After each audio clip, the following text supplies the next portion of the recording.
OBS, don't fail me now, because I've not used you since last Christmas, since it's only been PS5, PS5, PS5. Because, you know, the PS5 has been much more easier to stream, but, you know, they've been flops on the channel. So I'm like, well, might as well bring back my cash grab to revive Back from the Dead. So let's see if it's going live right now. Okay, I see a notification. Yep, it's live. We're back at it again. Yeah, the thumbnail's not going to be accurate because for some reason my computer does not want it compatible with new thumbnails. But don't worry, I already have a thumbnail placed and hold for self-promo. Alright, self-promo time with Smash Bros. Music because, even though there's no Smash Bros. Movie, but come on. This is literally a catalog. Okay. Hold on. Okay. Join in the stream to talk about video games movies. Hello, Julia. Hello, Ruby. Who says hi, Daniel? Alright, I'll check it, like, I'll see who's saying hello, guys. Right now I'm in the middle of self-promoting, just to make sure if people are like, hey, Daniel, want to play video games? I'm talking about video game movies for, like, probably 4 or 5 hours. We're not playing video games, we talking about video games. Yeah, we're talking about, yeah, because right now, video game movie adaptations are now the new superhero movie genre, like back then. I mean, they still are, but, you know, they're kind of like the new nerdy pop cultural franchise that's like, yeah, let's adapt this to attract all nerds to get out of their holes and go touch grass and go pay tickets to go watch cinema on the big screen, whether it's good or not. That's only if it is good or not. Oh, shoot. Oh, yeah. Sign saying Super Smash Bros. Time to self-promote. No. Okay, no. Okay, that's the wrong link. I wonder if there are people in here that have actually watched... I mean, we won't get to it till later, but the FNAF movies. Yeah, you know what? I feel like there are some FNAF fans, like maybe for my content, but probably not as much. I mean, I know on social media I do, but on YouTube audience standards, I don't know. But yeah, I'm seeing hello. Hello, Julia. Hello, Ruby. Hello, Zac Efron. I'm just kidding, but of course, welcome to the chat, ladies and gentlemen. Let's see right here, right now. Go ahead, take a bow, take a bow. Alright, trying to look up Mario and Sonic GIF. Okay, there's none. Whatever. We'll definitely go to the gaming. Hold on, there was a man named Mario. There we go. So, okay, now... Okay, hold on. Now streaming... I can't even speak English because Italiano. Chepe. It's okay, streaming... video games, movies. Once again, just think about that Jack Black song that he did 3 years ago when the first Mario movie came out. Don't play video games no more. Never play video games. Video games. Funny. God of War. Because funny enough, Jack Black is like at least 4 of these movies on the tier list. The Illumination Mario movies, Minecraft, and unfortunately Borderlands. So that's like 4 in total. So no, we're not counting Jumanji because, come on. I'm a FNAF fan, Daniel. Well, good news for you. We do got a FNAF fan. Alright, we got one, so good to know. Like, once we get to the FNAF movies, we'll get straight ahead to it. But for right now, let's get started weighing the gist. So everyone, if you don't know, hello, my name is Daniel. I'm the Pop Culture Dude. And for those that have been subscribing, thank y'all so much, because right now I've just hit 9.5k subscribers, all thanks to both the Mario and the Sonic content. And I was like, wait a minute, since this is such a big month for video game movies, and believe it or not, guys, from Sonic 2 to Mario 1 to Minecraft to Mario 2, April is usually now the most common month to release a video game movie adaptation. That's why we're doing this tier list stream today. Heads up, Minion Ride fan. The 1993 movies. Okay, yeah, we'll talk about the movies, guys. We'll get to that later on. But for right now, the reason why we decided to do this is because, like I said before, this has been the month, the most common month to release video game movie adaptations. And just to specify, we're talking about movies, not TV shows, movies. The reason why we do movies is because, number one, it makes the list a lot more simpler. And if we add TV shows on the list, bro, we'll be here for like 12 hours and we would just lose our vocal cords if that's the case. So, no bueno. So, we're only sticking it with 21. So, aside from me, we got my broskies, Gabriel, in the chat because he's also cultured as I am.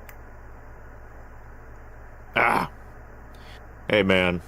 I'm just here to talk about video game movies because I play video games and I like movies. Me and Daniel, we're here because we used to do, well, most of you probably might know us both from Woody Daffy Duck and if not, we had an old channel called that. They were old plush videos. And now here we are. We're ranking video game movies today, and y'all can give us your opinions in the chat as we go through each movie, and hope you enjoy our ranking. Yeah, I mean, for those who watch the William Daffy Duck videos, we technically use like half of these characters and like, yeah, we did our own version of these before the movies even existed. Well, at least most of them. But before we start our official ranking, you guys can easily tell on the list, instead of just doing the typical boring cliche, yeah, let's do this in chronological order, the only one that's actually chronologically right is the first movie on the list. But before we get to that, I'm only just choosing like what are the most popular video game franchises, and some, I purposely put some in next by saying, okay, so some of these other movies have everything in common. So, going in chronological order for like the most popular franchises, we got Mario, from live action to Illuminations movies, and yes, for those who have not seen Galaxy, once we get to Galaxy, there will be a spoiler warning for those who have not seen it. If you have not seen it, what are you doing? How about you just go outside, touch grass, spend 10, 20 bucks to a movie ticket, and just go see Galaxy if you have not seen it yet. So, warning for spoilers when we go talk about Galaxy, which basically that movie became the inspiration of this live stream in the first place. Outside of Mario, we got the second most popular franchise, Sonic the Hedgehog 1, 2, 3. Once again, not counting TV shows because, once again, that doesn't count as a movie. Secondly, it'll make it too long. And then we got Detective Pikachu, we got Minecraft, Pixels, Angry Birds, Five Nights at Freddy's, and then we got these forgettable video game movies down the bottom list. So we're definitely going to put that in. Put that in F tier. Like I said, we'll get to that, guys. But for right now, just going on from the most popular fan favorites, not just the popular fan favorites, throughout all the years since the 90s, do these video game movies hold up on rewatch value? Are they peak cinema? Are they a case like one day case? So I'm planning to rewatch Galaxy for the second time. Well, good for you, because I've already rewatched it the second time through a bootleg, so I can at least remember what happened in Galaxy. Hi guys, I'm Damien. What's up, Damien? Welcome to the chat for a while. And now, without further ado, we're going to move on to our first ranking, which I know people in the chat are ready for. So, we're going to start off with the notorious video game adaptation that basically started the whole, yeah, video game movie adaptations suck, never make them again, which scared Nintendo of adapting not just Mario, but any of their properties ever since this 1993 monstrosity featuring Eddie Valiant from Who Framed Roger Rabbit and Sid the Sloth as the Mario Brothers. So, Gabriel, I don't think you really have much to say about it, but if you know a little bit of knowledge, you can just get away, because I do have things to say about live-action 93 Mario. Well, here's what I gotta say. I haven't watched this movie, in all honesty, but it's because, one, I like Mario. Who doesn't like Mario? You know, if you're a gamer, you can't not like Mario. It's iconic, it's fun. I like Mario. But yeah. I'm also not a big Nintendo fan. I really only played the Wii, a little bit of the DS. Yeah, you were lucky to have it. Even though I only had like 2 games. And I didn't even play, like, I did play Super Mario Galaxy a lot. I played Mario Kart, obviously. And I think that's really it. Like, I wasn't a big Nintendo guy, so that's one factor. And 2, I heard it was a terrible movie, so that also made me not interested. That made me not interested in watching it, so I just never got around to it. But I've seen pictures, I've seen a little bit of clips without context, and it looks bad. It like the coloring and set design just looks so bland. It looks like one of those, I don't know, like it just it has that feel of like El Chavo, but like bad. Just terrible. Dang. And Soshi, you prefer the live action movie over 2023? That is saying a lot, dude. That is a hot take. Big hot take. Right. Big hot take. But yeah, it just looks bad. I don't think the casting, like, for Mario and Luigi were Bob Hoskins was good. The worst. Like, I don't think the casting for that was that bad, honestly. John Leguizamo was okay as Luigi. Bro was not even rocking. Like, he's not even rocking the mustache. Like, what the heck, man? They were fine. They brought personality, especially for Mario. Yeah, Bob Hoskins is like he almost died on set multiple times for this role. But freaking what they did with Yoshi is unforgivable. Yeah. Because Bowser it came the same year as Jurassic Park. Everyone looks terrible besides Mario and Luigi themselves. Yeah, at least their outfits were color accurate. It just looks like a cheap. I shouldn't say this because there's probably kids or something watching. It looks like a cheap porno. Yeah, it is at times because, dude, there's literally strippers in the movie. So I'm like, yeah, this ain't no kids movie when I watch it. Including It when, just looks bad. I don't know. I'm not. I don't even want to watch it. yeah. But yeah, I guess you could put that in F tier. Yeah, I mean, there's only one defender in the chat defending this movie because, don't get me wrong, I understand this movie surprisingly has its fans that actually defend it. You got Black Nerd Comedy. Nostalgia Critic is not really a defender, but he's not like neither like a hater of that. And the words of Mario Galaxy movie, it's trash. I mean, yes, before we get to Illuminations, I mean, like I said before, I mean, we'll talk about Galaxy later on, but rewatching Galaxy again, despite Galaxy having its problems, it is still a much better adaptation in terms of cinematic scale and bringing the world of Mario than live action. So, before I get to more in depth with the live action Mario movie, yeah, the Illumination Mario movies, they're not perfect, but they are a masterpiece compared to what the live action movie does. Because look, despite the development hell, despite all the issues that happened with Bob Hoskins and Dennis Hopper changing the script and how it became a bad reputation for the directors, man. Look, I understand they wanted to make this more a darker, grittier Mario adaptation, way different from the video games. Have you heard of Super Hornio Brothers? Yep, I've heard about it, Soshi, but yeah, that's quoting on Gamer for that. But yeah, that is real, which I checked that out. Which, no, we're not including that on the list. But back to 93 Mario Brothers. So, of course, I will admit the promos were kind of fire, no pun intended, from I Got the Power! That's a great licensed song, and doing the open the door, get on the floor, everybody walk the dinosaur. Because, funny enough, this movie came out the same year when Jurassic Park came out. Toad in 1993 does not look like a natural person. What I don't understand from Toad, why is he a hobo, guitar freak, and then what's even more weirder is Toad gets turned into a Goomba, and what's stupid about these Goombas, they look like the lizard from the Amazing Spider-Man where it's like, hey, this is the Goomba Toopas, and they have like big giant Hotel Transylvania monster heads and basically just go all around. I'll never get that one scene where the Goombas were like all having a sway dance. It's more like, bro, are the directors smoking crack of having like a dinosaur Dancing with the Stars type of montage? But I will say this, at least for the casting, Bob Hoskins is probably the best part of the movie. Like, even though back then we didn't get the Charles Martinet voice until like 96, but after that we only got the Lou Albano voice. Because even though Bob Hoskins is bringing back that same type of performance he got to Eddie Valiant from Who Framed Roger Rabbit, it's more like, come on, let's go down the drive, just shut up around here. And then what's another line he also said by saying like, oh, we must go down the luge. And then what's another one where he grabs like the CGI mushroom where he goes, trust the fungus, Lou. And then I will say this, both 93 2023 over the Galaxy movie, the more I think about it, the more somewhat dislike. We'll talk about Galaxy, but we're just going one by one. They exclude Peach out of the 90s movie. Yeah, that was very weird. What's very weird is we got Daisy in this movie, and even though, yes, it is cool that you got Daisy, even though she looks nothing like herself in the games, but what does not make sense is like, wait, so you're telling me that you got Daisy over Peach while you got the Illumination movies, decided to do that later? And what's weird about it is we don't even have Princess Toadstool, because back then she wasn't called Peach back then, but instead it's like some girl named Danielle or something, which is basically Mario's girlfriend in this movie. And I will admit, despite this movie's very inspired by, I mean, I heard from the filmmakers, they try to make it like Ghostbusters meets Blade Runner, but to be honest, I feel like when they're trying to make Mario more darker or more serious, I feel like they're trying to take the inspiration for what Tim Burton did to Batman, where Batman's all goofy and silly, but then Tim Burton's like, you know what, let's make Batman dark and gothic. But for Mario, that cannot translate the same, especially for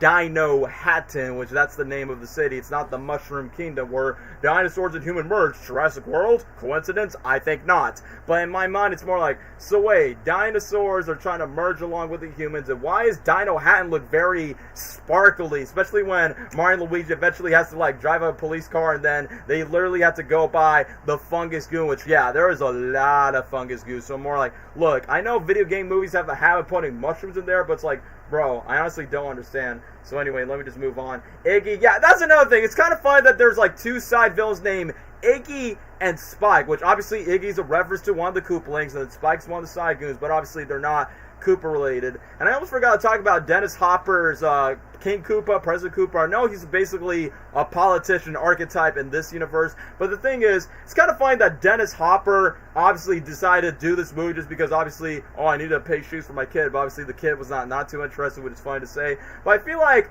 Dennis Hopper's basically like, his performance in this movie is more like, you're either gonna love him or hate him, because his line delivery is so corny, but yet so horny, where it's like, I like mud. It's so clean and dirty at the same time, because this version of King Koopa is a germaphobe, and then after that, decide like, change all the Koopas, and then this iconic gun that he has where he turns a human to a chimpanzee, and here's a meme-worthy moment where he goes, monkey! And it's like, bro, that ain't Donkey Kong. And then freaking Yoshi's like, bro, why does Yoshi look like a dislocated version of the Velociraptors of Jurassic Park, or that one Sesame Street dinosaur show? I forgot what the name of it is, but it kind of reminds me of that in terms of those graphics. The only thing I would say that's good, aside from Bob Hoskins as Mario, John Leguizamo is fine as Luigi. Like I said, the one that caught me off guard is like, bro, why couldn't just grow a mustache? I mean, bro grows a mustache, all the other ones. But I'm like, bro, never will expect Eddie Valiant from Who Framed Roger Rabbit and Sid the Sloth from Ice Age to be the Mario Brothers. The name's Mario. What's your last name? Mario. It's Luigi Mario and Mario. So I'm like, yeah, I'll never forget that.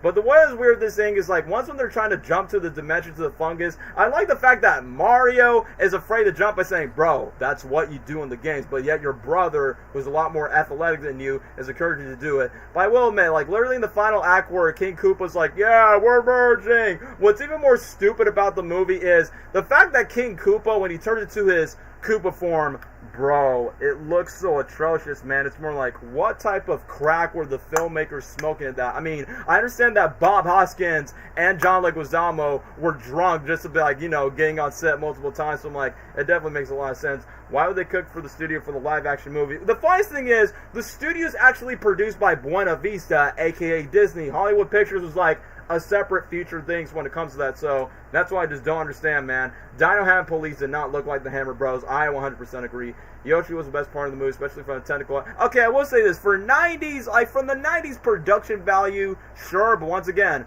bro, that ain't Yoshi. Look how they massacred my boy. I mean, that's what it is. They made Yoshi look like a cut dinosaur for Jurassic Park. And no surprise, aside from the Walk the Dinosaur music video, which, once again, I always associate that song mostly with Ice Age 3, the Disney dinosaur movie, and it's more like, yeah, we all have to have dinosaurs in every generation, man.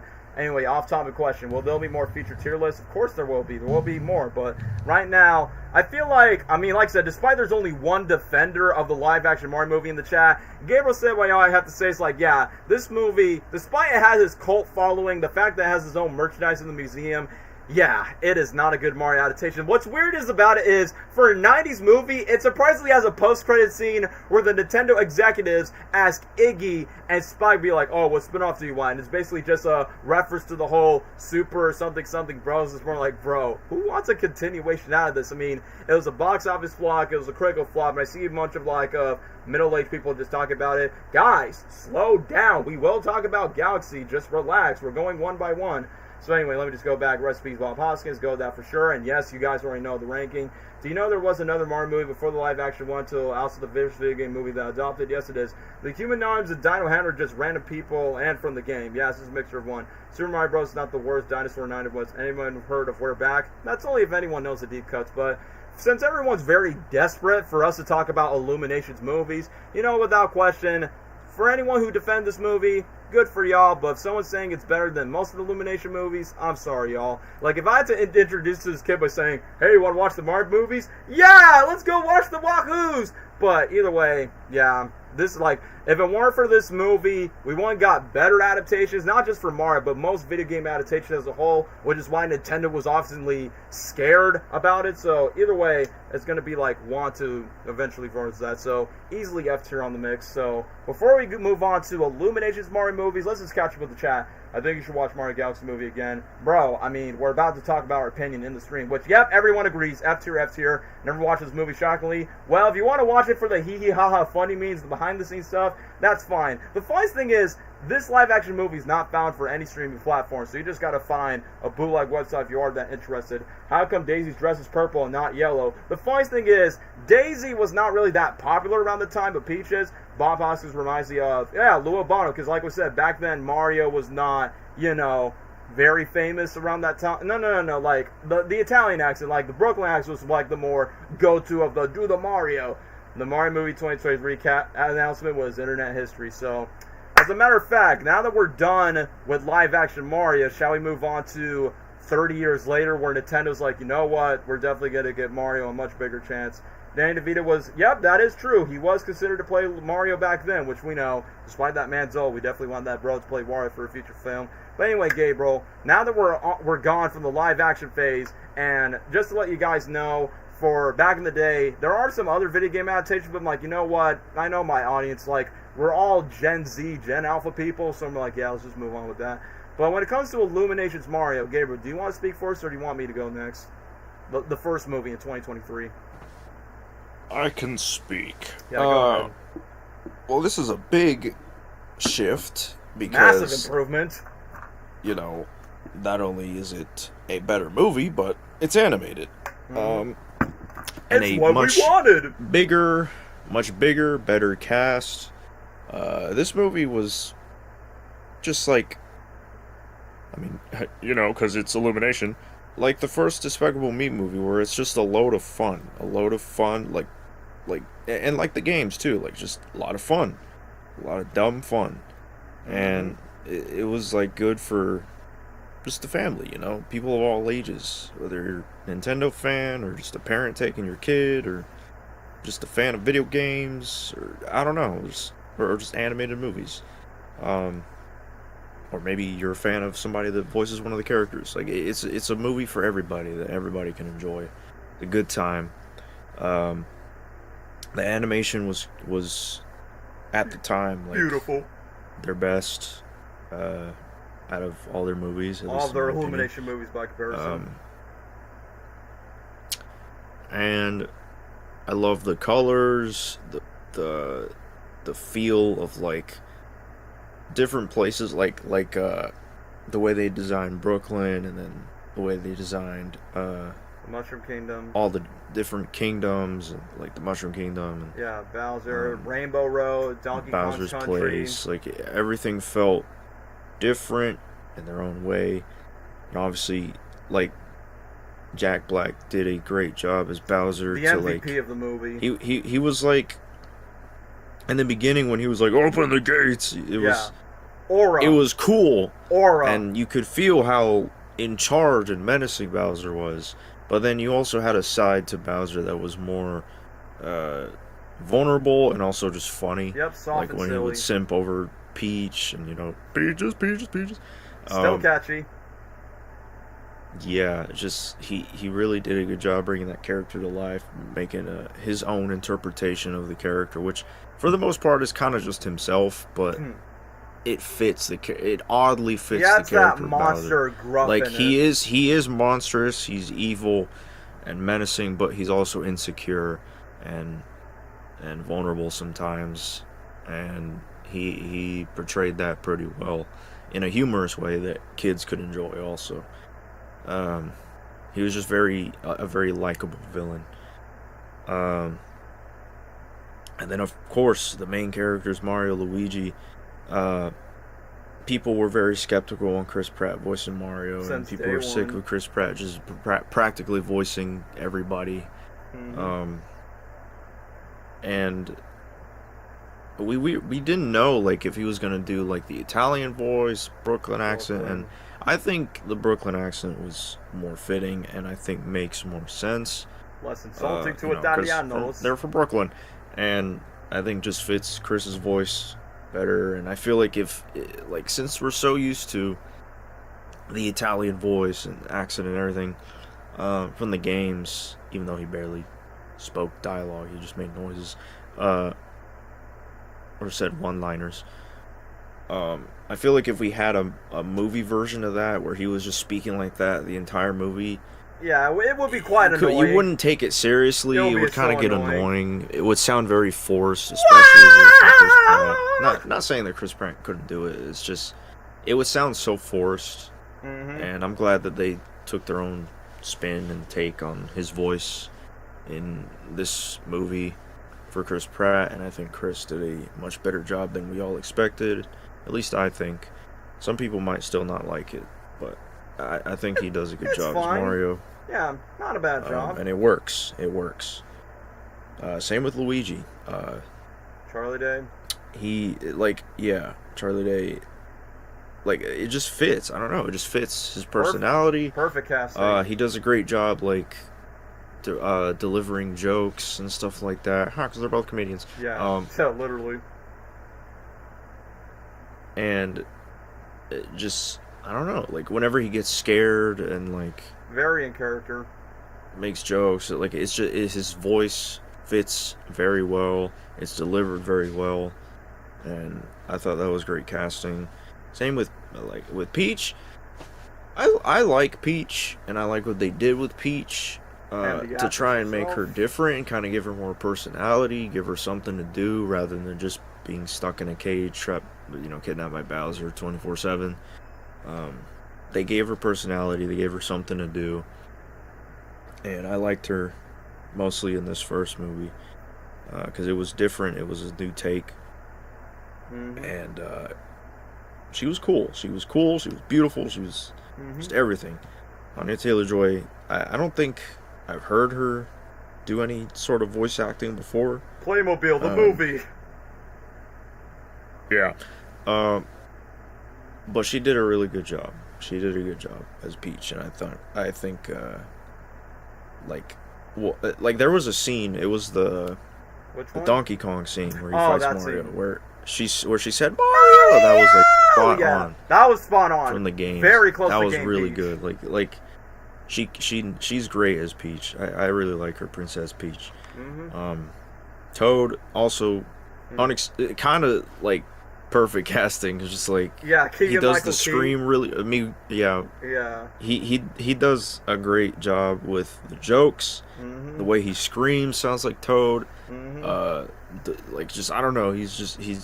He's such a great comedian, and he brings Toad to life.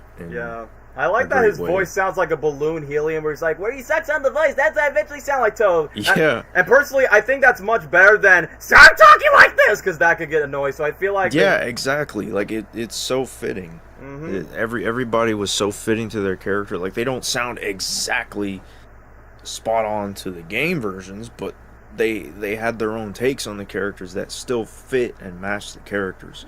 And that's why I think all these voice actors in this movie did a great job. Yeah, don't forget Seth Rogen's Donkey Kong. Seth Rogen, like, that was, again, that's one of those where, like, it doesn't really sound like the games, but it's still so fitting. It matches their look, their personalities, like, it makes sense. It I don't know how, but it does. And they did a great job in delivering their lines and jokes, and even in the emotional moments or the intense moments, it was still really well done. I don't hate the soundtrack. I don't think the soundtrack was bad for this movie, but I do wish they had more of the actual music and stuff from the games and less of the licensed songs. Which there were a lot of them. It didn't ruin the experience or the movie for me. Like, I thought it was still fun. Like, I need a hero. And I'm like, come on, guys. It was still fun. Shrek 2 did that better. Why are you trying to copy that? Yeah, it's just like you could have used actual Mario music or like made a remix or something. They did. I don't know. They did, but like make it. They actually make it feel more video gamey and not just like another average animated movie. Like, yeah, they did, but Illumination's like, oh, we got to put another license track. It's like, come on, I hate the studio meddling decisions like that. We almost could have got the Donkey Kong. Still make it seem like a video game video game movie, and not too much of just, oh, here's another ordinary animated kids movie. I was gonna say, Gabriel, what disappointed me is that whole Take On Me sequence. We could have got the Donkey Kong Country theme, where originally that scene was gonna be dun dun dun dun, but instead it's Take On Me. It's like, come on, guys, I love that song, but do we really need it? Like in stuff a like Donkey Kong that, sequence? they could have done better, but it didn't ruin the movie for me. I still thought it was fun. Yeah, a lot of this movie was fun. Good humor, good animation. It's an enjoyable movie. There were, like, the plot, listen, for Mario in general, there was never really meant to be a super hard-driven story or in-depth plot or anything. Like, you don't really expect that from Mario, but in this movie, they did that. Like, they made it simple, but they added, like, it felt like more. Like, there was more to it. And each character had their own thing going on and had a fair amount of screen time. And it's kind of funny. Some people didn't like it, but it was also just like a kind of funny in a way that instead of Peach being kidnapped and trapped, there was Luigi. So it could give Mario motivation throughout the entire journey, basically. But I think, like, even though it sucks that Luigi didn't get to spend much time with Mario for a movie called Super Mario Bros. Movie. I still liked that it gave more motive to, or like for Mario to go and try and save his brother and to stop Bowser and everything. I think it was more personal that way, and it made the final battle more and to make their impactful, parents proud at the end. Yeah, exactly. Like, and to show like their bond and made it stronger and everything. That's so hard. I honestly don't think it was a bad idea to have Luigi kidnapped and stuff. And reference to or I guess a hint, I don't know, of Luigi's mansion. I love that scene. I really love that scene. And he was scared.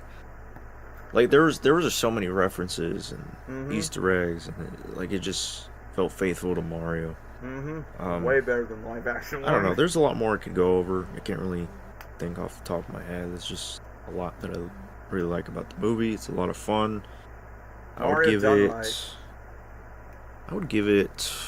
Yeah, I understand. Like it's gonna be struggle to like where to rank Mario 1 from Illumination. Oh man. And is there even an S rank? Oh yeah, movie out of any of these movies? Maybe one or two, maybe one or two. But that's the challenge. Where do you think it deserves to be? Oh man, honestly, if we're gonna compare it to all these other movies, I would put it S rank. Ooh, S rank. That's okay. W for Gabriel. W for Gabriel for that choice. I really like the first movie. It's fun. Yeah, which of course, a lot of people in the chat are agreeing. Like the final battle, yeah, that final battle was hype when I saw it the first time in the theater, man. From the it's like, bro, it's like, like, look, am I getting nostalgic with Jingly Keys? But bro, just them taking the superstar, taking out Bowser, I'm like, bro, my childhood has gone full circle. But I'm just gonna read other people in the comments by saying my main problem with Illuminations Mars, there's 10,000 things going on. Trust me, we'll talk about Galaxy. I feel like Galaxy suffered through this. Yeah, the pacing was. I mean, this is for both of the movies. Like the pacing was kind of a little too fast, kind of. Well, we'll talk about the second one, but in the first one, I think it was just a little too fast. That was the only thing. Like it moved on pretty fast. Yeah, the second one, despite it has a slightly longer run time than the first movie. But I think even though every scene, like the pacing was fast for the movie, each scene wasn't really, like it wasn't bad.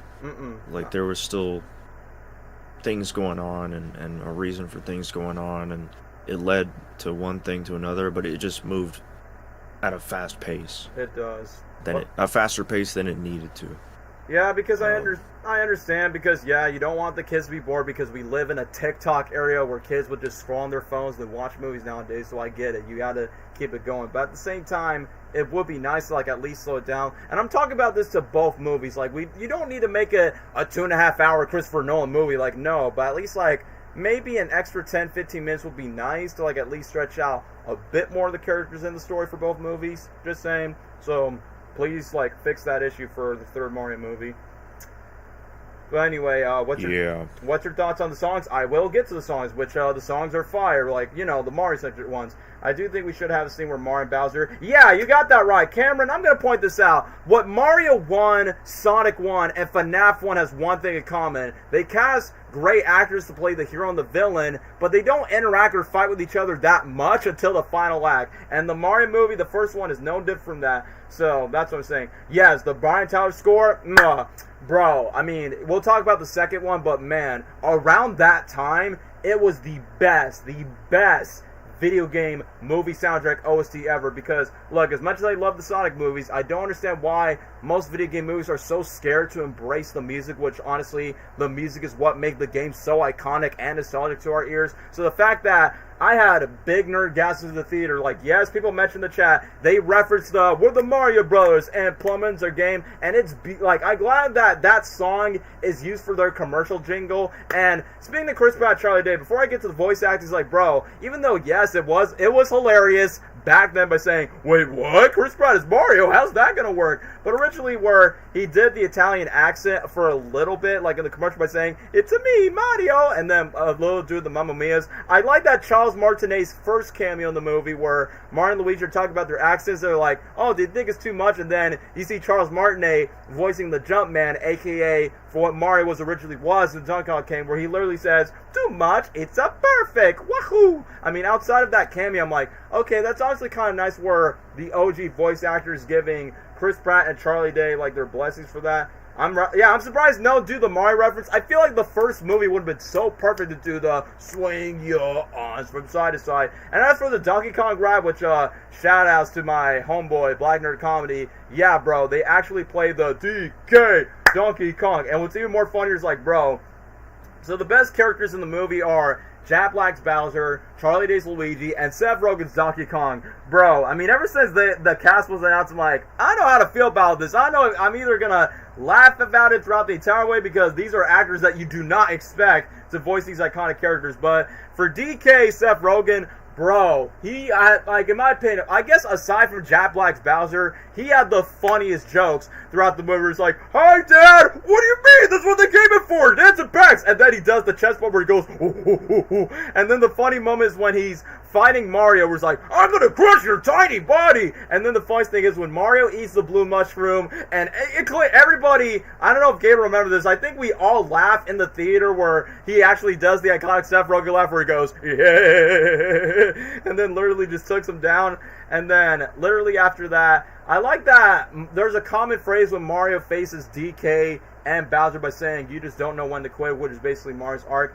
Bowser was the MVP of the first movie. I 100% agree, man. Like, with the first movie, like, it's like what Gabriel said, like, bro, like, ever since when that trailer came out, even though, yeah, I agree with one of the comments, the trailers kind of treat, like, Pratt's Mario a bit dirty where they don't embrace, like, the Mario impressions. Like, Pratt does the good job on the waha, wahoo, and the only Mamma Mia's that we only get is the slow motion scene, which I will admit, that's probably a complaint I have with the first one and the second one's like, bro, what is with the Mario movies having a lot of slow motion scenes? Like, it's a Zack Snyder movie. Like, for Sonic and Angry Birds, I get it because you have fast characters that runs fast, but in the Mario movies, there's no character that runs really fast, so I feel like the slow-mo is maybe a bit too excessive for that. But when it comes to the first Mario movies, like, bro, I definitely agree. Jack Black's Bowser is like the equivalent of what I, like, that is perfect casting for a video game movie film. Just like how I glaze Jim Carrey's Eggman, where he's perfect for the role, another actor that's perfect for playing Bowser, because,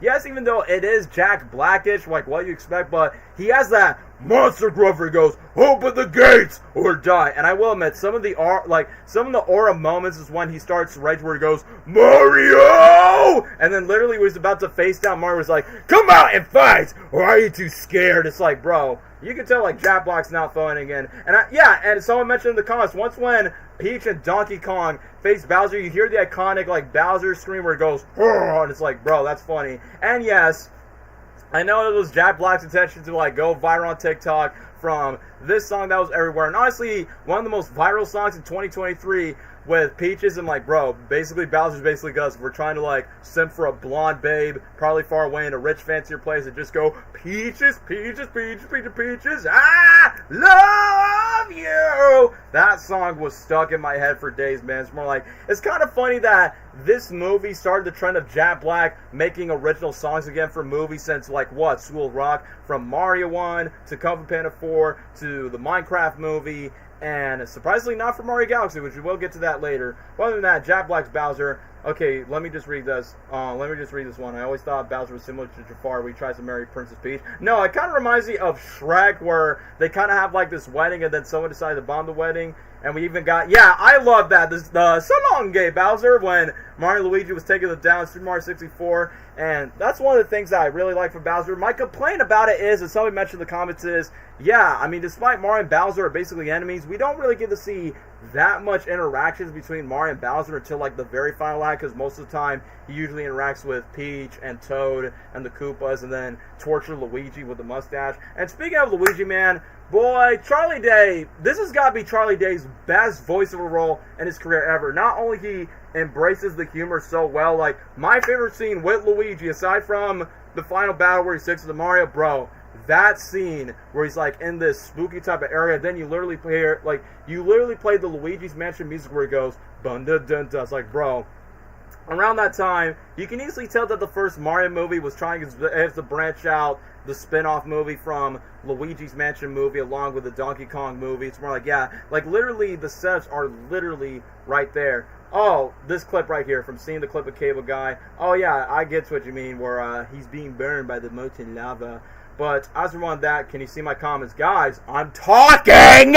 So that's what I'm just trying to do. We need that Luigi's Mansion movie right now. That's what I was just thinking. It's more like, yeah, with the music and the suspense, it's like, bro, you can literally make this like Nintendo's Haunted Mansion, but put Luigi in it. Like around that time, I mean, even Chris Pratt and Charlie Day's more like, yeah, they eventually do that. Oh yeah, that's kind of funny that you mentioned that. There's literally Teen Titans Go voice actors in this movie just because, surprisingly, these guys who make these movies are the same guys who gave us Teen Titans Go, despite it's not really a show that's not my cup of tea at Cartoon Network. But I'm like, wow, for creators that made a notorious cash-grabbing, brain-rot Cartoon Network show, surprisingly made one of the best video game movies, which, you know, you got Cyborg as the King Penguin, you got Robin from Teen Titans as a Koopa Troopa.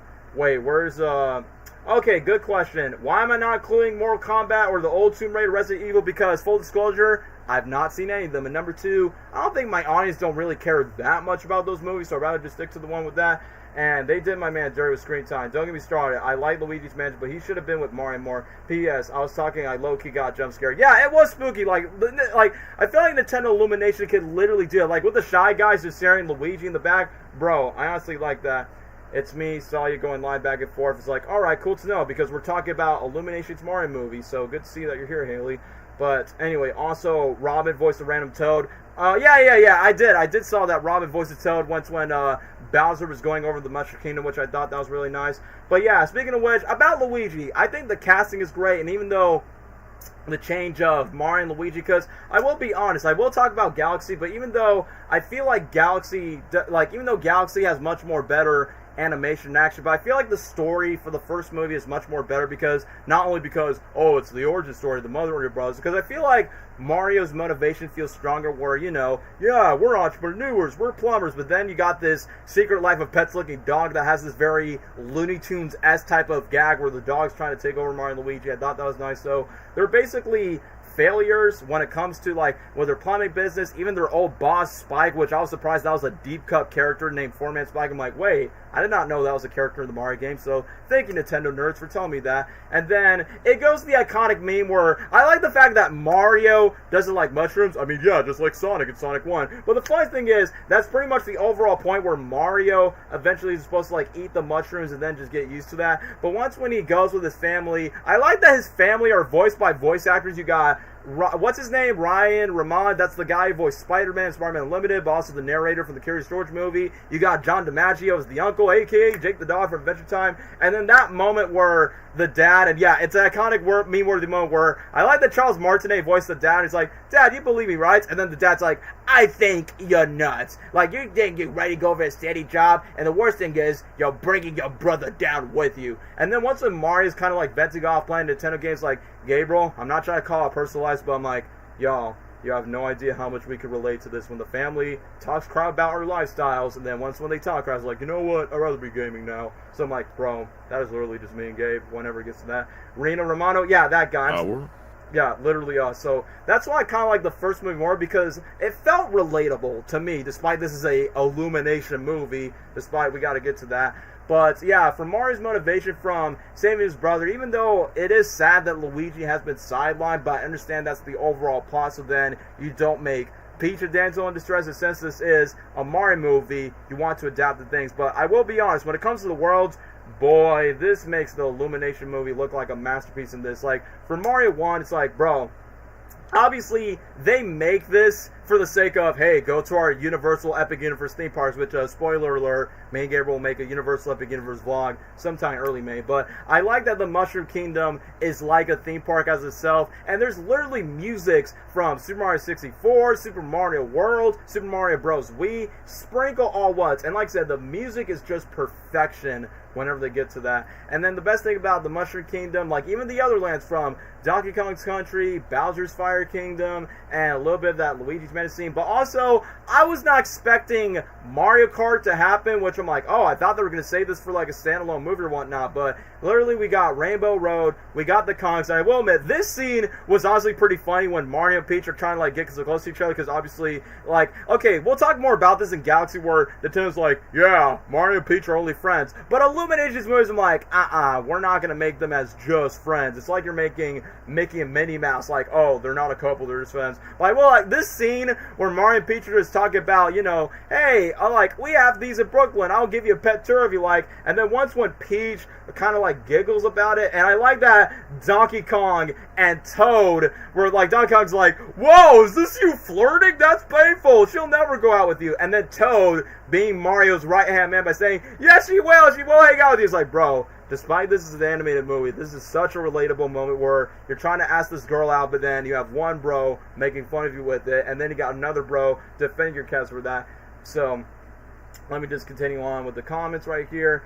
Do not touch that mushroom, you die! To be honest, the Luminally, whoever's voicing the Luminally, it's like, yeah, I almost forgot about that. What is with the Luminallys being so creepy, dare I say suicidal at times, by saying like, oh, this sweet relief of death? It's more like, look, even though that blue Luminally was for the sake of, well, Rosalina could exist in this universe, and that's exactly what the new movie did, but in my mind, by saying like, I get it, I understand like, what's the joke, but either way, it's not like, dude, I don't know what's the deal with like having that star. But anyway, let me just read this on. If I have a nickel for Illumination movie, it comes out on April 1st, which is, of course, you're saying the meme. Because, yeah, I kind of find it weird that, literally, Nintendo and Illumination released both Mario movies on April, but then they push it back on a Wednesday. I don't know why they decided to do that. Toad is a 2023. Yeah, because, you know, it's a much better movie than 1993, and yet Mario Kart won't do a movie collab with both movies. I mean, that's exactly what they did with the first Mario movie, and that's the case.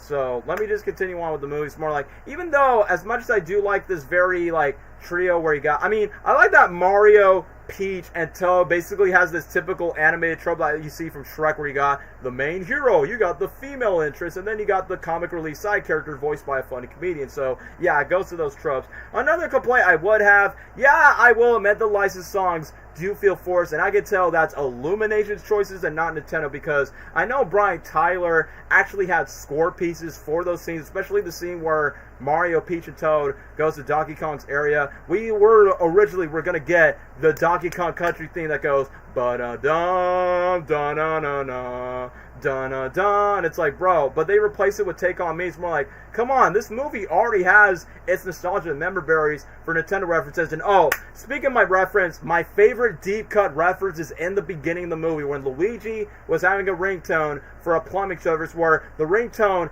and like I said, this is a deep cut, guys, they played the GameCube intro. I know it's a meme on the internet, but the Nintendo GameCube was literally the first video game console that introduced me to video games in the first place. And yes, even though I am more of a Sonic fan, guys, but the first Mario games I played was the OG one back in '85, Super Mario Party 6, Mario Kart Double Dash, and when I heard that GameCube and the ringtone, I'm like, deep cut, my introduction to video games. That was probably my favorite Easter egg of reference throughout the entire movie, because for nostalgia bias reasons. But either way, one thing I also would agree is, like, for the fact that it's so weird that Peach has the Fire Flower ability and Donkey Kong has, I mean, either other video game movies try to switch up some other elements that never happens before in the games, and that's honestly what you should do for an adaptation. But it's so weird that when Mario was trying to get the Fire Flower, then Donkey Kong's like, I'm definitely not going to take that as a whole. So it's the case when it comes to that. So, first movie, Mario, Peach, and Toad. Second trio, Mario, Luigi, Yoshi. Third movie, second trio again. Who knows if they ever add the Wario Bros. Or Daisy, if that's the case. So, either way, let me just get back on topic. So, either way, even though it is cool to see the Kongs hang out for, like, the majority of the movie, but basically that's what the Kongs are basically carrying for half of it. I like when Mario and Donkey Kong, once they had their differences, I like that DK's like, I hate you. And then literally when they got swallowed by this giant, like, fish, I think that fish was probably in Odyssey, I believe, because there are a little bit of Odyssey references in that movie. I like the moment where Mario doesn't want to disappoint his dad, and even Donkey Kong goes through a similar phase where he doesn't want to disappoint his dad, and then Mario's like, my father thinks I'm a joke. And I like that Donkey Kong's like, well, your dad's right. It's like, bro, I feel like the comedy and the jokes are more funnier in the first movie than the second movie, which we will get to Galaxy later on, guys. But that sequence where Mario and DK are trying to stop the wedding with Bowser's like, bro, it's like the fact when Donkey Kong had the fire flower and Mario just like having like squapping the Goombas and squashing Koopas, like literally when it goes to that kind of do, and my mind's like, bro, I feel like grabbing my Wii remote and having my Switch. And yeah, speaking of criticisms, yeah, people are not a big fan of Fred Armisen's Cranky Kong voice. It's fine, but you can easily tell he's doing like his best Larry David impression by saying, enough with the show already. Yeah, I know. You're welcome, Mario. I mean, I like Fred Armisen. He's good with voices, but, you know, it doesn't fit Cranky because, you know, Cranky's supposed to be like sounding a bit more old. He's an annoying old monkey while he laughs like a typical monkey. I think DK has respect for Luigi. I mean, despite DK is not in the new movie, but I think he would get along with Luigi. But I like the fact that what makes the final act eventually goes, like, in the final act, once when Mario saves Luigi, like, even though it does sucks that they split up the bros, despite the first movie's literally called the Super Mario Bros. And I think somebody mentioned in the chat by saying, yeah, it's kind of sad that even though this is a much better Mario movie, but it is kind of sad that the 1993 live-action Mario movie actually has more Luigi, like, in the more screen time for that. But the best thing about the final act is we literally go through this whole Magic Kingdom level, and then after that, we just go back to level 1, home in Brooklyn, once when Mario's like having his defeat. I like that when Bowser punches Mario, it goes all the way back to where he started from the first film, where everyone treats him like a joke, from his parents, his old boss, and even Bowser, while Peach, Toad, and Luigi, like, in those cases, actually have more respect for Mario. And the moment, because like I said, even though the pacing of the movie could be too fast, and sure, the light songs could be too shoehorned in, but the moment where Mario decides to man himself up, Super Mario himself up, I like when DK and Bowser are fighting. It's like, bro, it's literally Poe and Mantis from the Kung Fu Panda franchise fighting, but literally it's like Nintendo's Godzilla and King Kong fight each other, and literally when Mario picks up, where he's like, oh, you just don't know when to quit. And I like the fact, like, even though Luigi gets encouraged again to battle defect his brother, where, you know, like, Mario talks to Luigi by saying, as long as we're together, we're all going to be okay. And during that moment, Mario and Luigi teams up, and I like the fact that Brian Tyler and Nintendo were defending. I'm like, we should put the Superstar theme song. Originally, they were like, oh, let's play Jump by Van Halen. I was like, no, enough of the licensed song shoehorning in. Just, like, that moment where they just go bum bum bum bum bum, it's like, bro, that was like a hype-worthy moment where they did the 64 dance move, and then Bowser becomes shiny, and then just go inside to the mushroom. It was cool that we get Cat Mario and Tanuki Mario. I mean, yeah, despite there's no Fire Mario until Galaxy fixed that issue in the first movie, but those were cool pseudo powers that we did, guys. I lied that the dog gnawed like a gentleman. It's like, yeah, despite Francis the dog, that Secret Life of Pets looking dog, attack Mario and Luigi, that would have been nice. I think Luigi could have had a B-plot where Luigi and the Penguins would have tried their best to escape. So yeah, so they wouldn't be like, you know, trapped throughout the entire moments of the movie. But I will admit, despite they play Mr. Blue Sky at the end, like, let me guess, because Chris Pratt was in Guardians of the Galaxy Volume 2, it would have been nice if they put, like, the music score and whatnot. And yeah, I really like the end credits sequence where they play the theme song, they show the power-ups, and they play Dr. Mario. And even though Mario Galaxy definitely embraces more of the Galaxy music, like, literally, they play the Gusty Garden Crest where it goes, da-na-na-na-na. And my mind's like, bro, my childhood is full circle, man. And then when you get to the post-credit scene with Yoshi, perfect way to put up. And yeah, the reason why you guys are mentioning Marvin the Martian, because Eric Bauza, the voice of Marvin on the Looney Tunes, is like, oh, what if she doesn't love you? So yeah, that's honestly pretty nice that we got from the first movie. Good, I Hate You, it's the worst Van Halen song. Huh, that's interesting since it is the most iconic one. But you know what? Glad they choose Superstars. Yeah, you're right. No Sleep Till Brooklyn. It's been used in two 2023 Chris Pratt movies, from No Sleep Till... Well, for the first Mario movie, it makes sense because Mario and Luigi are from Brooklyn. But for Guardians 3, we had a whole montage for that. But either though, those were like two good Chris Pratt movies that were out in 2023. So without further ado, like, I feel like as a movie, it's A tier, but if we're talking like, you know, that's how we're doing the ranking, like, both as a movie, but also as a video game adaptation. Like I said, this movie has its flaws, it has its issues, but over 30 years later, a much better improvement for 93 Mario. So I feel like I'm going to be with Gabriel on this, because originally I was going to give it an A, which once again, as a movie, I would give it an A, but as an adaptation, I would say S tier. And like I said, even though Galaxy did some things better, but I feel like the first movie's story and Mario's motivation feels a lot more better when it comes to that. I mean, yeah, I'm seeing people in the chat from S tier to A tier when it comes to like Mario Galaxy. No, not Mario Galaxy, but the first Mario movie. So I will say this: I'm not going to give away my full thoughts on the rest of the adaptations, but I would say the first Illumination Mario movie is like easily in my top 5. I'll give you guys a hint. It's my third favorite video game movie adaptation when it comes to that. Yeah, they tease Galaxy through the music, like literally in the credits. I'm like, bro, that was peak. So either way, that's my thoughts on the first Illumination Mario movie. And yes, for those who have watched my vlog on the new Mario Galaxy movie, I have some positive things and some negative things about Galaxy. And just a fair warning, I'm pretty sure you guys have all seen Galaxy. I mean, for those who have not seen the Mario Galaxy movie, what you're doing, get out of the stream and go watch the movie for yourself. But for those who have seen it, me and Gabriel are going to be talking full spoiler territory, which, Gabriel, take away with your thoughts on the Super Mario Galaxy movie. All right. Good luck, bro. Super Mario Galaxy. It's not a bad movie by any means. It is not a bad movie. It was good. It was fun. Had the same like lighthearted feel that the first movie had, you know, for families and kids and Nintendo fans. And this movie, I think, had maybe more references and Easter eggs and stuff compared to the first movie. That I think any Nintendo fan would probably enjoy. And the animation, I will say, was improved. Is definitely their best that they've done in terms of animation. I think the part where I was like, wow, the animation is like, this is really good, which you would think, oh, it's probably the space stuff. No, it was the scene where Bowser was doing a puppet show for his son, like in a flashback, and like, I don't know, the animation in that part was so good. Like, it looked real, like the puppets looked real and everything, mixed with the animation with Bowser. Like, that part was really well animated. I don't know, the animation was really good in this movie. Soundtrack was much better in this movie than the first movie, because, you know, it was more faithful to the games. And just the timing of when they put the music, and like Bowser's theme, and all sorts of things.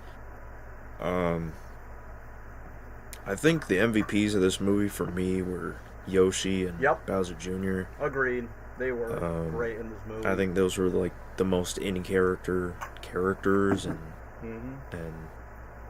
like, I don't know, they just seemed like more accurate to their characters. They were best characters that shined the most in this movie for me. I think Yoshi brought the humor, the heart. Donald Glover was surprisingly great as Yoshi, which I never thought I would say. Yeah, he did a really great impression of Yoshi, and Yoshi was great in this movie. It was hard to believe that it was him, honestly. Bowser Jr., I think, did a phenomenal job. The voice actor did a phenomenal job. Yeah, Benny Safdie. His voice is super fitting. For that, his attitude from like being like bratty and obnoxious, and then going from that, and then be like, "Dad, help me!" Like Dad. He still felt like a little bratty kid, which is who he is. Yeah, and I think he did a really great job portraying that. And also the scene, like the action in this movie was also a little better compared to the first. Agreed. Like the scene where Bowser Jr. went into like his paint form. Yeah, the purple Wonder Prowler power up. Yeah. That fight scene was really fun. It was really cool. I think that was probably the best fight scene in my opinion. Oh, basically Mario, Luigi, Yoshi versus Bowser Jr. on the castle when he's trying to take away. I thought that was my favorite fight, like action scene in the movie for me personally. The ending, like the finale, the final battle, I liked it. Like, it wasn't bad. The whole dragon thing was cool. Dry Bowser, all that stuff, that was cool, but like it was Yeah. very rushed. It was very fast paced. And why would they have a Smash Bros cameo? It to all knock happened down, so fast. Why would they have a Smash Bros character to defeat Bowser? I'm like, okay, that was random. Yeah, that's where it's like, okay, well, if you're a Nintendo fan, you probably think this is fun and cool and all that, and that's great. But I don't know.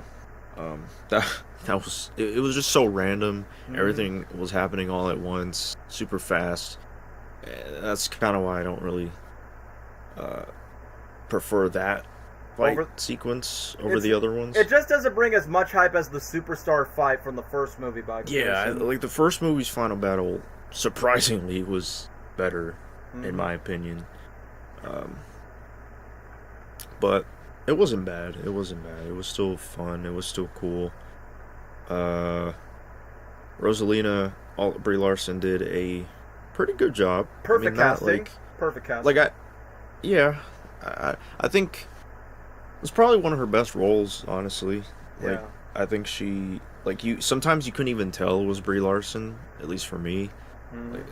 She felt very in character, and she felt like either very calm or very fierce to protect her kids. And that's what you want to see with Rosalina. She cares for the stars and galaxy and protecting who she loves. So she did a great job with Rosalina. Yeah, in terms of voiceover, it sucked that she was same thing as Luigi in the first Luigi, movie. just trapped the whole time in the movie. For a Galaxy movie, which are you kidding I guess me? it's just a Mario thing. Somebody has to get kidnapped. Yeah, so hopefully Daisy doesn't get that in the new movie. In this case, Bowser Jr. But yeah, Rosalina was good. I like the intro, like the opening of the movie where she's telling them a bedtime story, and then Bowser Jr. comes in like, "Hey, I need your power because I want to rule the world like my dad." Yeah, I'm trying to impress my dad. Bring my dad back.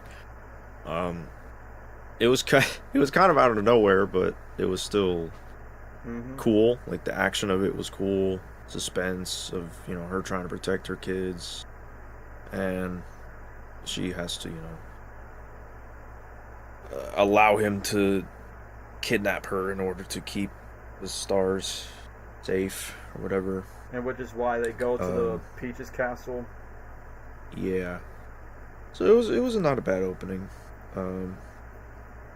Then the stuff with Mario and Luigi, I felt like they weren't bad in this movie, but it almost felt like they weren't even the main characters. Sadly, like, it's sad to say, like but it's true. It felt like they didn't have as much screen time as you would expect. Because we have to go back. Maybe that is also due to the pacing of the movie, like how fast one scene jumps to another. Maybe that's way probably too why. fast. Like not enough time to like slow down and breathe, man. But yeah, like I didn't mind the scenes with like Mario and Luigi, but they all just felt so fast paced and moved on. Like Princess Peach or Bowser Jr. or Bowser, like all separately so fast that you didn't really get time with Mario and Luigi. At least it felt like it. Yeah, because I get it. You want to. The whole thing with Bowser when he was shrunk and like in this castle, that was funny. And him like, please, I'm a good guy. I changed. And then Mario's like, nope, I don't believe you. And then he gets pissed off. And like that whole dynamic was funny. Yeah, even though it was expected that he was going to go bad either way. Yeah. His transition from going from, hey, I'm trying to be a good guy, man, and then going to evil. So again, it was just so, it felt so rushed. It felt so like random. Unnatural. And I get it. Like it's a kids movie. You're not really gonna expect something out of like Star Wars or whatever. I don't know. It's the irony of Star Wars. Other movie. Now people are ranting about Fox the Cloud. He was okay. I mean, I didn't think he was bad. He has more screen time than Rosalina in a Galaxy movie. I mean, yeah. He wasn't bad. He had more screen time than we really thought he would have. Yeah, thanks a lot, Nintendo Illumination, for spoiling that at the last minute, out of nowhere. Yeah, but he was cool. What's his face again? The actor? Glenn Powell, the dude from Top Gun Maverick. Yeah. I really, it surprised me that he voiced him more than it surprised me that he was in the movie. Than just a cameo, but because actually like plays a role. I didn't think he was like. I mean, I know he was in Smash one Bros. of the Batman movies. Oh yeah, the Dark Knight Rises. Dark Knight Rises. Yeah. Yeah. I know he was in that, but like that, Glenn Powell didn't strike me as someone as like a franchise actor. Like I didn't think he'd be interested in Same role like that. So Mm-hmm. it was pretty surprising that he took that role, but he did a good job playing the character and like the reference to the game and his character and like his crewmates and everything. It was funny and cool, and he was badass and he was cool. Funny at the same time, and they did a good job with him. For the amount of screen time that he had, he was like the Han Solo kind of. Yeah, like I just put it in the chat. He's like Han Solo, Nick Wilde from Zootopia, but kind of like Sam Rockwell from Iron Man. Yeah, he was. Yeah, from Iron Man 2. That's the personality traits I got from this guy. For someone who's not, I think it was fitting. It was good. For someone who's not a fan of Star Fox, who have never played the game, but at least they did the meme of do a barrel roll. So I'm like, oh yeah, it was that character who said that name. That all makes sense now. Yeah. So like the references, Easter eggs, jokes, they were fun. They were funny. Mm-hmm. They still had the lighthearted humor and a bit too much stuff like that from like the first. But yeah, it just felt like too much of a fan service movie rather than like trying to make a movie, if that makes sense. Like the plot was just so all over the place, too fast paced, too like a little more basic than the first movie, and not so much galaxy stuff throughout some of the houses. Were like, wait, what? Yeah. I thought this was the galaxy adaptation. Why are we doing Odyssey out of a sudden? Yeah. And then the ending I wasn't really a fan of because it just felt lazy. The ending was just very lazy. I'm sorry. Yeah, it felt too quick. Like they're like, oh, yeah, we got Rosalina back, and oh, the castle, surprise, their siblings, haha, Frozen Part 3. No, yeah, basically Nintendo's Anna and Elsa, but weaker in my opinion. You know, their siblings, big surprise, whoop whoop, and then. But that just came out of nowhere, man. We saved the day. Bowser and Bowser Jr. are in jail, and we're gonna go back to the kingdom, and then the kingdom's destroyed, and then they do like a a couple seconds of a montage of them building the castle again. Yep. And then that's it. And then Mario's just he gets a kiss on the Mario cheek. things, and then that's it. Yeah, the movie just ends. Like I don't know. Like yes, that would probably be how the video games would end or something. And it's a video game movie, so yeah, I get it. But at the same time, it's a movie. It's not as satisfying as the first movie's ending by comparison. Yeah, like the elite, the first movie felt like it was trying to be a movie and not just a video game. Hey, Nintendo fans, fan service, enjoy this. And like I don't know, it's like the plot was just a lot more basic than the first one. And like too fast paced and lazy. That's just really it. Like my problem is the plot. It's so basic. Yeah. And lazy. But the animation, the music. Yeah, the music. The characters. Fails. I think were good. Like the acting and jokes and the Easter eggs and all that was fun. And that was good. I liked that about the movie. It was just the plot. Like it was so unfocused. It's just messy. It's lazy. It was basic. I don't know. So I would put. To me, this movie's just mid. Like it's not great. It's not terrible. It's just mid. It's just average. I would put this at like maybe B tier. Yeah, B. I was thinking the same too, Gabriel. Because I mean, compared to the other adaptations. I understand you guys get a 6 out of 10. Okay, I'm not going to give any criticism. I'm not going to give, any criticism for anyone that says this is a 10 out of 10 movie. I feel like for those who give this movie a 10 out of 10, I feel like you're blinded by nostalgia and Nintendo goggles, which that's fine. I mean, there's no issue of putting, so nostalgia for a movie, but I'm going to ask you guys a genuine question. Can this movie, the Mario Galaxy movie, can this movie still hold up without the fan service and pay attention to the story as a whole. And then the more that you realize the story isn't that too much good. I don't have a problem with fan service personally, but it has to be done like, really a movie for families and crazy fanboys? Yeah, because that's what these movies are basically for the target audience for. Families, kids, and diehard Nintendo fans, but I'm not recommending... Yeah, it's just an average... It just felt like an average kids movie. Yeah. Like, it wasn't the worst thing I've seen or anything. Yeah, so... Yeah, for those who are asking about other video game adaptations, I'm assuming you guys never watch my streams. We only go one by one. It's like, well, you want the stream to be over like less than 2 hours? No. 5 out of 10 best when it comes to Galaxy. I will be honest, this is going to be my hot take.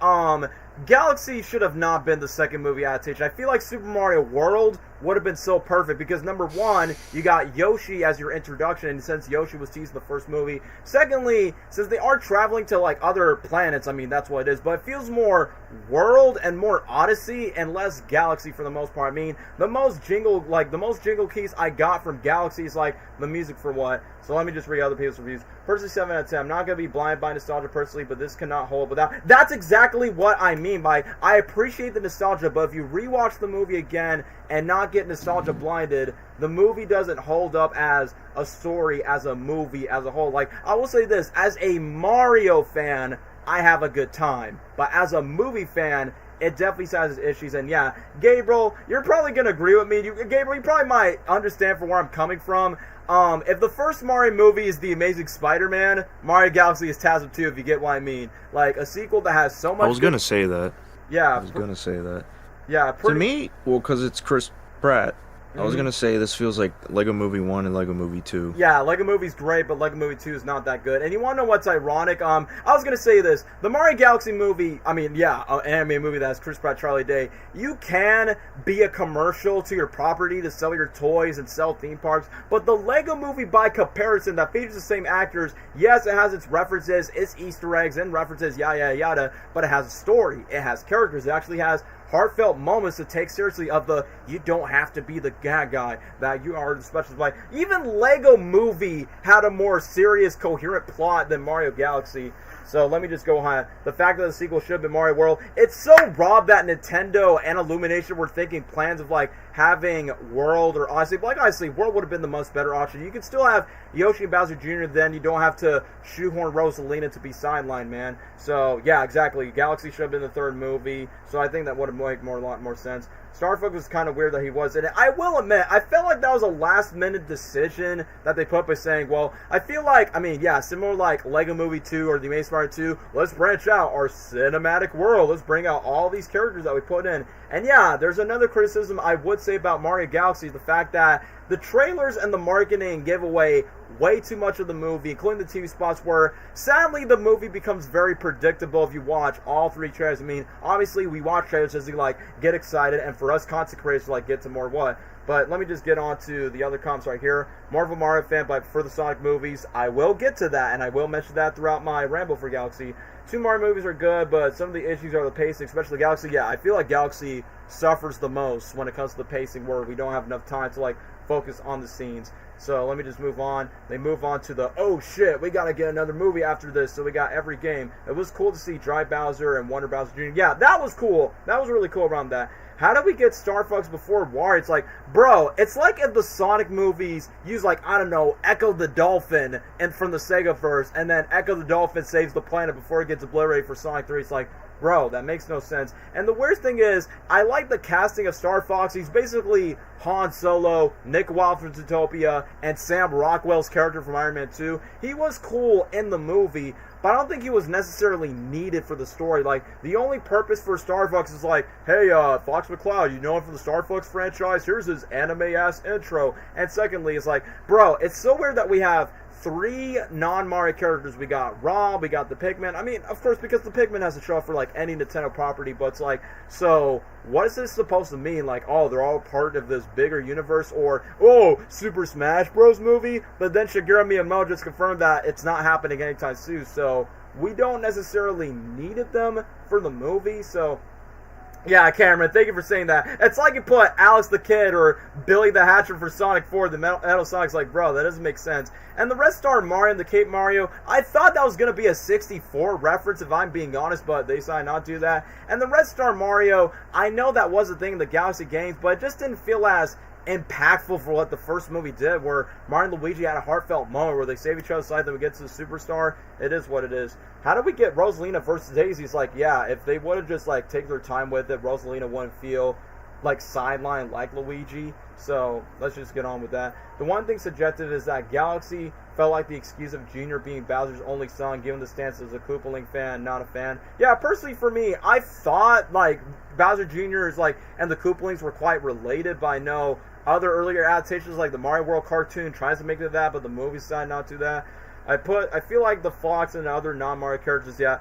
Well, they just said they're not even going to do like the Super Smash Bros. I feel like they just put Fox here to promote a new game, and he's not getting a spin-off movie. Because I will be honest, well, Star Fox movie will make $1 billion compared to Mario when it comes to that. And yeah, speaking of Rosalina, Brie Larson is perfectly cast for the role, and for me, I was honestly looking forward to hearing her take, because I feel like maybe aside from Jack Black, she seems to be the most passionate in the voice cast, like, you know, plays Nintendo and understands the games. But it kind of sucks that even though Rosalina's introduction was cool, that we got the Lumilease with the storybook, which, you know, that was the thing in the first Mario Galaxy game. But boy, not only they signed Rosalina, the fact that they retcon her origin, which Rosalina, out of all the Mario characters, she has the most deepest backstory, like kind of like Shadow in the Sonic universe. Like, bro, the fact that not only they changed the origin story, but they just like water it down instead of just having like Lost Ascen's parents and having a more bond connection with the Lumilease. Because I understand Mario Galaxy's theme was all about families. Like, you got the brotherhood with Mario and Luigi, you got sisterhood with Peach and Rosalina, then you got the parenthood between Bowser and Bowser Jr., which I will be honest, I feel like Peach being related to Rosalina feels like the most forced shoehorn last minute thing they did, which I understand they want to give more Peach more depth, which I will be honest, sometimes I like Peach in the first film, but I will be honest, and I'm not trying to be called out, and Cameron, you're not the only one here, is not trying to be woke, but I feel like they just made Peach a Mary Sue of a character, too perfect, too OP, barely struggle with any flaws, and a part of me is like, how are they going to make Daisy different from Peach? Like, I'm excited for Daisy, but you pretty much took all of Daisy's traits to movie Peach just because you don't want her to be a damsel in distress. So I said this in the DMs, I think Super Mario World Cartoon is more faithful adaptation than the Galaxy, and that's because of the hate, because of the K-people. Yeah, at least Yoshi had more screen time. And oh, speaking of that cartoon, no Mama Luigi reference? Come on! It's literally right there of Mama Luigi. Unlike Galaxy, Sonic 3 did not change Shadow's backstory. Not only just that, like, I feel like the whole Peach and Rosalina being sisters, it's like if you do Sonic 3, oh, Shadow is Sonic's long-lost brother or ancestors, and now they're basically related. It's like, bro, that just makes no sense. And yeah, side note, the Mario Galaxy games are like the Sonic Adventure equivalent of the Mario movies. And yeah, for me, I was excited for that. Sonic 3, they got an accurate on Shadow, but for Mario Galaxy, they effed it up. For Bowser Jr., it should not make sense, because where's his... Yeah. Speaking of which, for the MVPs, Yoshi is the best part of the movie, in my opinion. I mean, obviously, they should focus more on the dynamic. I feel like if I had to say some things that were better in this movie is, number one, I feel like the Mario Luigi Yoshi dynamic is way better than Mario Peach and Toad, because even though it was the purpose in the first movie where Mario needs to be motivated, but I feel like the Peach and Toad dynamic feels like, well, I just need some friends to tag along with me. But for Mario, Luigi, and Yoshi, there actually is like a brotherly bond, and then we just go to that. And for Donald Glover's Yoshi, yeah, I'm definitely surprised that, for me, I'm like, probably one of the unexpected celebrity voice casts that you think that should not work, but the fact that Nintendo's like, hey, you need to sound traditional, where he goes, Yoshi, wahoo, wah, wah, wah. So I'm like, okay, you know what, Childish Gambino? Good job, man. The one thing I will kind of feels like caught me off guard is where they played a Notorious B.I.G. montage where Yoshi's having like a montage. Like, bro, I mean, dude, I get it. It's New York. But at the same time, why are they choosing this? Like, I feel like Walk the Dinosaur would have been a nice song choice, not only to reference the live action movie, but to have that 90s feel of, and literally, Yoshi's walking in the streets, open the door, get on the floor, everybody walk the dinosaur, like, you know, something like that. And we do see Donkey Kong, like, in the middle, like, he's, like, in Brooklyn. I'm like, bro, I thought Donkey Kong was gonna be, like, back in his country, but I guess he's rolling around. So I'm like, look, I get that DK is not in the Galaxy story, so I'm like, okay, it's kind of weird that he just popped up. And personally for me, there are some funny moments in the movie, but it's not as funny as the first movie. I will say the joke, and people are mentioning the comments where Rob is being slow, where it's like, oh, it's over there. It's like, bro, Zootopia already did this joke with the sloth, so that's why I didn't laugh. It's more like I've seen these type of jokes before in animated movies, so it's not like something too new for me, but it might be new for the new generation. At least Mario and Luigi did not get separate, and I laugh at the B.I.G. sing. I mean, yeah, but we've already heard that song before in Spider-Verse or Baywatch. It's more like, I feel like it could have been better ones. But speaking of licensed songs, they did listen to the criticism where the first movie kind of overstuffed too many of them, where the second movie have one. And hear me out, guys. I don't remember which licensed song it is, but I saw Sean Combs' credit in the credits. I'm like, bro, why is P. Diddy credit in Mario Galaxy? Nintendo Illumination. Just because you have a character called Diddy Kong, that doesn't mean you have to reference the actual music artist. Like, ugh.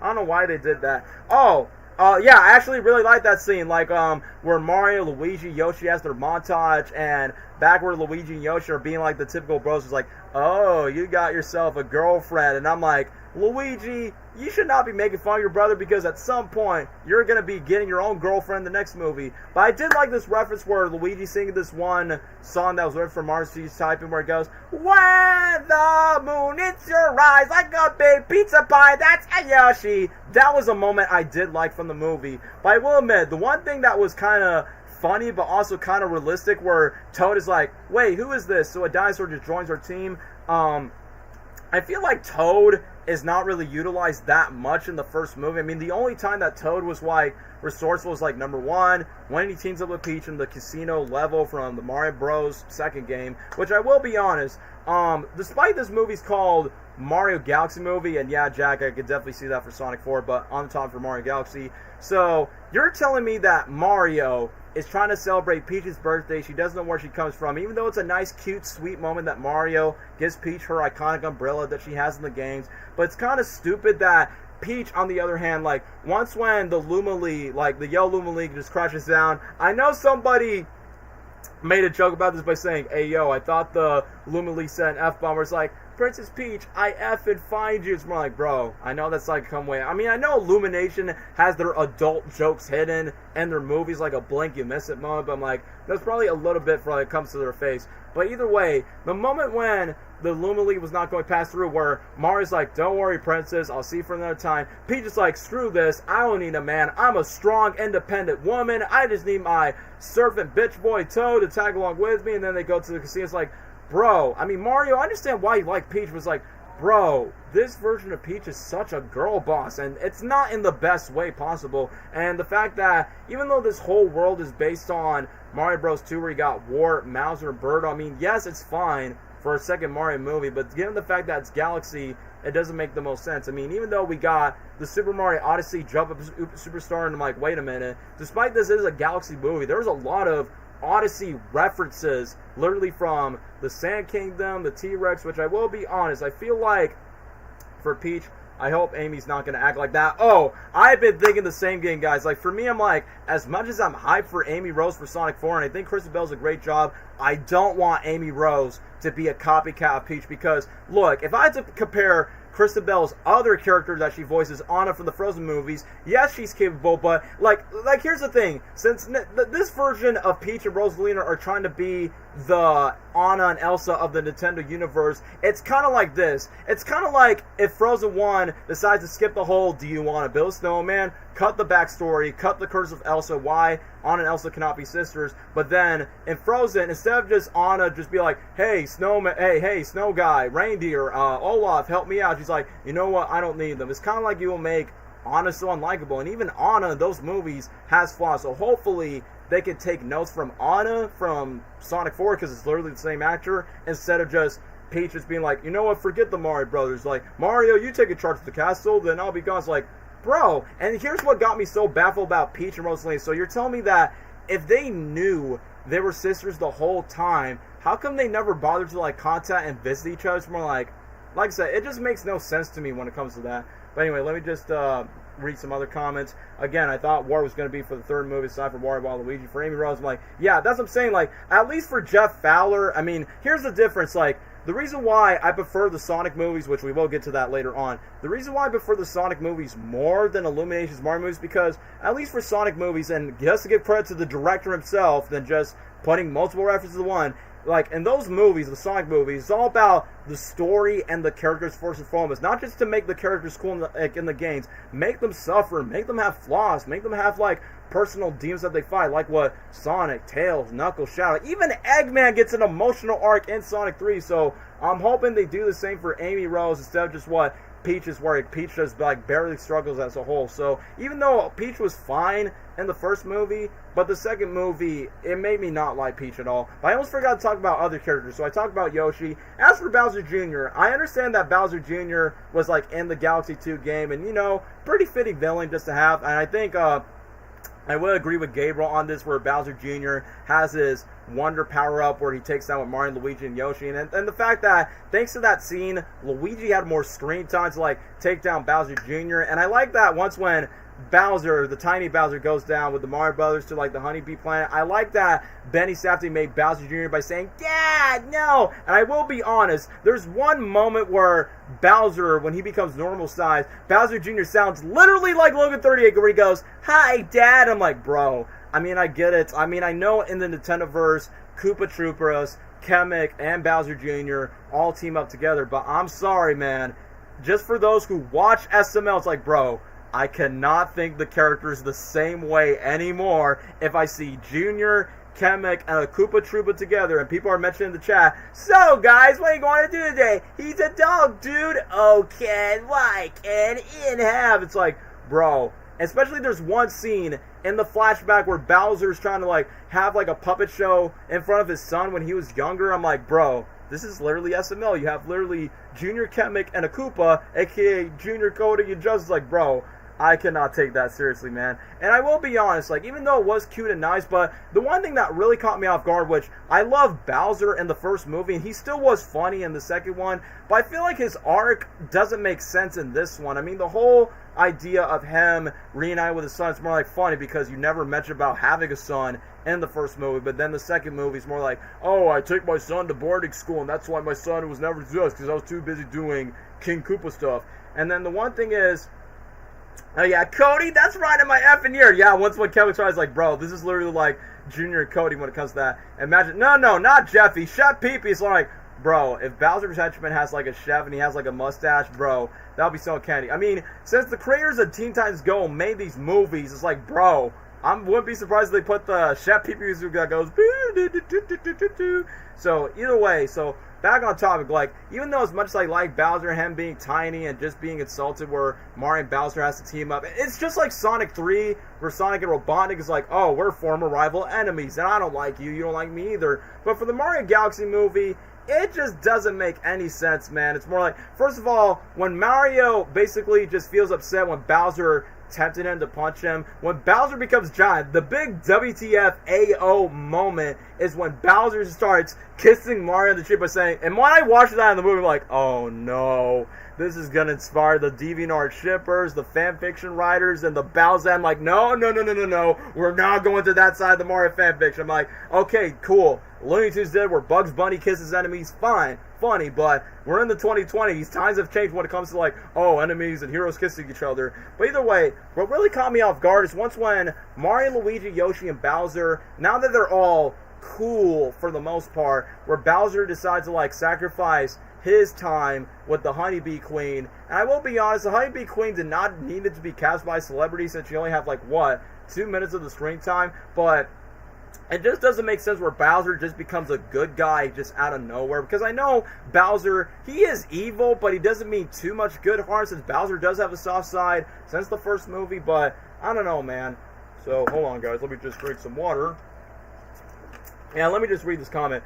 Bowser flip-flops so much. I thought it would be a cover story, then he would be like, "Junior, you've gone too far." Yeah, I was thinking the same thing, too, because there's one time where Bowser Jr. was like, "What's wrong, Dad? Are you like your friends or something?" When Bowser Jr. is trying to stop his evil plans, and, you know, Jr.'s like not only trying to make a planet, but he also wants to impress his long-lost dad. I will be honest, I thought it was going to take the Sonic 3 approach with Ivo and Joe Robotic, where, you know, I was emotional that he gets to reunite with a family relative, but then after when his grandfather betrayed his own grandson, and that's where grandson and grandfather had a fight Sonic 3, I thought we were going to get something like that from Mario Galaxy, and the fact that Bowser surprisingly used the character, like, I like that in the beginning, Luigi is cool with Bowser, despite Bowser literally tortured Luigi the first movie by saying, oh, no, I don't care, he's not really that bad, Mario, but he still has a personal vendetta with Mario, because, you know, Mario's Mario, despite they only have, like, one fight with each other, because, you know, it felt really rushed, man. And yeah, they did play Peaches for like 5 seconds, and I will be honest, the one thing that felt messy about Bowser's like, bro, I thought Jack Black was going to do his usual thing of what he does best, make an original song, which I remember during Jimmy Fallon when Jack Black puts on a Bowser suit again, he literally goes, there once was a name named Mario, I feel like so sorry, oh, fiery, oh. It's like, bro, so I guess we're done with the whole Jack Black original song streak that he did for the first Mario movie, Kung Fu Panda 4, and even Minecraft, like all years in a row. That was like a big letdown.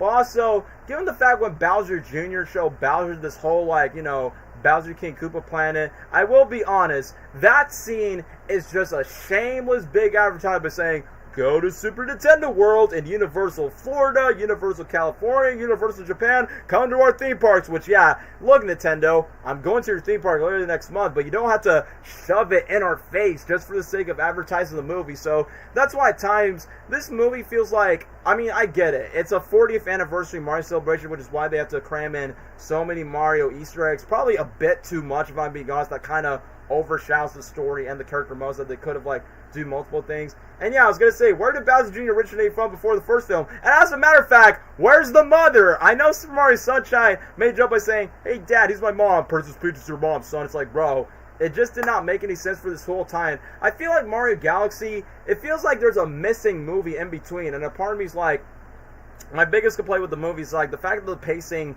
goes really too fast. A part of me is like, I feel like, what were those guys thinking? Like, I understand that animated movies literally takes like, what, 2-3 years to upload, and to me it's like, I don't know why it took like so quick just to get from the next scene and the next scene. Like, from Bowser just went from lighthearted chill villain, and then he's bad, and then he's good, and then he becomes a villain again. So yeah, you could tell that Super Mario Galaxy was so rushed. It's more like, yeah, just like the Sonic movies have to do. That's what I'm just saying, like, I'm hoping for the third movie, because the best thing about this movie is they listened to some criticism from the first movie of less licensed music, we got more Luigi, we definitely got more screen time with the other characters for the most part, but aside from that, it's more like, I feel like the third movie, I'm not saying it needs to be a 3-hour long movie, but at least like extra 10-15 minutes will be good enough, so then most of the other characters are not like silent enough. You want to know what they should have done? The Giga Drive Bowser, not Odyssey Dragon. Yeah, I will be honest, when I watched the movie for the first time, like, wait, where did that dragon come from? I don't remember that from the Galaxy games,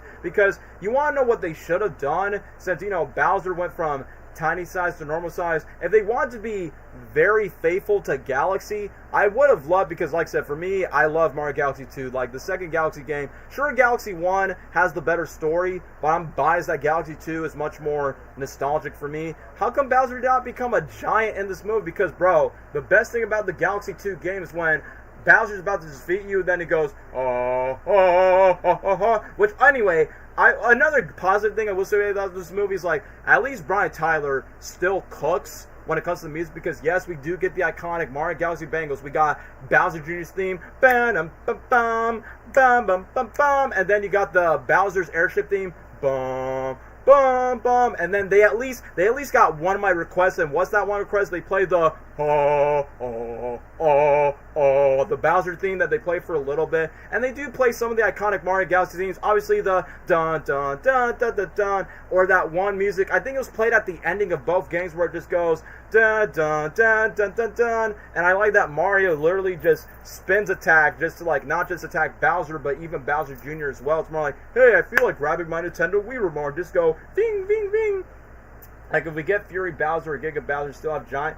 Like I was going to say, I feel like we still would have got Giant Bowser like in the Galaxy games. And I almost forgot to talk about the T-Rex scene, because before I talk about the final battle, which I will say, the final battle kind of fixed a little bit of the mistakes better, but then, like I said, I feel like it's a downgrade version of the first movie's battle. Let me just get to some scenes. I feel like the casino level it was cool to visually see, but it gives too much Peach screen time because I get it. Peach is a badass. Cool. She can defend herself. Whatever. Cool. Can we just get back to the galaxy elements? And the worst thing about the other scene is, so I understand that Bowser Jr. shrunk Mario and Luigi into babies because, yeah, you get it? It's a reference to Yoshi's World, so let's make it this. Because we know in the lore, like in the game version, Yoshi gets to save Mario's life when he was a baby, but since they can't do that for the movie version, they decided to move that through. And honestly, when they got the T-Rex from Odyssey, it's like, bro, this is just a shameless Jurassic World parody because Universal, I get it, Chris Pratt was in those Jurassic World movies. You had to use the exact same Jurassic Park T-Rex arms. I get it, it's fun. It's like, bro, we literally had a T-Rex scene like this from an awful Jurassic World movie that came out last summer, and now you're kind of repeating it again. I mean, I will admit, it was funny when baby Luigi was crying, and then he becomes adult Luigi where he goes, wah, wah. I will admit, that was funny, but I will be honest, that Odyssey T-Rex sequence, why, it was cool to see, but it wasn't really needed in the movie. I feel like that T-Rex sequence could have been like a deleted scene for itself because it doesn't serve much of the story aside from, hey, remember this from Yoshi's Island? Remember this for Odyssey? It's like what I said before. I appreciate the fan service, but when it comes to like once again, we'll get to the Sonic movies later on, but the way that the fan service is handled for the Sonic movies, we don't get it right away. It needs to be earned throughout the journey. But for Mario, it's more like, let's just put it for as much as we could, since this is the second Mario movie. It's 40 years of Mario. So I feel like they could have just like saved half of those Odyssey ideas, because I'm like, you can't call the third movie Super Mario Odyssey because you literally put a lot of Odyssey elements in the second movie except the Cappy sequence, so that doesn't make sense to me. But when it comes to the final act, I like that we literally have another Mario Maker type of sequence where Bowser Jr. is literally, I think Jr. literally says, time to meet your maker, where they're literally seeing 16 bits of Mario Peach going whatnots. And like I said, what is with these movies having a lot of not a lot of slow motion scenes? Despite that, the world scene was a little disappointment. Like I say, if this movie was 100% a world movie, it would have been like, yeah, if it was something like, oh, Yoshi has to mature up, that would be better. I 100% agree. This movie is more disappointing than the Knuckles series. I mean, yeah, the Knuckles TV show is disappointing, but to give the Knuckles TV show credit, at least that show has a story rather than just like, oh, let's put things all at once. But, you know, Knuckles show, not a big fan of it, but at least that one knows what they're trying to say, even if I'm not a fan of the story they're trying to tell. Since Mario Galaxy has a big pacing story identity crisis, man. It's more of a Mario movie than Knuckles, bro. So, yeah, you get that one, I mean. But either way, back to the point. So even though it was kind of nice that the final act kind of had Mario and Peach, and I think Peach got slightly better in the final act, even though I feel like the whole sister act. I almost forgot to talk about the origin sequence. So, you know, they changed a lot with Rosalina's origin, where it's like, oh, because, you know, in the original game, Rosalina actually had absent parents, and it's actually pretty sad and disappointing to hear. But then Peach is like, oh, we were long lost sisters. We had no parents. It was nothing but created by Stardust. And what's so funny about the backstories when Rosalina has to let go of baby Peach's hand all the way to the Mushroom Kingdom, and I'm like, bro, it's exactly like Sonic 1. I mean, we'll talk about Sonic 1 since that's literally the next movie. It's like a rehash of that Long Claw scene from Sonic 1, but at the same time, it's so hilarious to laugh at because you're seeing this preteen Rosalina letting go of this baby Peach by saying, no, let me go, sis. Sorry, you must go. Bye-bye. No! And then she got raised by Toads, and then she becomes a girl boss OP. It's more like, bro, I cannot take Peach's backstory so seriously, man. And then in my mind by saying, wait, if Peach and Rosalina are sisters, then what does that mean for Daisy? Is Daisy like their cousin, their third sister, or is she like their friend? Like I said, I mean, I'm excited for Daisy, y'all, but what can you do with Daisy now after avoiding you did the whole lore change with Peach and Rosalina? But as for the final act, Bowser is now evil again, where Mario's like, Bowser, you don't have to do this that way. You ruined my wedding, Mario. You have to underestimate my fury. And then when Bowser, I will be honest, I did figure that he was going to be Dry Bowser and Gabriel. Hear me out. They copied us. They copied Boy and Daffy Duck the movie too. We had Dry Bowser. We had Bowser Jr. Rosalina did have a sister. We had a T-Rex that falls to the water. It's like, bro, it's literally elements from Boy and Daffy Duck 2. The difference is Mario Galaxy is a faster movie. Boy and Daffy Duck 2 is a slower movie, but they both have pacing issues. That's one thing that they have in common. But other than that, when Bowser decides to become Dry Bowser at the end, when Bowser Jr. is like, Dad, like, because, you know, Mario was the one that has the axe. I thought Bowser Jr. would, I know he's sad, but I thought he would get angry by saying, you killed my dad, I'll end you, Mario. But instead, he just becomes sad, and then Dry Bowser decided to king of his house. imagine the Koopa Link saying Bowser Jr. and say, I say Bowser's Fury for movie 3, but they can't do that because Fury Bowser Jr. Yeah, I mean, it's the same issue I got with the first movie where we got Donkey Kong and Peach using the fire flower instead of Mario and Luigi. And yeah, Cameron, you're also right that it's kind of weird that it's cool that Mario and Luigi has the fire flowers, but it was never used in the action sequence, not even for the final act, which that was a big missed opportunity. And it's kind of weird that Bowser Jr. has the Fury form that just Bowser. So, and another thing, I understand that they're trying to keep things low-key and grounded, where you got Bowser and Bowser Jr. taking down Mario. And I keep forgetting to mention Star Fox in the final act, where he got all the Lumily stars, trying to tag along with them, and then he had like the iconic meme of dual barrel roll. You're telling me that Star Fox, like Fox McCloud, rides on the observatory spaceship and not Rosalina, while Rosalina's the one that is in control of the ship in the Mario Galaxy games? Like, bro, that's what I'm saying. Like, Galaxy should have been saved for a third movie, so then Rosalina doesn't get the Luigi treatment like in the first movie. So that's why I just don't understand why is it so hard to do. And yeah, them roaring together was badass. I do like the Fury Bowser Jr. design, even though, yeah, the fact that Bowser does do that. So either way, it was cool that Luigi and Yoshi came in to help Mario in the nick of time, because literally in my mind by saying, okay, Peach definitely takes her sacrifice to go help Rosalina. Even Mario's trying to be a good man, be like, go, I got this, princess. But it was kind of cool to see Luigi and Yoshi team up, because we definitely like the trade dynamics. I like that their power-ups are literally based on Galaxy, maybe except Mario. Like, I know there's a drill in Galaxy 2, but they said the suit's based on Mario Wonder, which I've never played Wonder. I'm like, oh, that's cool. But I know Luigi has the cloud, and then Yoshi has the balloon. But what really caught me off guard this final act is like, seriously, Luigi uses a Smash Bros. Character just to take down Bowser, and that Shadow Game & Watch character is the reason why that Dry Bowser is defeated? What? It's like what I said before. Let's say Sonic 3, instead of just Super Sonic, Super Shadow stopping the Eclipse Cannon, you've got Echo the Dolphin, you got Joker from Persona 5, coming out of nowhere to stop the Eclipse Cannon from shooting the Earth, and then the moon gets blasted. Like, bro, like Nintendo, I understand you're trying to incorporate as many cameos from non-Mario properties into this one movie. It's more like, bro, that doesn't even make sense, man.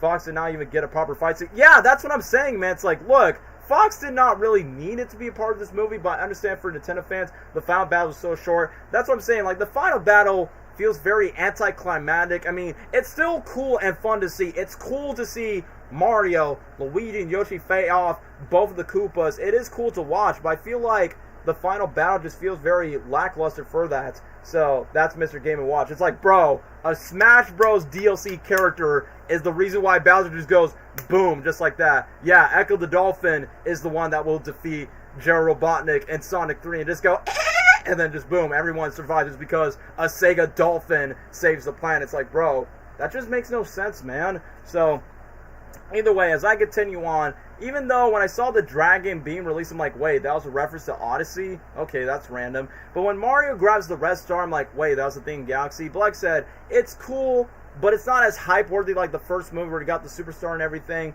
And yeah, we do get the iconic spin that he did in the Galaxy games, and the music where he goes, ba ba da da da da da da da. And cool to know that, yeah, this movie takes a bunch from Wonder, yeah, Drill Mario, Wonder Bowser Jr. It's like, dude, like, I understand, like, for somebody who's, like, a longtime Mario fan, and for someone who's never owned Wonders, like, since when did we start putting more recent media in a Mario movie? It's like if the Sonic movies put, like, I don't know, something from Frontiers, and then Shadow gets, like, Doom Wings at the last minute by saying, why are we doing this so early when you just introduced the character? So, that's what I'm saying. Like, the movie, I still enjoy it for what it is, but it has so much overstuffed ideas. Like I said, pretty much like The Amazing Spider-Man 2, in my opinion. Like, cool moments, some other thing. And yeah, there were no emotional moments. Like, they tried to do it with Peach and Rosalina along with Bowser Jr. And for Mario's motives, I mean, like I said before, his motivations in the first movie were more relatable from the whole zero to hero type of motivation. And then the second movie was like, I gotta appreciate the princess. And I forgot to mention this, where aside from Luigi and Yoshi making fun of Mario, there's one line that Luigi said by saying, hopefully you get to tell your princess that she has a friend for me. And I know by the end,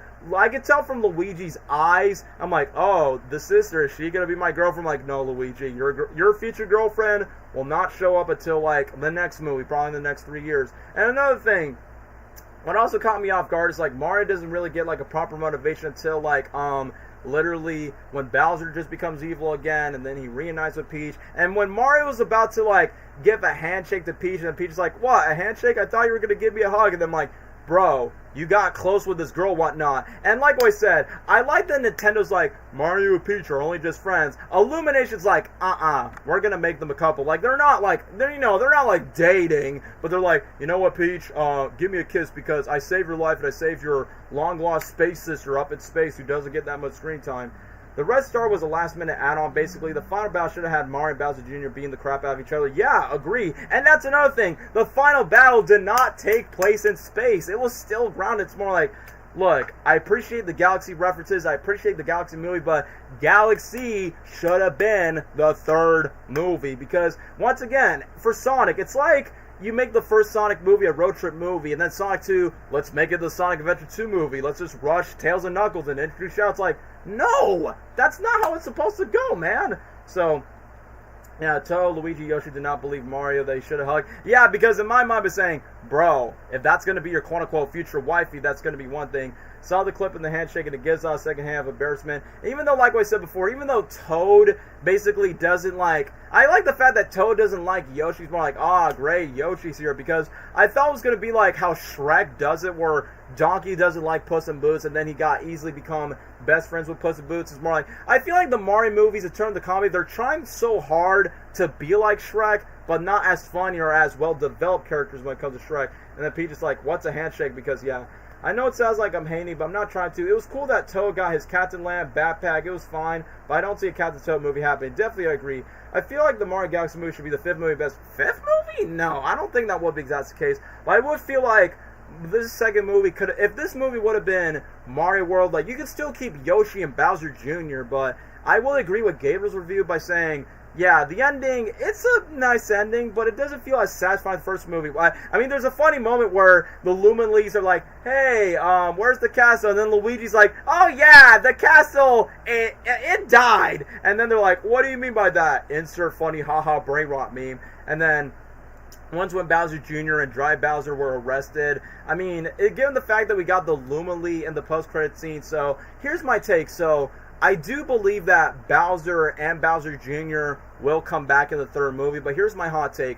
I do not want them to be the villains, which I've seen people in the comments saying, why not add the Koopalings, which maybe someday in a future movie, but I feel like for the third movie, you can keep Bowser and Bowser Jr. around as side characters, but I don't want them to be the main villains. Like, for the third movie, we need Wario, Waluigi, especially for Daisy at the end credits, because here's what I'm going to say, because if you have Daisy in the third movie, which I pray to God, do not waste Daisy just like you wasted Rosalina in the second movie. And secondly, you got to make Daisy different from Peach, so then she's not like a certain copycat of that. And thirdly, what I remember from the lore of Daisy, when I decided to go back to my research, where Wario is basically like responsible for taking over Daisy's land in Super Mario Land, and that kind of caused the whole Mario versus Wario rivalry. And I feel like that would be such an interesting dynamic of the Mario Brothers versus Wario Brothers, and Princess Daisy needs their help. It's like, yeah, I think that would be... I feel like the third movie has potential to be better than the second one, because the second movie was so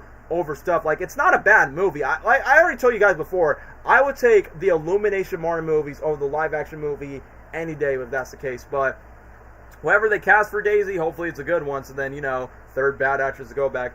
Who voiced Wario Waluigi in the movie? Okay, Charlie Day mentioned this, and I think this guy is the perfect casting choice. And Charlie Day's like, you know what? We should have Danny DeVito voice Wario. And to be fair, Danny DeVito was in two Illumination movies, The Lorax and The Migration, and come on. And even Danny DeVito's half Italian, so it makes sense by saying, yeah, it's me, Wario. Do you want to eat me? Hey, Luigi, did you bang my wife? Huh?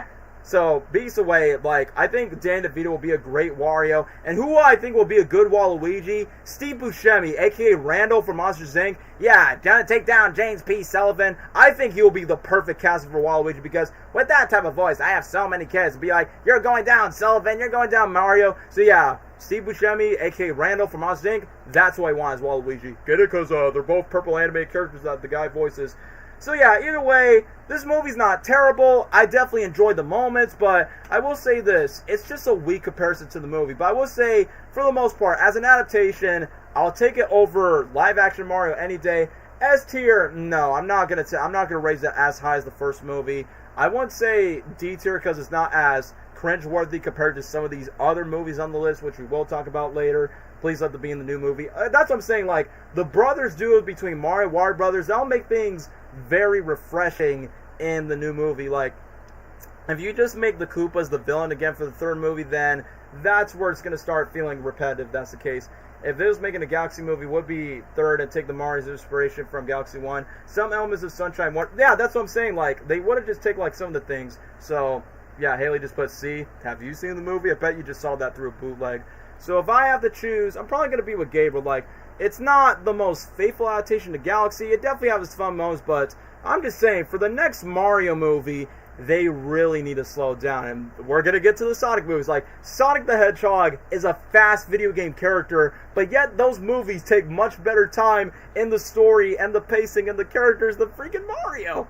But either way, the third movie, they definitely need to slow down. Like I said, the third movie doesn't need to be too long, but at the same time, they need to, like I said, for a Mario movie, I know people are going to say, it's a Mario movie, it's a kid's movie, it's not meant to be that great. Well, because for me personally, my kids' movies back in the day, from Disney to DreamWorks to all that, were much more in-depth or having more adult themes. So if I were Gabriel, I definitely would say, like, yeah, I think B tier will be, like, the best case. Like, I would say this, like, just like I say with the first Mario movie, like, as a movie, the first movie is an A tier, but as an adaptation, I'll give it, like, an S tier for, like, that ranking. Why the heck is the movie not moving up? Come on, move up. Move now. Come on, get up there. Because we definitely have to move on from the Mario franchise.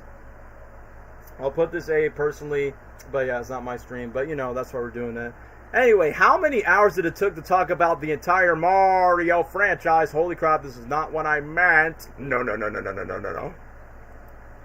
Sorry about that. I was just trying to click about the runtime. Dang, almost 2 hours talking about Mario. And yeah, so we talked about the Plumber Boys. So in rank, we got F for live action, S for the first one, and now for Galaxy. But now that we're done with the Nintendo side, now we're going to go with the Sega-verse, a.k.a. the Sonic the Hedgehog movies, which, Gabriel, just for me to take a break, talk about the first Sonic the Hedgehog movie. Does it hold up? Yes or no? Take it away, Gabriel. Alright, now Sonic 1. to Sonic the Hedgehog. This movie, I still think it was a good movie, overall.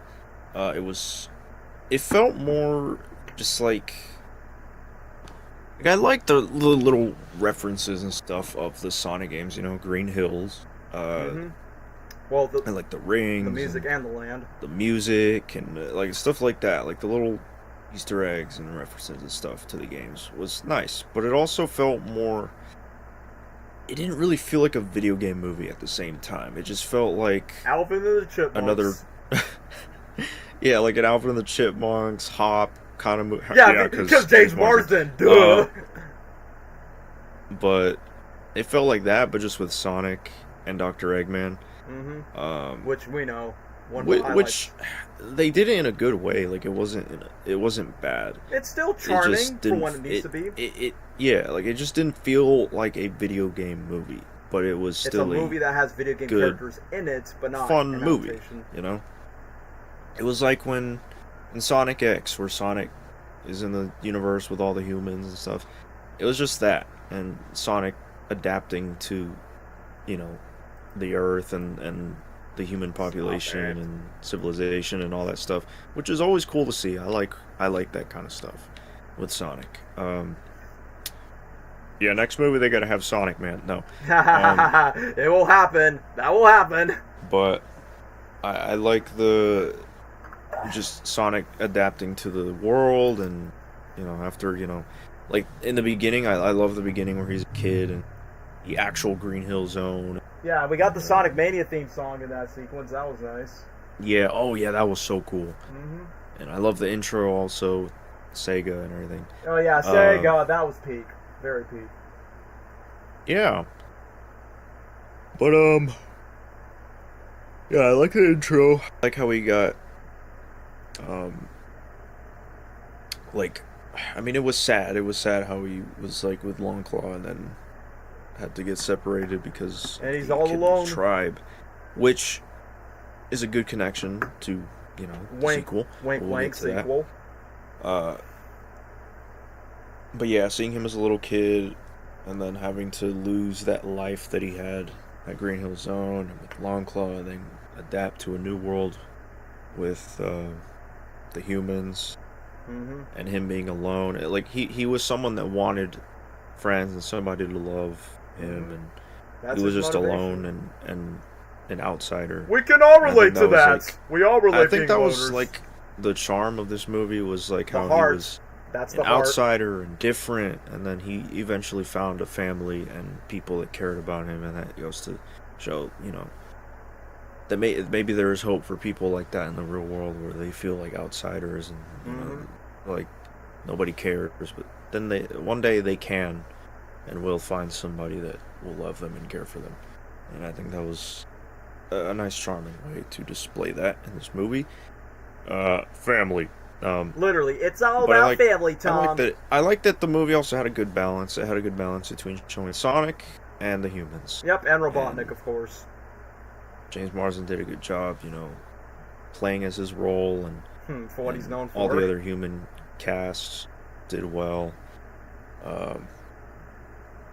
Even though they were kind of like simple roles. I don't know how to explain it, but yeah, but they know what they were signing up for. They all did good. They all did good. They all had good chemistry and everything. Especially Marsden and Sumter. And then when he first meets Sonic, and then he freaks out, and then, like all that stuff is always fun to see, like in these kind of movies. Yeah, live action CGI hybrid movies with cartoon characters. Like it's always entertaining. I don't know why, but yeah. Like Scooby-Doo. Sonic, it was fun.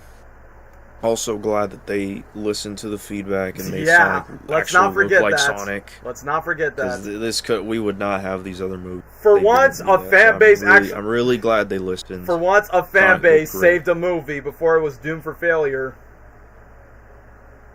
Yeah. First time in internet history, baby.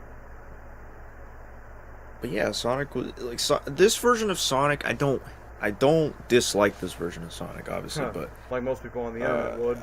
At the same time, he is also like this. He feels just like a much younger, much more youthful version of Sonic compared to the games. Like the games, yeah, he is also a teenager and stuff. Pretty much, he feels a little bit more mature. He feels. I don't know. He just doesn't feel like a kid. He feels a little bit older in the game. But in here, he does feel like a kid. Pretty much Tom Holland's Spider-Man, basically. Super energetic and everything. And I mean, that's fine. That's how he should be. He should be energetic and youthful and everything. But it definitely feels different from the games, at least to me. And I don't hate it, but, me personally, I still prefer the game version of Sonic. But I also don't mind this version of Sonic either. Yeah, I like Ben Schwartz. I think Ben Schwartz is perfect probably casting. Like the best you can get for to voice Sonic. Yeah, for the movies, for sure. He does a great job with his humor and delivering jokes and his improv and bringing the character to life and not just jokes, but the emotional scenes and stuff. Like he does a great job as Sonic. Yeah, great for the role. Like the scene where he was running around the baseball place. He's so good at with the emotional line shuts deliveries. Down you feel it. Electricity and everything. That was a nice emotional scene. And yeah, I think James Marsden, Ben Schwartz, they did great for their roles and their the way they built their relationship and chemistry. Yep. Later on in the film, or throughout the whole film, at first James is like, you're an alien, you're weird, da, da, da. And then later on he's like, you know what, I like this guy, he's a good kid. Now I'm gonna so I like the relationship between them, like father and son in a way. Yeah. Which at first, like, you would think, okay, that's weird, I don't want to see Sonic adopted by humans. Yeah. But I guess for the movies it's okay and it kind of makes sense, as long as it doesn't take away the whole the Sonic stuff. Which they did better in the later movies. Yeah, obviously, but I feel like they did that on purpose for the casuals who are not Sonic fans, so then the parents could relate to Tom, because... Yeah, I think the only problem with it, though, with that, is that they think, like, everybody else, like all these other Sonic characters, are like, oh, I think they should adopt like every Sonic character. Adopt Shadow, adopt Silver.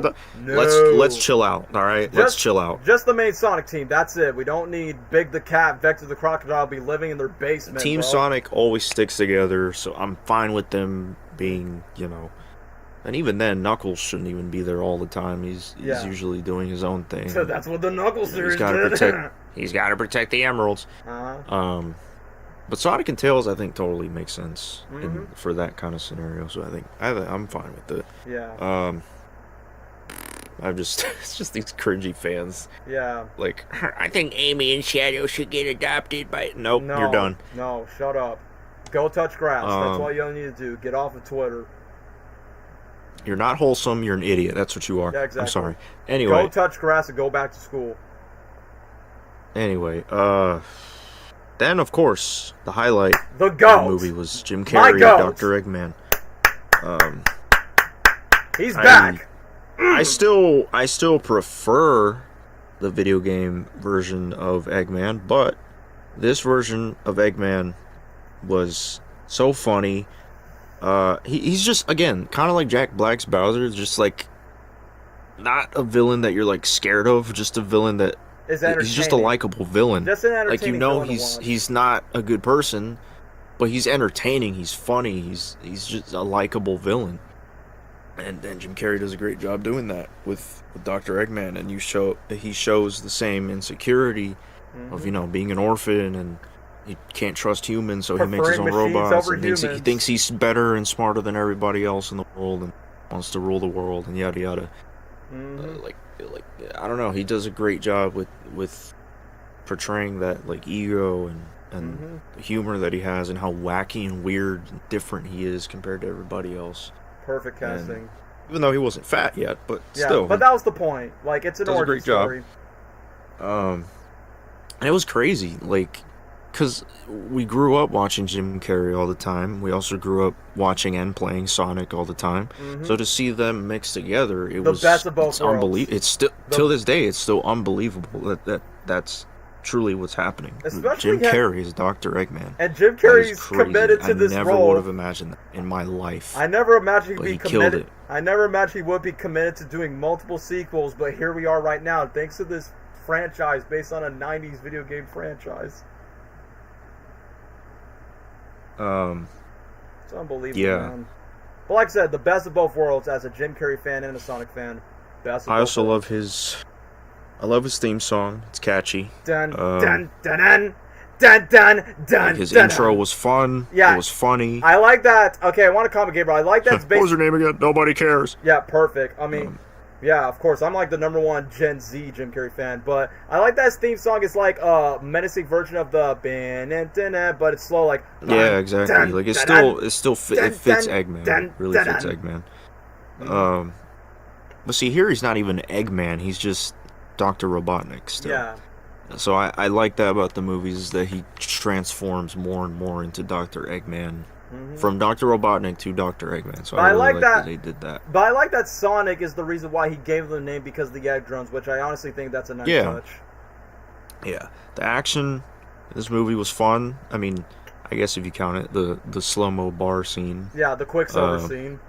That was fun. Even the Sonic choice was nice. The scene where he's getting chased by Eggman, that is the best action scene in the movie. That was like the most video game aspect of the entire movie. Yeah, exactly. Like with the rings and then him getting chased, it's like that was just the most Sonic, well, besides the Green Hill part. Yeah.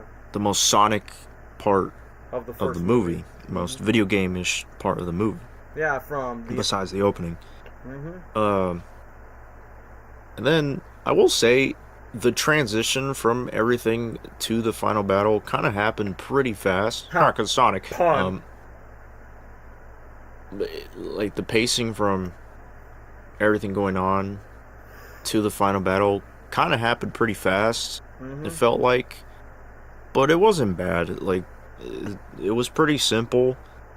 Sonic didn't really have his true powers yet, like Supersonic and all that yet, so he just used what he did, like in the comics, like the electricity thing. Yeah, and also he does. and Sonic Adventure as well. Yeah. And then used his homing attack to stop Eggman. Nerdgasm. Robot Nerdgasm thingy. That was really cool. And, you know, these are my family. These are my friends. Don't hurt them. I'm gonna save the day. And then stops Eggman, and then he gets transported to the mushroom. The mushroom. Yeah. Which was pretty funny, like the way like the slow mo. Yeah, where he's like Harry's facial expressions and stuff like that. It was just perfect, and it was very cliche. It was very simple, but it was funny. It was fun. It was cool. What a perfect setup for his revenge. Just another movie that is good for family, good for fans of Sonic, for parents taking their kids, anybody. So it was a fun movie, not bad. Yeah, I mean, definitely. It didn't feel a whole lot like a video game movie, like I said, but it wasn't a bad movie overall. I still like that movie. Is it the weakest out of the three? Yes. Yeah, but doesn't make it bad. I think each movie got better and better. Yeah, surprisingly. But yeah, Sonic 1, I would put it at A tier. Okay, that's not too bad. I mean, I was thinking the same thing too, so thank you, Gabriel, for your review. Now for Sonic 1. Okay, guys, if you subscribe to my channel, you know this franchise is a cash grab. I'm literally wearing a shirt of the Hedgehog right now. I'm wearing a Luigi hat and a Sonic shirt at the same time. Because even though, yes, Mario was the first video game franchise, but for the Sonic movies, okay, let's be honest. This first movie should have not worked. And I feel like if the old design would have been kept, this movie would have been a disaster. It would have been terrible, like the live-action Mario movie. But you know what? Thanks to that redesign, thanks to the fans, well, like I said, it's funny for the first time in internet history, the Sonic fan base, sure, they are notorious for their opinions, but for once, the Sonic fan base, they didn't just save the movie, they just changed the entire Sonic franchise forever, because, let's be honest, if the studio, the filmmakers were being so egotistic by saying, what are you talking about? Why are you, talking some shade for our Sonic that looks like a furry creature with some ugly human teeth? Like if they want to have this attitude of screw you, we know our audience better, but then the movie would have got a critical and financial flop if Sonic 1 would have had that old design, and it probably would have been taken by Frozen 2. But thanks to the fan backlash of the old design with Sonic, we got a much better looking Sonic. Like, for me, I'm like, the voice was good, but the design was pretty awful. The only thing that would have, like, still be good is just Jim Carrey being Robotnik. But other than that, the fans and Jeff Fowler and the crew did the right decision to, like, you know, risk millions of dollars to redesign Sonic and just make him better. And I will be honest, I will talk about the movie, but man, when that first movie's trailer came out on my birthday, November 12, 2019, I was in high school, Sonic looked better, they add Green Hill, Jim Carrey bringing back his A-game, very Ace Ventura, Grinch and Mask, and in the trailer, they play like a modern remix of Ramones Blitzkrieg Bob, and if you guys know, I am a punk rocker, yes I am, bro, you're telling me that Ramones has a connection to Spider-Man, no, Jimmy Neutron, Scooby-Doo, Spider-Man, and now Sonic. I'm like, yeah, this is why I love this band so much. But other than that, that trailer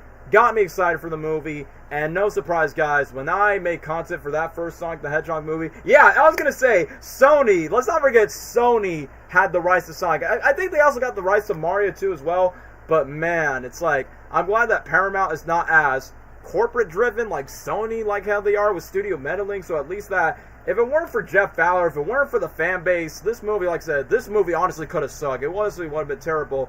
But as for the movie itself, when I went to see it in the theater on Valentine's Day, what do you think of my Paramount Creative Sega Cinematic Universe? I don't think they're going to do that. They're still mostly going to stick with Sonic since that's most popular. But anyway, let me get back on top of the first movie. So, went to see the first movie, cosplays Jim Carrey's Robotnik, and I will talk about Robotnik in a certain scene where I got noticed by him back in 2020. So, yeah, I mean, somebody mentioned this in the comments by saying, yeah, Sonic the Hedgehog, the first movie, was basically, yes, Cameron, I agree with your comment, but basically people were like, yeah, the first Sonic movie was the last movie I saw during COVID-19 before everything got shut down. For me, it was definitely one of them, but guess what? The first movie was already a big hit. It was well received from fans and critics, but here's what I thought about the first movie. So, first of all, yeah, if I had to get to my criticism right away, yeah, this movie's not very faithfully adapted as a Sonic movie. I mean, there are some elements in it, like you got the opening sequence with Green Hill, like the Sega opening sequence, peak of Sega. That was honestly like pretty cool. And the other things that I feel like, because I understand that this movie is a very fish out of water story, and remember that I said that this movie could have not worked. It's not the whole old design, that the movie's like very formulaic, that you already see from Alvin the Chipmunks, Smurfs, and Hop, and it's more like, bro, there are some tropes where you get that chipmunk vibe where it comes to the road trip elements, and it's more like, okay, this is kind of getting too familiar with those other kids' movies. I mean, even live action Scooby-Doo decided to edge themselves a bit, so it's not just a kids' movie. But for the most part, when the Sonic elements are there, not just the character, but for what they are in this movie, it's also really good. Again, there's no bad Sonic movie. Like, they're all quality to me. Yeah, if we're talking about the movies, yeah, not really, which I will agree with Gabriel. Yeah, the first movie's definitely the weakest because it's not really the most faithful adaptation of the Sonic, because I understand that the first movie had so much pressure from the old design, and secondly, this is Sonic's first big budget movie on the big screen. They don't want, because the fact that they took so many years to develop a Sonic movie, like Sonic Wonders in the World, Sonic Armageddon, Sony's take on Sonic, which, yeah, they don't want this movie to be as bad as the live action Mario movie. I like the characterization of Sonic of overcomes the challenges over the course of the films, even for his drama, but I also like that he can be locked in badass, but still has that kid mentality. Oh yeah, I almost forgot to bring this up. The reason why Sonic is more like a kid in this franchise, because the writers basically specified by saying, well, when they pitched the Sonic movie to the studios, they wanted this movie to be like E.T. meets Superman meets Little Mermaid, like, you know, Sonic wants to be part of that world, but like E.T., that movie features like a boy and the alien, but instead of just like, they were originally going to go that approach where a kid becomes friends with Sonic, but then they're like, no, Sonic's the kid, not like a kid being friends with Sonic. Like, you know what? It was probably for the best for like this version of Sonic as well. And besides, even Ben Schwartz, which I will be honest, Ben Schwartz was the perfect casting choice to voice Sonic the Hedgehog in the movies, because if you guys don't remember, the studio, Paramount, wanted to have bigger A-list stars that are more famous than Ben Schwartz. I mean, Ben Schwartz is recognizable, but he's not movie star level famous. He's mostly known for TV and voiceover. They wanted, hey, let's get Tom Holland, Josh Gad, Andy Samberg, Chris Pratt, Charlie Day, like, you know, just the random celebrity stunt casting names for the role. But when Ben Schwartz got cast for the role, he was not the first choice, honestly. He was in a meeting with the producer of Tim Miller, aka the same guy who made the first Deadpool movie, met with Jeff Fowler, saw that he has Sonic toys in the show by saying, hey, we're doing a Sonic movie, do you want to be a voice of that? And since Ben Schwartz is not just a Sonic fan, he's a gamer, kind of like Jack Black in a way, where Ben Schwartz plays Sega games, Nintendo games, Xbox games. So obviously, Ben Schwartz is a gamer, so I'm like, well, if you are going to cast somebody to voice a video game character, does that person, that actor has a passion, not just for the role, but for the love of video games and movies at the same time. And again, the fact that Ben Schwartz has a habit for voicing blue anime characters, DuckTales, TMNT, and Sonic. And I will be honest, when he was first announced, I was excited, man, because I only knew Ben Schwartz from Randy Cunningham and DuckTales, but when I hear that voice because even though, yeah, I do have a soft spot for Jason, but what makes Ben Sonic stand out is not just the youthful charm, kind of like I said, I always compare him to Tom Holland's Spider-Man, where fans don't like it just because of how young he is and the change they did to the character, but then Tom Holland's Spider-Man grows and evolves for that. But for Ben Schwartz Sonic, it's more like, bro, like the fact where in the very beginning of the movie where he's guys, so I know what you're thinking, why is that incredibly handsome blue hedgehog being chased by a man mustache in the Civil War? Ben Schwartz, he nailed the humor, the essence, like that free wild spirit's more like when I hear the voice, I'm like, yes, it's Ben, but when he puts it high by saying, bro, he is not funny again, like, you are Sonic the Hedgehog, where he goes from all the things. And yeah, somebody mentions this like in the comments like already by saying, oh yeah, he does say the no good reference, and of course he says the gotta go fast reference. Like, I don't know, man. I mean, I say my only criticism with this version of Sonic is his jokes could be 50-50. There are some jokes that are funny, and there's some like, I don't know, that's a bit cringy. But you know, I mean, Sonic in general is cringy at times, but sometimes it's not like too chipmunk cringy.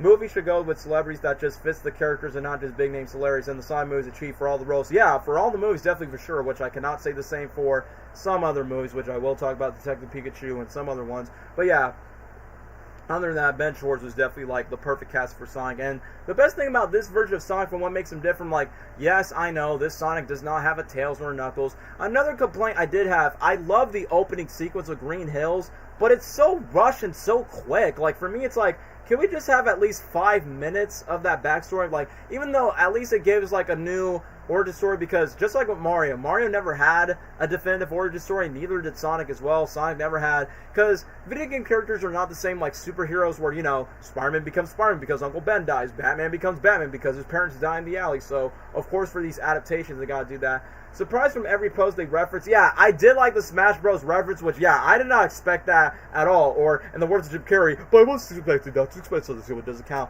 But yeah, I did like the opening sequence. They did play the Sonic Mania theme, which I thought that was cool. It was cute to see a younger version of Sonic around that. And it was kind of nice where we get to see the Echidna tribe. And, you know, it was a perfect setup for the sequel, which we will talk about the sequel later on. But I will be honest, like, it is sad to see Sonic all by himself, that he has this, like, mother eternal figure. I feel like the Long Claw should like have a bit more screen time, because even though it is emotional enough to understand why Sonic's all alone, but I feel like if we were to have, they didn't have to make the scene too long, but it didn't have to be too short. If they have to do that whole Sonic and Long Claw type of origin story, I feel like that could have been extended for like maybe 5 minutes, so then we could get a little bit more screen time of how it did. Because here's the thing, we don't know how Long Claw adopted Sonic, and that was never explained in the movies at all. Like, we knew he had a guardian figure, but they never explained, like, oh, why is Sonic being raised by now? Was he an orphan, and then he got adopted, kind of like Tarzan, where Tarzan's ape mother, Kala, adopted him when his real-life parents died? Because even Disney's Tarzan took more time of a guardian mother-type figure to adopt a baby when the baby's, like, you know, no longer having his biological parents. So they could have took notes from that. Yeah, an extra 5 minutes would have been at least good enough, because I understand, I mean, like, Sonic, you gotta go fast and you gotta get straight to the main premise of the story.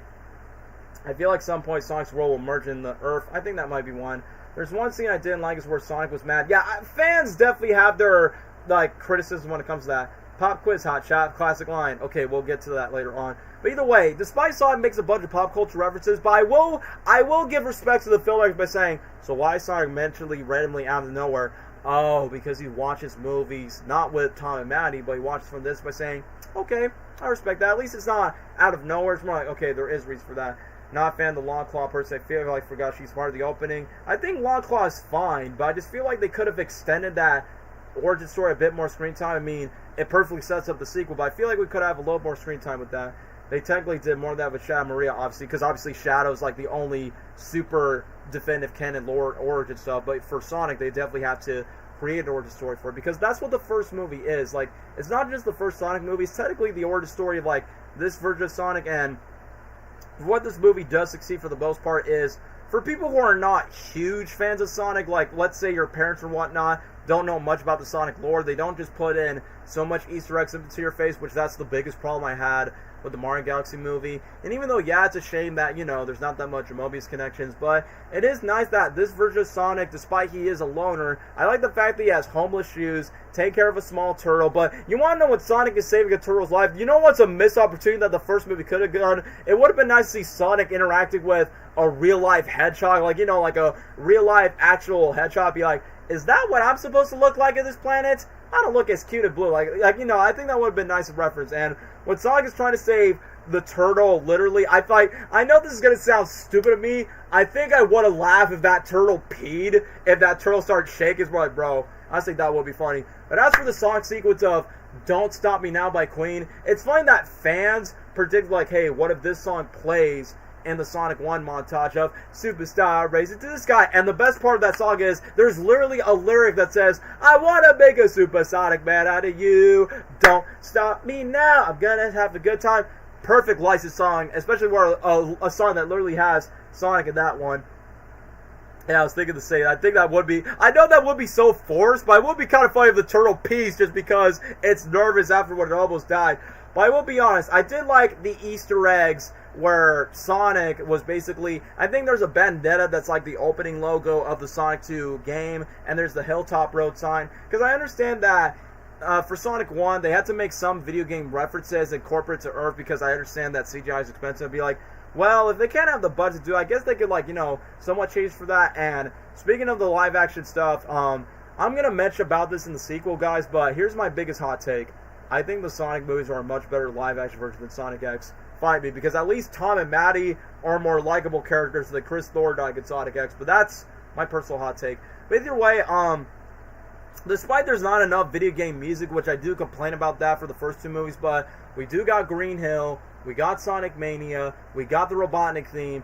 But the one thing I really like about the music when Sonic is like narrating with us, like Green Hills, there's a music in the rock music where it goes bow now, dan dan dan now. It's like, bro, why is that giving me vibes of the song Weekend from Sonic Heroes where it has a bow now now now? Like that music track's like, wow, that sounds like the most video game music. It kind of sucks that throughout the entire movie, the rest of the music is kind of forgettable except for the action sequences where I do remember most of the tracks. So I understand that, you know, it was a license thing that Sega couldn't allow, but the Junkie XL was like, oh, Tom and Jerry was the main inspiration. I'm like, it's kind of nice, but I don't know, it is what it is. But either way, when it comes to like the rest of the scenes, I like that we actually get to explore Sonic being an isolated loner, because even though, yes, Sonic's supposed to represent the kids in the eyes, but to me it's kind of like a relatable moment by saying, yeah, it's kind of hard to make friends because you're weird and you're mostly different, and then after that, it's kind of hard to make friends on your own. And I like that once we get to Tom, I mean, even though my only concern for the first movie, because these live-action hybrid movies, whether it's Smurfs or Transformers, they always make the human character the main lead of the movie. And yes, James Marsden does have his own scenes, but at least the first movie doesn't forget that it's a Sonic the Hedgehog movie, and Sonic's the main star. And whenever Sonic's not on screen, it's either when Jim Carrey's on screen and whatnot. But as for James Marsden's Tom, I thought he was going to be like the more type of character he already played Hot by saying, well, the reason why they cast because, yeah, he's friends with CGI Ronins. But I like that Tom as a character, he's not like, you know, the best character in the movies, I'll give you that. But I like that he has his own modes, that he does not want to be a small town cop that's like a babysitter for old people. I actually want to be a real cop to do cop things with that. And he has a healthy relationship with his wife, which is Maddie, which I will say Jace Martin and sometimes has really good chemistry with each other. And once when it gets to the whole idea where Tom wants to be a good cop, but then he has to take care of this hedgehog by saying, come on, bro, I'm trying to like live my life, leave my career. But then when Sonic's like, hey, you're supposed to like saving people's life because you are a cop, like you gotta help me, man. And that kind of brings like the whole buddy road trip thing. So when it comes to that, Tom I was a huge fan of. Rachel hated. I will talk about Rachel for a second because she is funny, but she's probably the weakest character in the first movie, which I will get to that later on. But then, when it gets to Tom, like what I said, even though James Marsden does a good job for what he can, because, man, that guy does a good job for, like, interacting with other CGI characters, but it's kind of funny that in the first movie, Sonic needed a friend, but then he becomes a father figure in the later sequels. But I like to be honest, I like the fact that he's a cop, and I kind of find it funny that in the first movie, both Tom and Maddie shows their more job roles. Like, Tom was more cop-like in the first movie, and Maddie was more veterinarian-like in this one. But then in the sequels, they kind of replaced the whole cop thing, so then they're more of the parent type of characters, which I kind of find that in a way. But either way, for the first movie, I definitely say the bond's definitely nice. I like that we don't rush ahead, and I'm glad that in the first movie there's no cliche where it's more like, you ruined my life, Sonic, I don't like you, get out of my life. Like, you know, that's always a common trope for these live-action hybrids by saying, I don't like this fictional character that's ruined my life, just get out. So, thankfully, it doesn't go like that. That would have been, like, so cliche, so predictable. So instead, Sonic and Tom actually help each other out. Like, for Tom, he helps Sonic out just to create a bucket list for his goals, for what he wants to do, so then he doesn't have to be alone. And Sonic helps Tom to be a hero along with the case, but also help out with his mom. So I like that Sonic and Tom's relationship also like built up, like they're actually helping each other out. Like the mentor helps the mentee, and the mentee teaches the mentor something. I like that. But now let's get to one of the biggest reasons why I get excited for the Sonic movies. You see this man right here? I'm about to pull him off. This man, who is a Canadian legend, even though when I was a kid, I got inspired by Jim Carrey's movies. I mean, I've watched his other stuff. I've watched Ace Ventura, I've watched Four Years of Who, but The Mask became the movie where it made me say, that's my favorite actor. I'm so inspired by that guy. He's so weird, he's so wacky, he's so comedic, and the fact that he doesn't give a crap for what people say about him, no matter how over-the-top and cartoony he is. And now the fact that that moment, when they announced that Jim Carrey was going to play Eggman in the movies, fans were skeptical by saying, oh, Jim Carrey's Eggman, he's not even fat, he doesn't even look like Eggman, he's just going to play himself. I mean, yes, you do get some of those Jim Carrey aesthetics, but I'll be honest, when he was first announced, I was hyped, because I'm not going to go deep with Jim Carrey's career, but I will admit, he was going downhill in his careers in the 2010s, but man, when he played Robotnik in the first movie, my goat is back! So, anyway, all joking aside, he definitely bring back his A game from his old, like, even for those who have never watched Jim Carrey movies, because every person I ask, what Jim Carrey movie you watch? And then they say, oh, I watched The Grinch, I watched the Sonic movies. Let me guess, you never watched The Mask, Ace Ventura, or even The Truman Show, which is one of his best dramatic roles. They're like, no.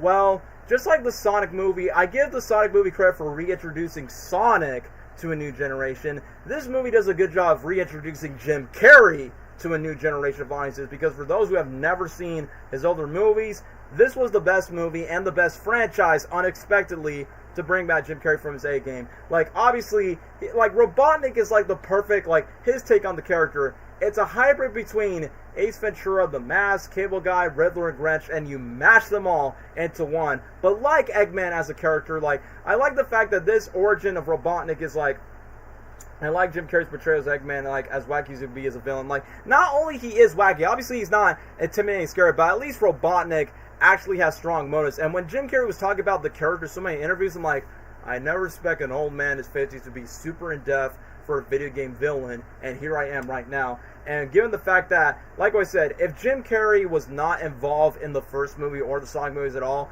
I probably won't. I mean, as a Sonic fan, I'll go see the movie regardless, but I wouldn't be as excited for a movie if Jim Carrey wasn't involved, which, don't get me wrong, I feel like the best characters in the movie is easily Ben Schwartz's Sonic and Jim Carrey's Robotnik. Without the perfect casting of your hero and villain in the movie, I wouldn't be sold into your version of these characters. But for Jim Carrey's Robotnik, so aside from Jim Carrey fanboy nostalgia, I like that when he's first introduced, he's an egotistical douchebag, thinking that he's smarter and better than everyone else. And even with no explanation, Agent Stone, his right-hand man, his sycophant, for now, until the sequels address that later, is the only one, the only average human being that understands Robotnik's superiority, but also his mentality. And obviously, you guys are mentioning this by saying, I'm sorry, Major, what was your name? Nobody cares. But yeah, Sonic trilogies are the best. Like, and yeah, that's another thing. Because when Jim Carrey was announced to, like, be in this role, I'm surprised that Jim Carrey, despite he's a no-sequel guy, all because Ace Ventura 2 became the reason why he did not want to do sequels until Dumb and Dumber 2 happened in 2014. I'm still disappointed that we never got a sequel to The Mask, which, you know, that's just me. But on the topic back with Sonic, I like that Jim says, I want to play a franchisable character that morphs, grows, and evolves. And it's like, well, Robotnik is easily that character that would push and evolve through. And I'm surprised that when this movie was out, I knew Robotnik was going to come back, but the fact that Jim Carrey's, like, open for sequels, more like, wow.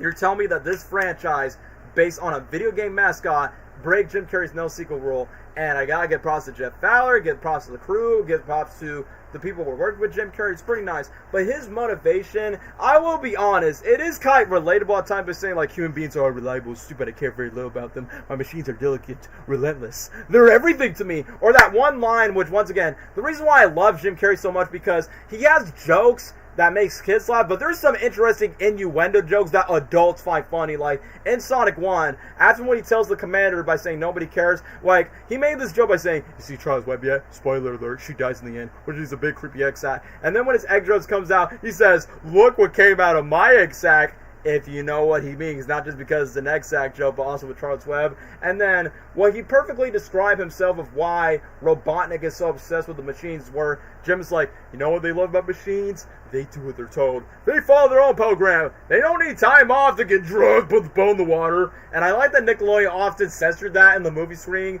but I like that Jim talks back to the military guy by saying, you're doing what you're told. Stand over there by the edge of your personal abyss and let my machines do your job. It's like, bro, the level of sass and ego that Robotnik has, and then just going against evolution. It's like, he's even so cruel to Agent Stone, where he's like, Stone, do you know what this is? No, doctor. Of course you know. Your eyes are not expertly trained by Native American shadow wolves. I mean, if I have one complaint about this version of Robotnik is, it's not the fact that he's not fast. Like, I kind of wish we would have seen his backstory, because any hint that he says about his past by saying, being trained by Native American shadow wolves, or that one other line where he talks to Tom, but he's like, I was speaking of formulas, and then Tom's like, I was breastfed actually. Nice. Rub that in my orphan face. And I like that the orphan side Robotnik did got paid off in the third movie. I'm like, yeah, I knew that line was going to mean something. Or the time where he's talking to Tom about the bully, and then he becomes, like, shove the bully with a straw.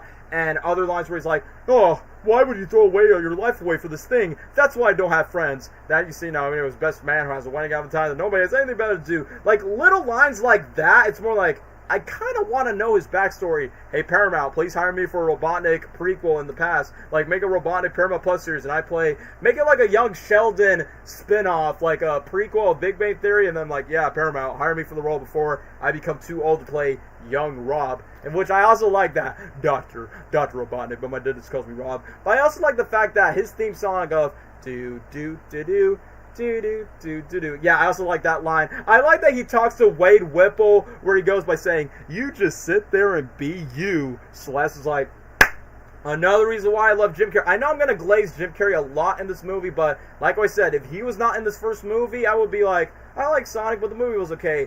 But Jim Carrey is the one that literally carried, not just this movie, but the sequels as a whole, but literally, what I love about Jim Carrey is, like, his lines are so quotable, man. Like, when he's roasting Tom in the San Francisco movie where he goes, you're a catching fire, Thomas, and I see that you can love her. Does she have a name, or should we call her collateral damage?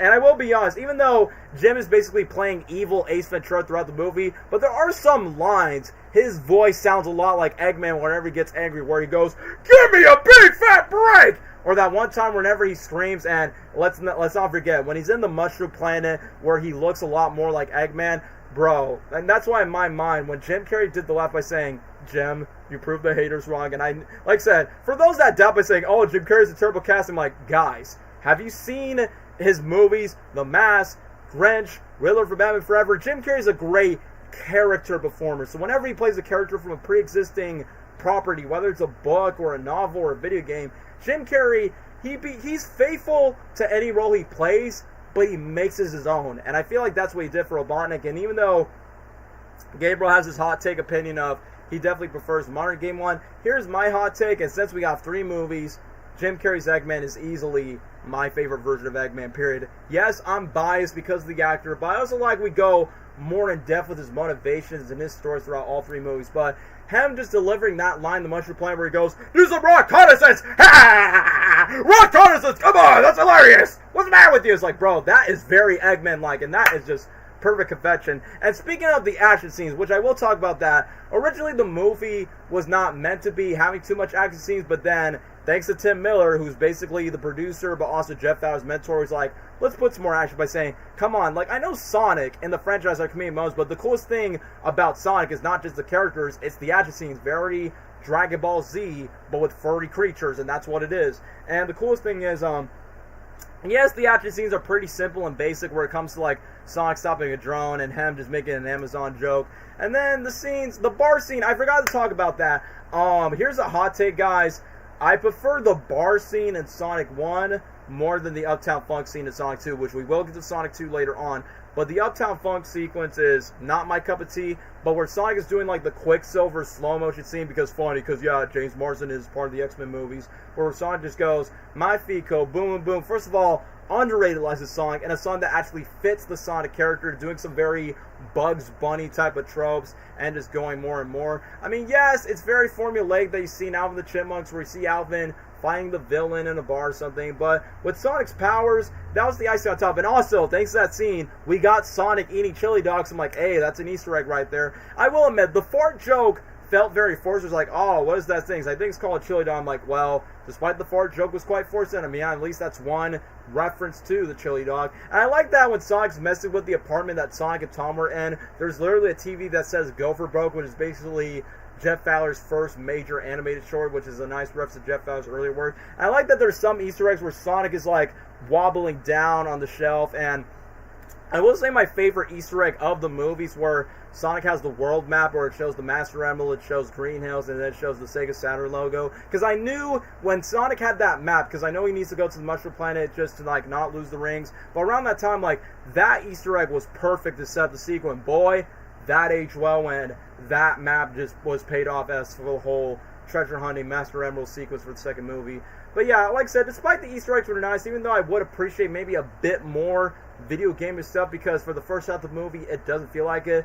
But when I get to talk about my least favorite moments, yeah, what is with Rachel not liking Tom at first? I mean, when the news says, like, oh, Thomas Wachowski is now a criminal just because he punched a government scientist in the face, like, around that time, I don't understand why she would not trust Tom. But what doesn't make sense is, like, at the beginning when Tom is having to call with Matt by saying, like, oh, love you, honey, bye. And then she made a joke by saying, D-I-V-O-I-C-E. I'm like, Rachel's basically the equivalent of that funny black girl that you see from a Nickelodeon cartoon, whether that's Drake and Josh or Victorious, and they're like, okay, let's let her do some funny things. I mean, I will be honest, around the first movie, I will be honest, it was funny where she fainted, where she's like, oh, catch me, JoJo. I will admit, that was pretty funny. I did laugh at that, but it is what it is. But either way, before I get to that, yeah, I understand why you don't like Tom. Is it because he's a cop? Is that the main reason why? I mean, like I said, for the later on scene where it comes to, like, all that, but yeah, let me just read this other comment. I know you don't like this, but the dance scene is with Sonic 2. Okay, for that, I understand. But for Sonic 1, at least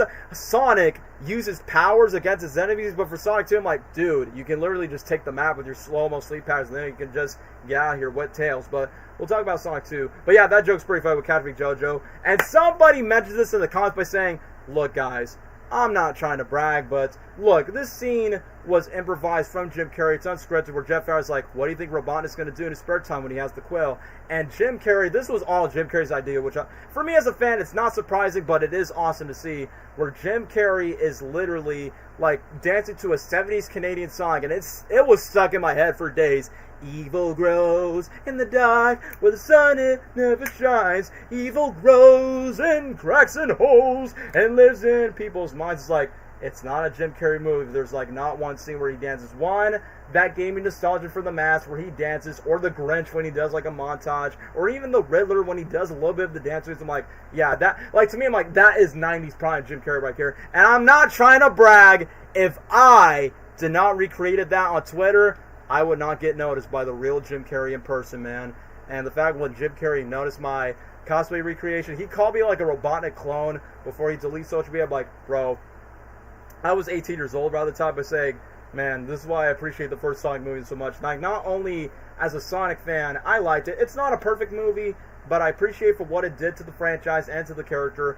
But as a Jim Carrey fan, bro, I was in tears when that happened, when Jim Carrey noticed my cosplay recreation. Because in my mind, by saying, I got all these Jim Carrey cosplays, what if I recreated this scene from this movie, and then when Jim actually acknowledged this, and then boom, I got 2 signed autographs from him from an email from the Jim Carrey fandom, and I'm like, bro, that was like a treasure-worthy moment for the rest of my life, man. So enough with the glazing, and yes, let's not forget this one scene before we move on to the rest of the movie. The one scene where Agent Stone interrupts by saying, I just smoke you up a steam latte with sea monster goat milk. And then, like I said, it gets paid off in Sonic 3. It became one of the funniest lines in Sonic 1, and then it becomes emotional in Sonic 3. But in Sonic 1, what do I look like, an imbecile? Of course I want a latte. I love the way you make them! It's like, bro, love it, where Jim Carrey's like back in his prime. But as for the rest of the movie, I feel like my least favorite scene in the first movie is definitely the scenes with Rachel in it. Like, she's funny, but that's where the less Sonic aspects are pretty much gone for the movie, which I understand that Sonic is like, you know, paralyzed. And oh, I almost forgot to bring this up. I forgot to bring this up in the road trip scene. So one, I like that Ben Schwartz makes a Dumb and Dumber reference by saying, Ben Schwartz, no homo, but I love you, bro, of making I'm wet, I'm cold, there's a fish in my head, a nice reference to another Jim Carrey movie, which is from Dumb and Dumber. We have no food, we have no jobs, our pets' heads are falling off. It's like, dude, I mean, I understand this movie is somewhat inspired by Dumb and Dumber, but I'm like, I get it with the whole buddy road trip thing. But when it comes to that car chase scene, it may not be the best action sequence in the movie, but what I do think is pretty cool about the scene is, one, we get to see Sonic's powers, but secondly, I like that Robotnik's mech comes from big to small, and I like the fact that Jim Carrey's Robotnik's like, work smarter, not harder. So I'm like, instead of just going from small to big, he just went from big to small, and a tiny bomb just explodes Sonic. And when Sonic got exploded after when he said the nailed it, which is obviously a Ben Schwartz reference to Dewey Duck, I like that when it explodes. It kind of reminds me of that 106 cutscene where Sonic and Elise got exploded by the fire. Thought that was nice. And let's not forget about this scene where Tom is trying to say, Sonic, wake up, don't, like, Sonic, don't die. That's where Tom actually started to care about Sonic, but also that scene hits deeper when they do that for Sonic 3. So why did they make all of his robots white? Because, you know, to make it like an egg. I mean, I know it's not going to be as faithfully adapted to the games, because, you know, in the games, obviously it's like animals and they put stuff into robots. But I feel like they decided not to do that because, you know how Karens and Pitas are on the internet by saying, oh, you just abused an animal inside CG robot. And then us nerds are going to be like, well, that's what he does in the games. So I guess to avoid PETA comments and, Karen's on the internet by saying, hey, you're harming the animals. I feel like the blue electricity is nice, but I will be honest, when Robotnik licks the quail, now I understand why he has a fetish of licking it a lot, because it makes him live longer. Not only just that quail was easily the blueprint for Metal Sonic's introduction, because in my mind I was like, Metal Sonic's origin was there since the first movie, which I know we're getting Metal in the fourth movie, but I feel like Metal was literally T since the first movie because of the blue electric quails, Robotnik preferring machines over humans. And like what I said, despite the Rachel scenes were my least favorite, but what I did like from that scene is JoJo, which once again, it's just a small, minor little kid that just gave Sonic his shoes because, throughout the movie he's wearing homeless shoes. And I feel like if it weren't for JoJo bringing Sonic shoes, Tom and Maddie, those guys, they would have been dead. And the skyscraper Sonic shoes were not steady enough. So I feel like, despite there's only a little bit of Easter eggs in the first movie, but like I said, the fan service in the Sonic movies, they don't just shove it into your face like the Mario movies. They gotta earn it in order to go to the journey. So that's where Sonic's journey, that's where he eventually gets to all that.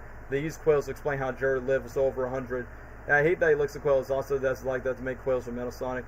But yeah, either way, let me just continue on. So definitely the best scene of the entire movie was easily the final sequence. I like that Sonic calls Robotnik Eggman because the egg-shaped drones are like an egg, where he goes, oh, your flying eggs are pretty impressive, Mr. Eggman, but let's face it, you'll never catch me. And then Jim's Robotnik says the response, confidence, a full substitute for intelligence. But when Sonic pushed Tom and Maddie off the building, I like that Jim's Robotnik was so flabbergasted, where he's like, I was not expecting that, but I was expecting that, so it doesn't count. So, because, Robotnik does not expect the hero to kick off Tom and Maddie out. And then, once again, another Quicksilver slow-mo scene. I like that we get other Easter eggs where Sonic's tapping his foot and tapping with all the rings. And then, this is where the movie got better. Despite the flaws of the lack of video game stuff and the formulated Alvin the Chipmunk stuff, the movie got really better where the side human characters, they're safe in a farm for some reason, and then you got the main hero and the main villain. Like I said, the highlight of the first movie is the hero and the villain combined. So the interactions were great, and even though it's kind of funny that we have an escape from the city sequence, despite it's not exactly like SA2, but it is kind of remind me of that rolling around the speed of sound where Sonic is running around. And when Sonic paused to break the fourth wall to the audience, I will be honest, it gives me that Deadpool and Spider-Man Into the Spider-Verse vibes where the main character breaks the fourth wall. And literally there's a line where Sonic says, you want to know how it ends? Yeah, me too. Spider-Verse had that same line. Oh, you want to know what happens next? Me too. It's I like that meta commentary. And then we got the Smash Bros. Reference, and then Sonic running to the Great Wall of China, hey, Sonic Unleashed reference, nice. And then literally Sonic makes a tornado, goes to the Egypt, what kind of reminds me of a level from Sonic Forces, which is pretty deep and obscure. But during the part where Sonic keeps defeated, and then Jim Carrey embraces the Eggman laugh, where he goes, ha ha ha, you're a nostalgic creature. Any last words? Guac. I like that word, which once again, the first movie pays off a lot of things, but literally, I like that Jim Carrey's Eggman is the only character that I can actually do PG rated swearing. Once when Tom punches his face, he's like, who the hell do you think you are? And then when Tom was about to say, I'm the donut lord, you son of a... I feel like Jim Carrey and James Marsden does the perfect balance to entertain the adults, or this say the older audience. For Sonic's jokes, yeah, you expect the jokes to be more for the kids. And oh yeah, I almost forget, Sonic doing the floss, boo, cringe. That trend died in 2019. It's more dude, out of all the dancing moves, you have to give Sonic flossing? Come on, you can literally reference any other dance move he does in the games, but then you do flossing? Yeah, that did not age well in the movie. But other than that, but when it comes to Jim Carrey and James Marsden's humor, it's pretty funny. But even though, yes, it is pretty cliche, where he got yeah, I'm going to protect my fans and friendly, and then after that, the villain just dies at the end. I will be honest, the visual effects from the final act where Sonic is lining up, and you got blue versus red, speed versus smarts, hero versus villain. Bro, I was on the edge of my seat when it was building up, and then Sonic progresses from his life being in Green Hills, where Tom defends him, and the fact when Robotnik launches the missiles, and then Sonic just hitting the it's not the egg ship, but it is kind of like a prototype, which that's what he calls it in the movie. But when he hits the ship multiple times, and I'm like, oh my gosh, it's just like in the games. And Ben and Jim were so in character, where Eggman grunts, takes us to the Mushroom Planet, Sonic has the high five that he wanted, and there you go, cute stuff and wholesome. And also, I will admit, for the first movie, I kind of shed a tear a little bit first time watching, where they play a piano cover of Green Hills, where it goes, do do do do do do do. I'm like, holy crap, they played it in the first movie. But I will admit, another weakest aspect, I mean, yes, the Olive Garden joke, I understand why the writers want to shoehorn product placement jokes, including Olive Garden being the most one. Oh yeah, when you're there with family. But here's what makes no sense about the Olive Garden joke. So you're telling me that Olive Garden was not a sponsorship for the first Sonic movie, but then you have to make jokes about it? It's like, bro, if you're gonna make a product placement joke, why not make a parody reference to the Sonic drive-thru restaurant? Like, for Olive Garden, it just makes no sense in my opinion. That just came out of nowhere, so I don't know why the writers do that. Yeah, Sonic 3, there was no floss, because come on, the flossy trend is dead, man. We're not in the 2010s anymore. But either way, aside from the cringeworthy stuff in the first movie, the ending is very wholesome, where Sonic, I mean, yes, he flossed again, which once again cringe, but I will admit, like, the emotional moment where Sonic finds a home, Tom and Annie live with each other, then we got Robotnik going to the Mushroom Planet. I like where he says, I'll be home by Christmas, and I like that when Robotnik is doing the zzz, I'm like, foreshadowing the Death Egg robot, since he's literally the robot.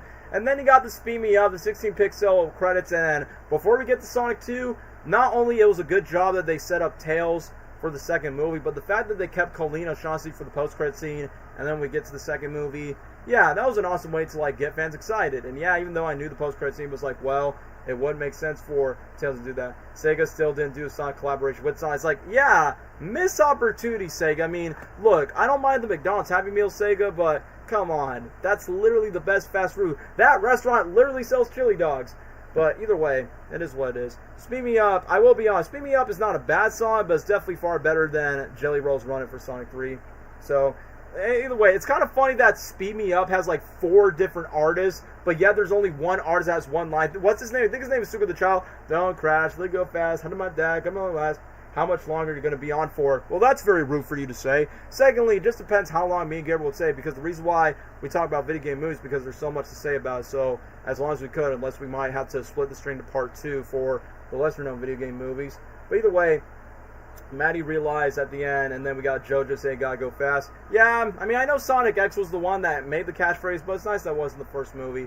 So either then, first movie is not perfect, but I definitely would say it's a much more easier and digestible plot than Mario Galaxy, so I would say this. Not a perfect movie, but for a first Sonic the Hedgehog movie, it's an absolute A tier for now. Like I said, not perfect, but I'd definitely say a movie that's definitely worth rewatching again. But we're not done with the Sonic franchise, guys. We got Sonic 2 and Sonic 3. And yeah, before we get to Sonic 2 and I get to Gabriel's opinion, I love the tail post-credit scene. What's with Jack in the Box of all things? Yeah, what was the point of that? What does Tiny Tacos have to do with Sonic? That makes no sense for that sponsorship. Rundown's mixed to it, but then I listened to grow to like listen more. Yeah, me too. But either way, Gabriel, now that we talked about Sonic 1 for a long time, let's get to why Sonic 2 is not only better than the first one, but why Sonic 2 is one of the best adaptations of all time. Take it away, Gabriel. Sonic 2! Numero dos. Yeah, this one was definitely an improvement from the first, as it should be.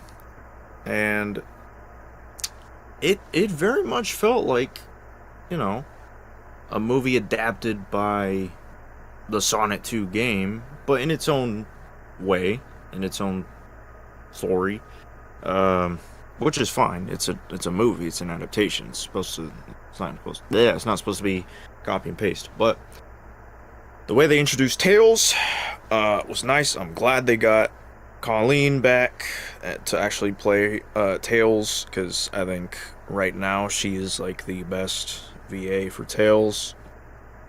I mean, in my opinion, I think she's the best VA for Tails ever. So yeah, I'm glad they got her back to play Tails. She did a phenomenal job, as always, at Tails. She just understands that character. And then, of course, we were all excited, not just for Tails to show up and meet Sonic, which I think the way they meant was okay. It was a little weird that Tails was kind of like stalking Sonic, technically, but I guess it also kind of makes sense, because, you know, like, Tails was also an outsider and somebody who didn't have any friends or anything, so, you know, he'd heard about Sonic, and, oh, there's somebody just like me who's an alien and animal creature thing. So I guess it kind of makes sense how he wanted to meet him and stuff. But I think the way they met was okay, and their friendship was very wholesome. Like when they were at the bar, whatever. Uh, I mean, the dance scene was unnecessary, but again, it's a kids' movie, so who cares? Uh, but it was wholesome. Their friendship is wholesome, and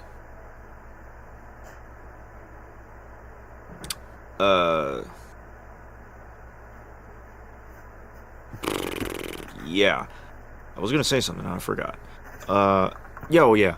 Besides Tails, obviously, we were all excited to see Knuckles, because Knuckles is one of the most beloved Sonic characters in the franchise. One of the goats. And, he's the GOAT, man. Knuckles is the GOAT. And I was honestly surprised that Idris Elba was gonna... Like, I was not expecting Idris Elba to be the voice of Knuckles. Honestly, in all honesty, I thought John Cena was going to be the voice of Knuckles. Him or The Rock. I honestly thought one of those two were going to voice WWE Knuckles. wrestlers as Knuckles. But that was our fan casting. I'm glad Idris got his chance to play Knuckles. He did a much better job than I expected, and surprised me, and delivered his lines as Knuckles in a really funny but cool way. Like he does such a perfect job of like being serious and then being silly and dumb, because that's just Knuckles. Like he thinks of himself so highly that he looks dumb, and it's funny, and he just nailed that personality really well. And also the emotional scenes where he's talking about his family and talking about it with Sonic, and Sonic's like, I understand that pain, bro. Bro doing the Naruto talk no jutsu stuff. Literally. But their rivalry in the beginning of the movie was fun, it was cool. And also when Knuckles met Eggman for the first time, and their dynamic was really funny in the movie. Easily the highlights of the movie for me. This should have been cringe, but Jim Carrey doing the floss... Yeah. I'll let it slide. If you don't know how to floss, you'll be lost without me. It's a kid's movie, and it's Jim Carrey. I'll let it slide. But their dynamic was funny. I love their dynamic. Oh, they are stairs. There are stairs. And then the scene with dot. That made me laugh. That was funny. Interesting. Again and again. Freaking Agent Stone being introduced again, and he makes the coffee with Eggman's face. I miss you. And then he just suddenly bursts in with Knuckles, and they meet up, and then he freaking cracks his hand. And it's just like, their dynamic was so fun. It was a lot of fun. I understand of nothing of what you said. Also, I love, like I said, for the first movie, the transition from Robotnik to Eggman, and he's slowly becoming more Eggman. How he has the new suit, evolution, the longer mustache, bald head. It's all coming together. Oh yeah, it's all coming together. The red but yeah, he's Jim Carrey's looking a lot better as Eggman in this movie. He's a lot more like wild and crazy, and because that's what you want to see out of Eggman. He's a mad scientist, so, and plus he's stuck in the mushroom. He brings more of that Eggman personality in this movie, and he nailed it. Besides, he's stuck in the mushroom planet, so of course he's going to be crazy when he gets back on Earth. Yeah. The relationship with Sonic and Tom and Maddie, again, was still... I think they did a good job balancing... At least with Tom and Maddie. Like, they did a fine job with Sonic and Tom and Maddie, like, bringing them together, then also making them do their own thing. I think they did okay there. But... the only thing I don't like about this movie is too much screen time of the just humans in general. Like, I know I just said that they balance between Sonic and the humans.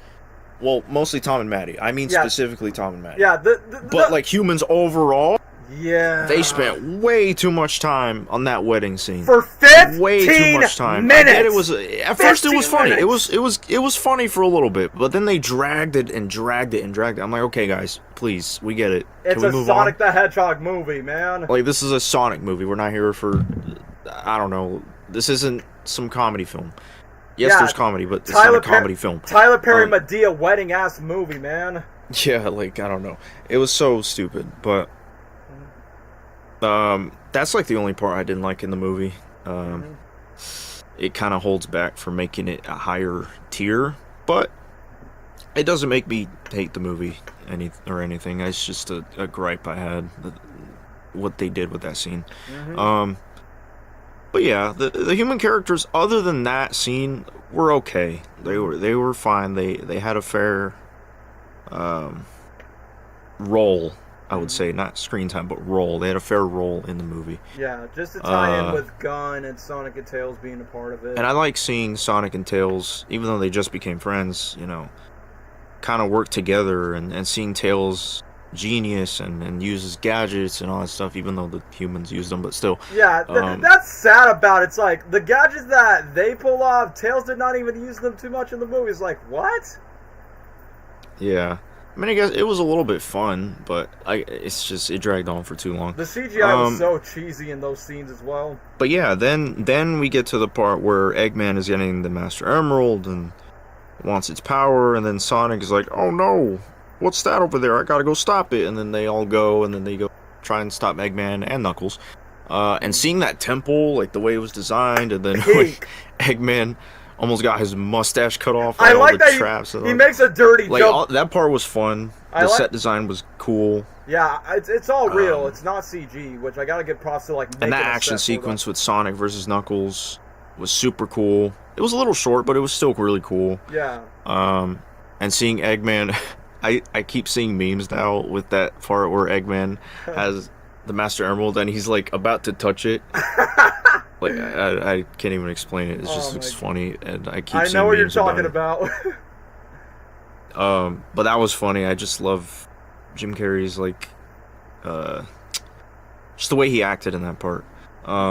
And then when he was like kind of narrating or dialoguing during their fight, that was funny too. There was a lot of deleted scenes for that as well. It's like, he's like the the referee. I love that scene in the movie. Sonic has hearts, but he used the quill to live. It's like, I love this man so much. And I mean, in my opinion, I think out of the 3 movies, I think the second movie was the best portrayal of Eggman that Jim Carrey did. Yeah, he was he was more villain out of all the movies. He was very villain-like in this movie. You could tell he was having so much fun. He was going crazy, being funny, being sinister. More fun than Ace Ventura 2. Like that was his best performance as Eggman in Sonic 2 by far. Yeah, and he was definitely the villain, like full blown. And even still, like I think everyone else, like Ben Schwartz and Idris Elba and even Colleen, like the main 3 all did such a great job that I can't even say that Jim Carrey stole the show in this one, because the other characters, I think all of them did great. Agreed. Like the 3 main heroes and Eggman, I think, were the best characters in the movie. Seeing them work together, well, first they were against each other, confused about who they were and stuff. And then they all came together, worked together, and it was really cool to see that. Like, they did the whole Sonic Heroes thing. And that was a hype word. Like, when they were fighting Eggman's giant robot.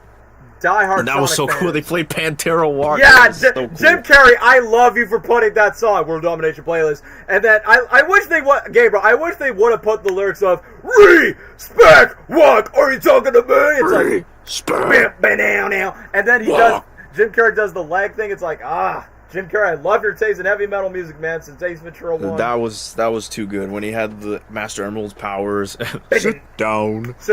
Comedy gold from that face he did. I don't know, man. He was just great. He killed it in this comedy movie. Gold. And also the Sonic 06 reference and Unleashed at the same time when Sonic finally turned supersonic. That was so hype. That was so. It was short, but it was so worth it, and it was so good. The way he turned to supersonic, he thought, "Oh shoot, my family and my friends are all gonna die, and we're losing." And then Eggman is like, "I finally beat him!" And then, boom, the Master Emerald and the Chaos Emeralds. He just turns to supersonic in the most, it's such a cool way. That made the whole theater hyped up. Yeah, in our screening, everyone was clapping and cheering during that and then Sonic didn't even go that crazy. He literally just aura farmed. Yeah, and then Eggman was like, "Hey, listen, can we talk this out?" And then Sonic did like the shoe tap thing, like from Yeah, '06, 06, and then like, he was kind of talking to nice, Eggman, nice. like in Unleashed. What did he say? He's like, Oh wait, oh Sonic! showing I'm remorse, sorry. Eggman? Yeah, that very Unleashed vibes from that moment. That was like Unleashed vibes. It was so cool. And then okay, well, this happened. It didn't really like. I wasn't shocked or anything, but I was just like, oh, surely he's.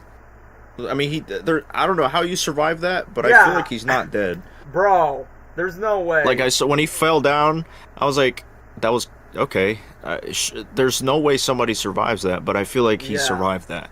Yeah, somehow. And I knew because as soon as I saw Agent Stone in like the outfit and whatever at the end, I was like, okay, yeah, no, Eggman's gonna come back. Yeah, I don't know how, but he's gonna come back. Yeah, how did Stone survive the crash? Because he was like knocked unconscious in the Defect robot throughout the entire fight, and he was in that robot as well. So how is Stone okay in there too? Yeah, but just I don't know, like the action, the humor, and it just felt like a true Sonic movie. It had a mix of Sonic the Hedgehog 2 references to '06 and Sonic Adventure Unleashed, and it had all that same feeling all in one, all together.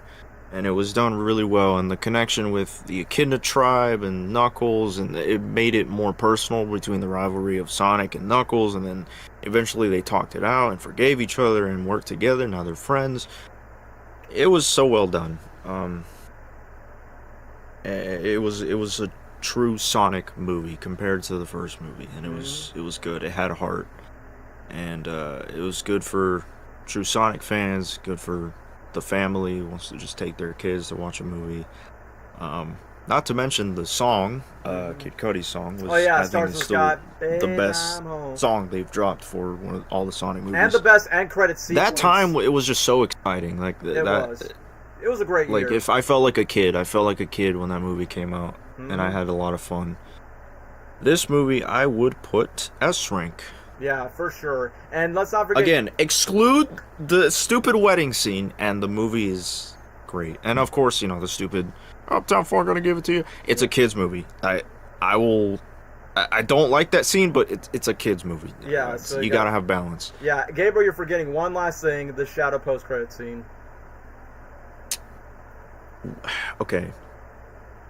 That was cool. That was cool, and obviously, who doesn't love Shadow? I was obviously excited for Shadow. You shouted in the theater, man. But yeah, I loved it. I love Shadow, and I love the third movie. We'll get to it. Yeah, we'll get to the third movie. But it also is kind of unfortunate. Like, I kind of wish they went with Amy first, but I also understand why they picked Shadow, because it's a trilogy, and they want to make sure that they finish off with a bang, and that they make enough money to keep making more movies. Because if they did Amy for the third, then I feel like they might not have made as much money as they would with Shadow. True. So maybe it was just a business thing, and I understand that. But me personally, I wish they went with, like, I wish they went in order. Like, I wish Amy was next, and then they could have done Shadow. Well, but either way, I was excited. I love Shadow. That was great. Super hype. Yeah, like I said, this movie S tier for me. Yeah, I'll go to my S tier ranking, but excluding the minor nitpicks I have. Yeah, nitpicks. A nitpick I would have is there's not that much Sonic music in this movie. Like, we did got the drowning theme, but it was so quiet. Like when I watched it with Gabe for the first time, like, wait, they actually play the drowning theme, and then I have to replay it again where it goes na na na. I'm like, nice, but why is it so short and quiet? Like, I feel like they could have took inspiration from the Sonic Colors version of the drowning theme, where it's where it goes da na na na da na na na. Like, they don't need to make it so over dramatic, but at the same time, I don't think it would be that. I feel like Sonic 2, if I'd say what's one weakness, I don't think the music tracks aren't as memorable as the third or the first movie. But yeah, let me just put that. Shadow was the best post-credit scene. And yeah, I do have a hot take. Personally, for me, since Sonic 1, I wanted Shadow to be in the third movie because, one, I think he would be a perfect third villain, third opponent, whatever you want to call him, to like hype up the fans. And secondly, because Jeff Fowler, the director himself, has a deep personal connection with Shadow because, you know, he's one of the VFX artists. But we'll get to 3 for a second. But for right now, let's get to Sonic 2. Sonic 2. So, Sonic 1, it was a nice family movie, a nice road trip movie, but it wasn't a faithful adaptation to Sonic 1, but it still was a good movie to watch, but it wasn't like, the peak Sonic movie that I wanted to see. But for Sonic 2, this is a true, proper, pun intended, classic Sonic Adventure movie, because the best thing about it is, thanks to the inclusion of Tails and Knuckles, this movie, by far, is a Sonic the Hedgehog movie. I like the fact that, we'll get to the wedding subplot for a second, but when Sonic is like, hey, Sonic, can you take over the movie with us? Yeah, I've liked that the majority of the movie, when it's not time, Maddie, the main stars, Sonic, Tails, Knuckles, and Robotnik's, they're all the highlights of the movie. And before we get to the scenes, okay, the introduction. So, I like that we get a more extended scene from the Mushroom Planet, and the more I think about it, guys, despite that these movies takes place on Earth, I like the fact that the first and second movies' only non-Earth scenes are Green Hills, the Mushroom Planet, and a little bit of the backstory with Knuckles, but not necessarily like, the majority of like, what you expect. But I still say Sonic 2 finds a clever way to like incorporate video game elements. Despite it takes place on Earth, they do it in a smart, clever way. Like the one thing that the writers wish that they wanted to add for Sonic 2, but they probably didn't get to do it for budget reasons. Like they wanted to adapt Angel Island, but I guess because of budget reasons they couldn't get to do that, so they only have enough to do the Labyrinth Zone as the temple scene for Sonic 2. I like that, but I think for Sonic 2, here's the thing that I would say for what Sonic 2 does best, because like I said, with Gabriel praise like Jim Carrey does the best Eggman, I think Sonic 2 has the best not only the best pacing for the most part, which we will get to that, I think it has the best variety of locations. Like from Sonic 2, we went from Mushroom Planet to Seattle, we went from the house with the Wachowskis, we go through Siberia, Russia, then we go to the Snowy Mountains, that's like an ice cap zone, then we go to Hawaii, the ocean, the Labyrinth Zone, the Green Hills. The second movie has that adventurous type of feel. Like, if the first movie's like this Dumb and Dumber, Alvin the Chipmunks road trip, second movie's very Indiana Jones, which no surprise, there's literally like 3 Indiana Jones jokes in the movies, like, where Sonic's like, water, why does it have to be water? Snakes, why does it always have to be snakes? Or that scene where Jim Carrey's Robotnik and Knuckles are being chased by a spiky boulder. Well, I know that's a thing in the games, but it's an Indiana Jones reference where I like that Jim says, I don't want to die like this, it's derivative, make room for daddy! It's like, bro, that's like honestly pretty great.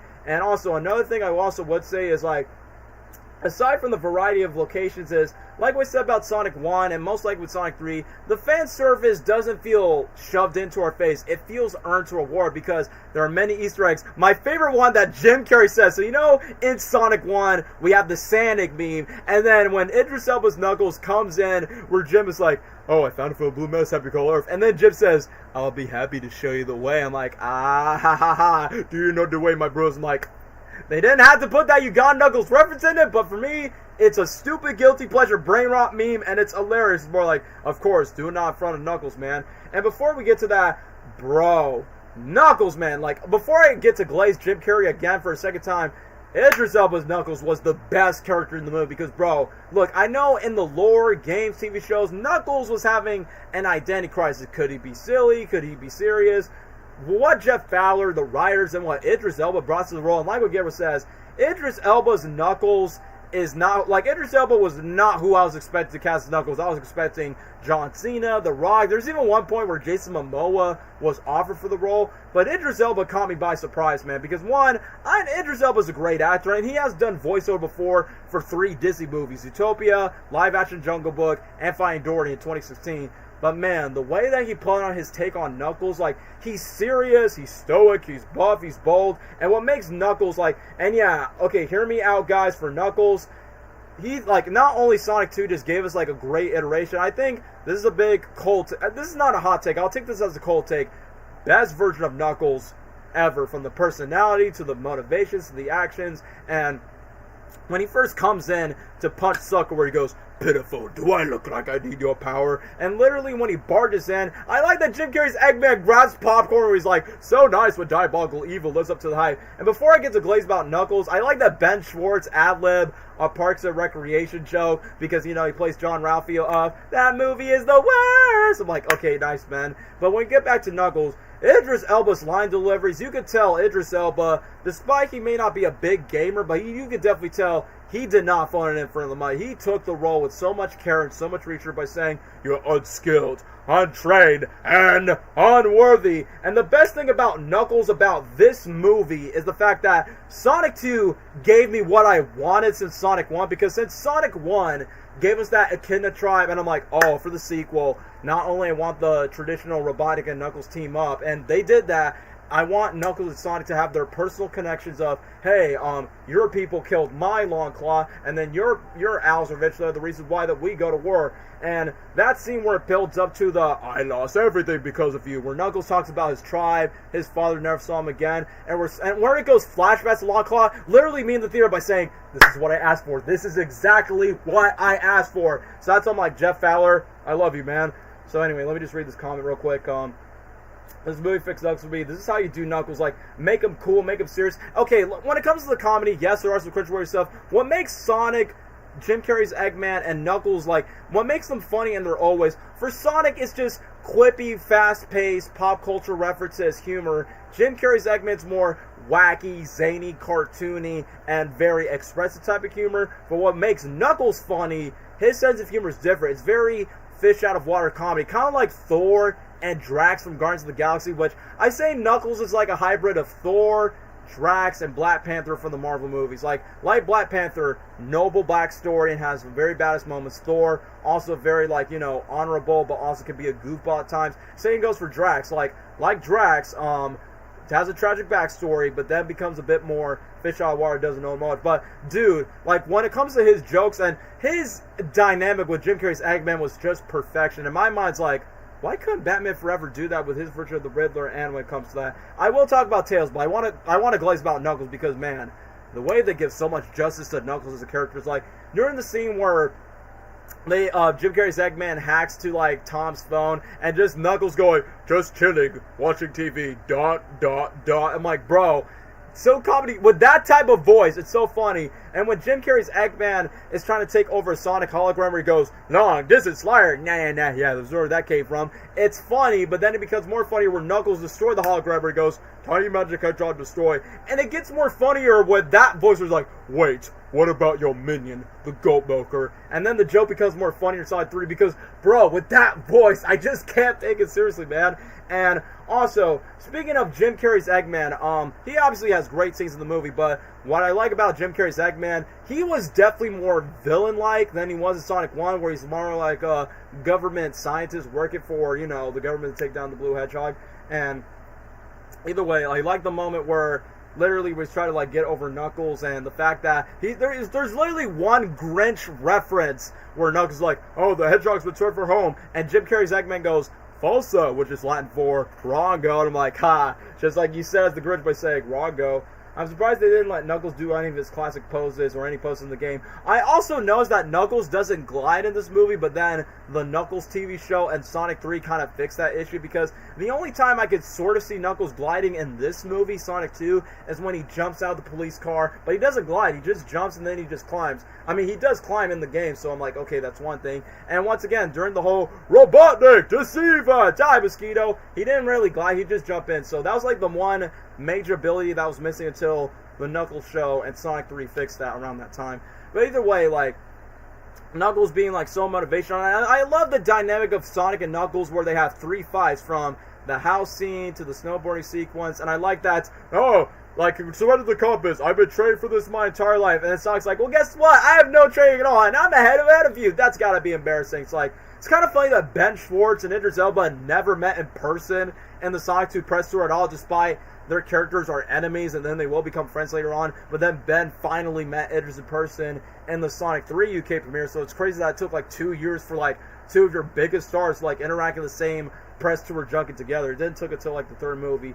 So yeah, Knuckles, he's great. Like, I have, like I said, there's not that much complaints I have about this version of Knuckles. That's why I said he's literally the best version of Knuckles in not just the movies, but just ever. So I would say, if I had to say who are my favorite characters in the Sonic movie franchise, definitely Eggman's number 1, Knuckles is number 2, Shadow's number 3, and then I'll put Sonic number 4, and then put Tails at number 5 in terms of the movie versions of the characters.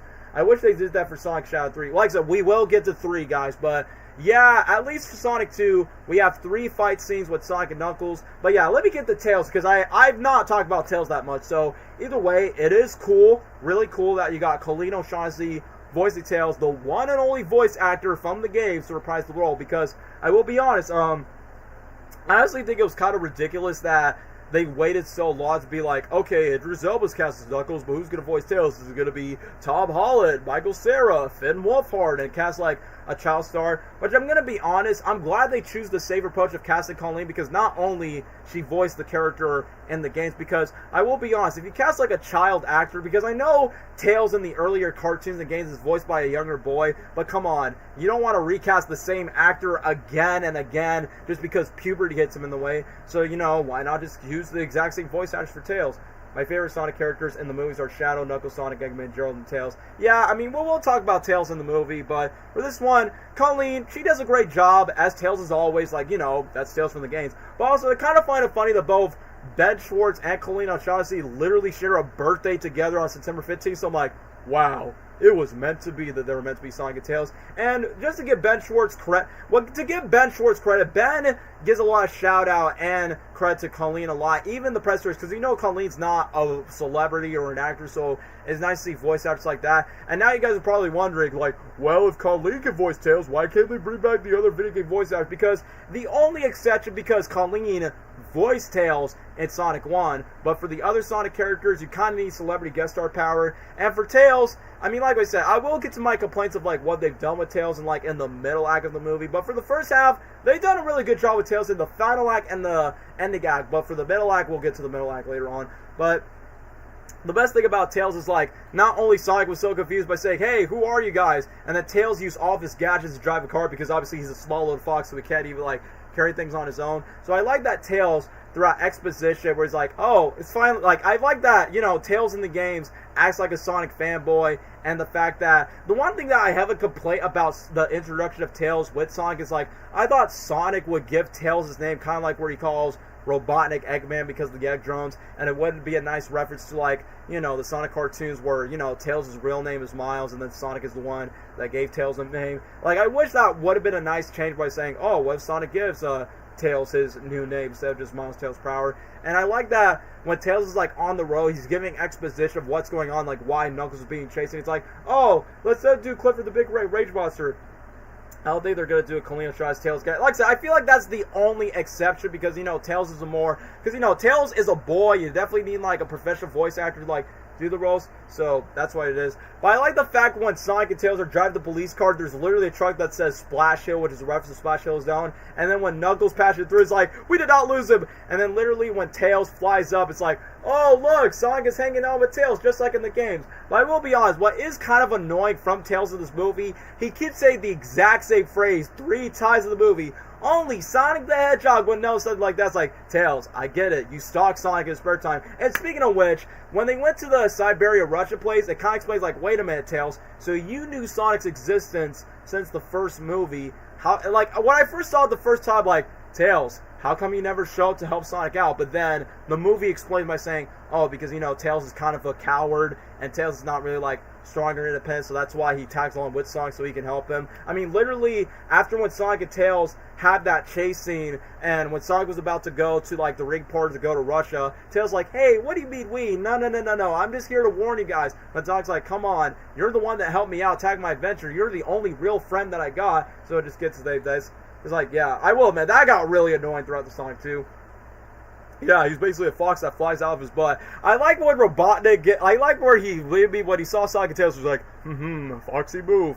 And I will admit, during the moment where Tails eventually knew where Sonic was, like, he knew from the electricity sparks, and I will admit, it was a little creepy, where Sonic's like, wait, you even see me when I take the shower? The Tails like, oh, I prefer Boba Best. I'm like, well, thank gosh you're just furry creatures, because if y'all were humans, that would be so messed up. But either way, I like that Tails is, like, his Miles electric device, which we know we see that in Sonic Colors. I like that it literally says November something 1992, which is basically Tails' first introduction to the games. Yeah, the gadget being messed up from Sonic Colors, which I'm like, yeah, it's another hee-hee ha-ha fart joke. But I like that Sonic literally says, meow, when the Russian people are trying to, like, put him to the fire scene. But either way, when we get back to the scene where Robotnik and Knuckles goes out, I like when Robotnik ditches Agent Stone, Knuckles says dishonor, and Robotnik's like, this is how I roll. It's basically kind of hinting where Knuckles like, am I working with the white guy? Because if this guy thinks that Sonic is the enemy, why is he abandoning his other men? That's not how we do it in my Echidna culture tribe. And I will be honest, there's a deleted scene from Sonic 2. It might drag on the scene too much, but I feel like if this scene was added in the final cut, I would have laughed my butt cheeks off. Is during a scene where Stone and Robotnik are saying like, hey, sir, the government funded, they took our money away. And then Robotnik in the deleted scene was talking like, they're going to try to make me disappear, like Taylor Lautner in the Shamo guy by saying, I'm not expecting Jim Carrey to mention Shark Boy and Lava Girl, that dude from Twilight. And I like that Robotnik says cancel culture by saying, that's why I love him so much. He is Jim Carrey's humor, like, he is up to date with modern generations, but keeps it old school for longtime fans. Like, let's say Jim, just like Jack Black, he has that perfect balance of like making jokes for kids, but making jokes for adults is like, that's good. And in that deleted scene where Jim is making a GoFundMe page to scam his quote-unquote followers, I like that in that deleted scene, he gives Stones a high five too slow, and when Robotnik step on Stone's tone, I like where he goes, got you that time. And when Stone feels the pain from the shoe, he goes, mother! And Robotnik says, I never met mine. Thanks for reminding me. It's more like, okay, I understand why that scene was cut, because that would have dragged on the scene for too long, but it would have been so funny. And I think in that same deleted scene, Jim Carrey wanted this line, Robotnik say the longest word in the English dictionary, which that did got paid off in Sonic 3, numero ultra microscopic silicon cordiosis. I wish that one deleted scene would have been cut. No, it would have been kept in. But as for Sonic and Tails, I mentioned this in the first Sonic movie. My favorite Easter egg in that first movie was the map. And once when the map opens like a Long Claw type of hologram, yeah, Obi-Wan Kenobi from Star Wars, which is why Sonic called Long Claw basically Obi-Wan Kenobi. Help me, Sonic the Hedgehog, you're my only hope. But that moment where Sonic and Tails were having a private scene with Wade, it's like, it's kind of funny that Wade Whipple interacted with all the Sonic characters except for Shadow. So I'm like, yeah, he had a scene with Sonic, Tails, Robotnik, and even Knuckles, but not on that. But yeah, I like this comment by saying, Jim Carrey, I'm done. No more sequels. I have enough. I've done enough. I have enough. But then when it comes to Sonic, alright, time to be bald and gain weight. I almost forgot to bring that up. So yes, he has the mustache. He has the bald cap. And even though the suit, I love the suit. It's a nice modern interpretation of the Eggman suit. I'm like, now I understand why. Like, Jim Carrey wanted Eggman to be fat in Sonic 2. He was like, oh, make him fat to eat mushrooms. And I thought that would make a lot of sense. But since in the beginning, he did not like drinking the mushroom coffee at all. But when he met Agent Stone, he was like, could use some mushrooms. So I'm like, alright, so he can't be fat because the mushrooms are very, like, fungi and it's, like, very sour taste. But then in Sonic 3, they're like, yeah, let's put on the fat suit. Because the producers were like, no, Jim, your body's perfect. So it's a good thing they decided to fix that issue for Sonic 3. But that's the only thing that's missing. And speaking of classic Eggman, literally there is a scene where Agent Stone is, like, swapping the suits. And you see Eggman, the classic Robotnik suit from the classic games, which I thought that was nice, and that kind of gives the idea of the fat suit. I like that there's a Megamind suit for Eggman, and I'm like, wait, Jeff Fowler, you don't think DreamWorks is going to sue for that? Of Eggman wearing the Black Mamba, which, yeah, Megamind is a great DreamWorks movie, which, that's another story. But either way, back to the other scenes. So, I love the scenes with Eggman and Knuckles, but my complaints for Sonic 2 begins with the Uptown Funk sequence, which I will get to that later on. One of my complaints I said is I wish there was more Sonic music, because I feel like they could have, like, maybe Sonic 2 music, Sonic 3 music, even a little bit of Sonic Heroes music, and I think it would make the soundtrack a bit more nice. You think he's going to be back for that event film? I think for Jim Carrey, he's going to, like, focus on the mainline Sonic movies, because the Knuckles series is, like, the only non-Jim Carrey, involvement in a Sonic project. I don't think Jim Carrey will be involved in the Shadow spinoff unless if he wants to. I feel like, for me, as a Jim Carrey fan, I think he should be only in the mainline movie, Sonic 1, 2, 3, 4, whatever amount of movies he wants to be a part of for the rest of his career. But we'll just move on ahead. But I'm just going to get to starting my complaints, which I understand that Sonic and Tails are stuck with all these Russian folks, and it's kind of funny that the writers confirmed that Sonic and Tails were supposed to go to, like, a small hut that features anthropomorphic creatures, but, well, like I said, for budget reasons, they couldn't do that. I almost forgot that Sonic 2 was going to have a Big the Cat Easter egg, but he's a skeleton instead of the real deal. But it's a good thing they decided to cut that off, because, look, whether if you like Big the Cat or not, that would have been such a big disservice to Big the Cat by saying, wait, Big is dead in the Sonic movie universe? That's so dirty. And then, another thing is, like, because the writers are desperate to, like, try and book Big the Cat, it's like, why not just put him for the fourth movie as a cameo? Because there's not a lot you could do with Big the Cat.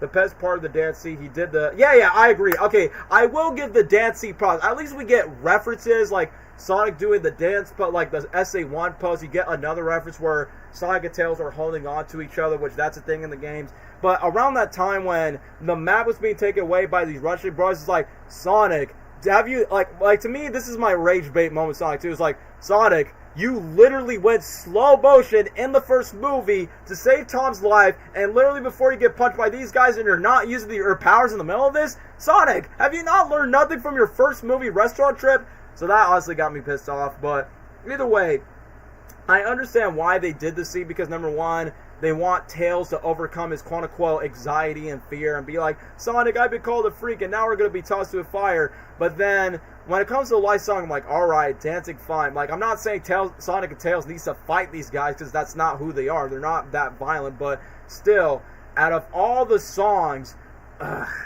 look, I'm not trying to get too personal, but it's like, bro, Uptown Funk by Bruno Mars, that song was played everywhere in my middle school. My middle school played so much of that song as our ringing bell by saying, alright class, Uptown Funk you. I'm like, I get it. It was 2015. I like Bruno Mars, but that song is so overplayed, so overannoyed. And what's worse about that song, it was already done in Alvin the Chipmunks The Road Trip, when the Chipmunks literally had a song sequence in that. And here's my hot take. I can't believe I'm about to say this as a grown-ass man.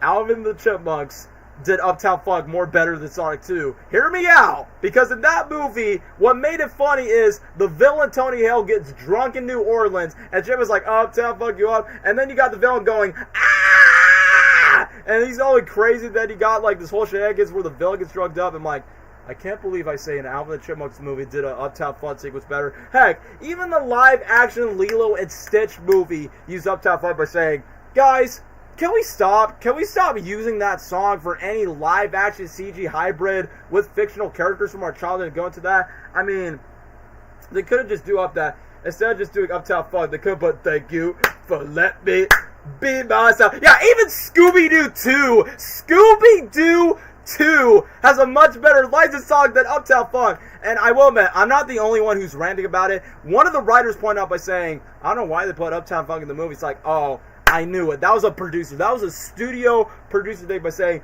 guys, it's 2022. We're not living in 2015 anymore. I'm just saying, any other song in particular would, like, for me, I'm like, you can do the exact same dance sequence. You can still do the Easter egg stuff. I'm like, just anything but Uptown Funk, man. Like, I'm glad Sonic 3 fixed that. At least Sonic 3 had licensed songs in. I feel like, okay, aside from the Pantera song, and I guess, here come the step up, spin like you like that, which I heard that song from a Mace Runner 2 water commercial.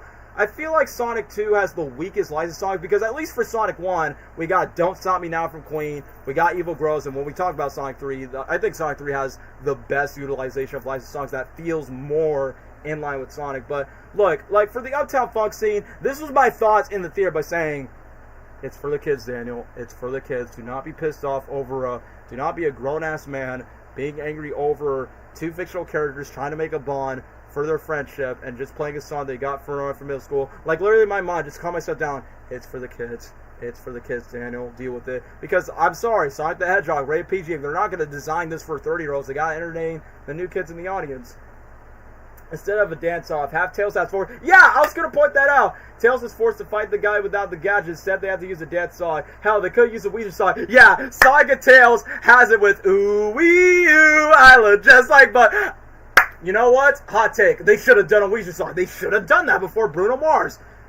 I'm sorry. Like I said, it's not the worst scene in the movie, because at least the best scenes of that movie is, number one, we got fun Easter eggs. Number two, the friendship between Sonic and Tails has grown a lot more when it comes to the scenes. And fourthly, another thing I also want to point out is, thanks to that scene, I mean, even though Tails is the only character that doesn't have a backstory background like Sonic, Knuckles, and Eggman, but at least that small little scene where he hugs Sonic, he's like, oh yeah, growing up, I used to be bullied, make fun of. I honestly wish we would have shown a backstory of that, kind of like what Sonic X did, where Tails got bullied, and pretty much like the games and like the cartoons, Tails sees Sonic not just as a role model, but kind of like an older brother type of dynamic, and I feel like for any longtime fan of the Sonic and Tails bond, Sonic 2 did a really good job of that. And it's kind of funny when Tails uses his own tails to cover up Sonic as a blanket. The writers confirmed, like, they got inspired by their own cats doing that. I mean, even my dog is the same too. But I find it weird once when Sonic wake up, the Russian woman. Oh, I almost forgot.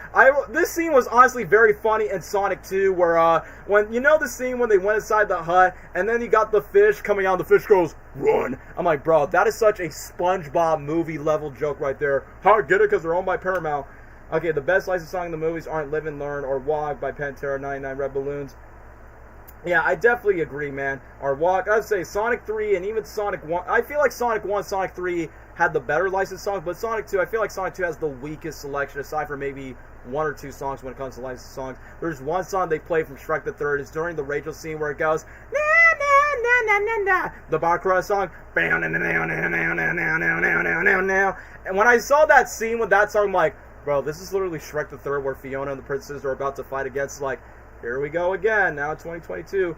Yeah, that was a cute moment. But also, the scene where Tails is picking up Sonic to, like, the mountain, I'm like, I made a joke about this at a watch party where they're like, hey, look, take a look at this. They're actually going to Paramount Studios. And I feel like the funniest joke is, like, during the moment where Tails was, like, giving expedition for Sonic, it's like, I like that we get a little bit more backstory of the Echidnas and the Master Emerald, which has a really cool art style of the Alice Face the Echidna by saying, whoever did this was cool. And another Easter egg I like, which I did not notice, but then Tyson has confirmed this on social media, when Sonic was, like, removing the Babylonian scriptures, I'm like, oh, it's a reference to Sonic Rise. I'm like, wait, so I guess Jet, Wave, and Storm exist in this universe? But the thing is, how the heck are you going to introduce those characters in a movie, like the movie iterations? But other than that, it's a pretty cool Easter egg for that.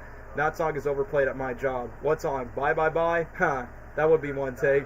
I mean, it's kind of fun because, you know, Deadpool Wolverine started that trend around that time. Either way, as we get back to the scene, the snowboarding sequence, really cool. And what's even so cool about it is we literally got the four main characters. This was the biggest nerdgasm in the theater. We have all the four main characters in the same scene. Sonic, Tails, Knuckles, and Eggman in the same sequence together. Jim Carrey's the only live-action actor on set. And what's even more cool about it is, during this scene, is like, what's so funny is Sonic roasted Eggman by saying, okay, we gotta talk about your new look. It's like Professor X beats Monopoly Man. I'm like, bro, this is the second Jim Carrey sequel that has a Monopoly guy reference by saying, like, in Ace Ventura 2 is, you must be the Monopoly guy. Do not pass go, do not take $200. And then Sonic calls Eggman like that. It's like, oh, honestly, like, was pretty funny.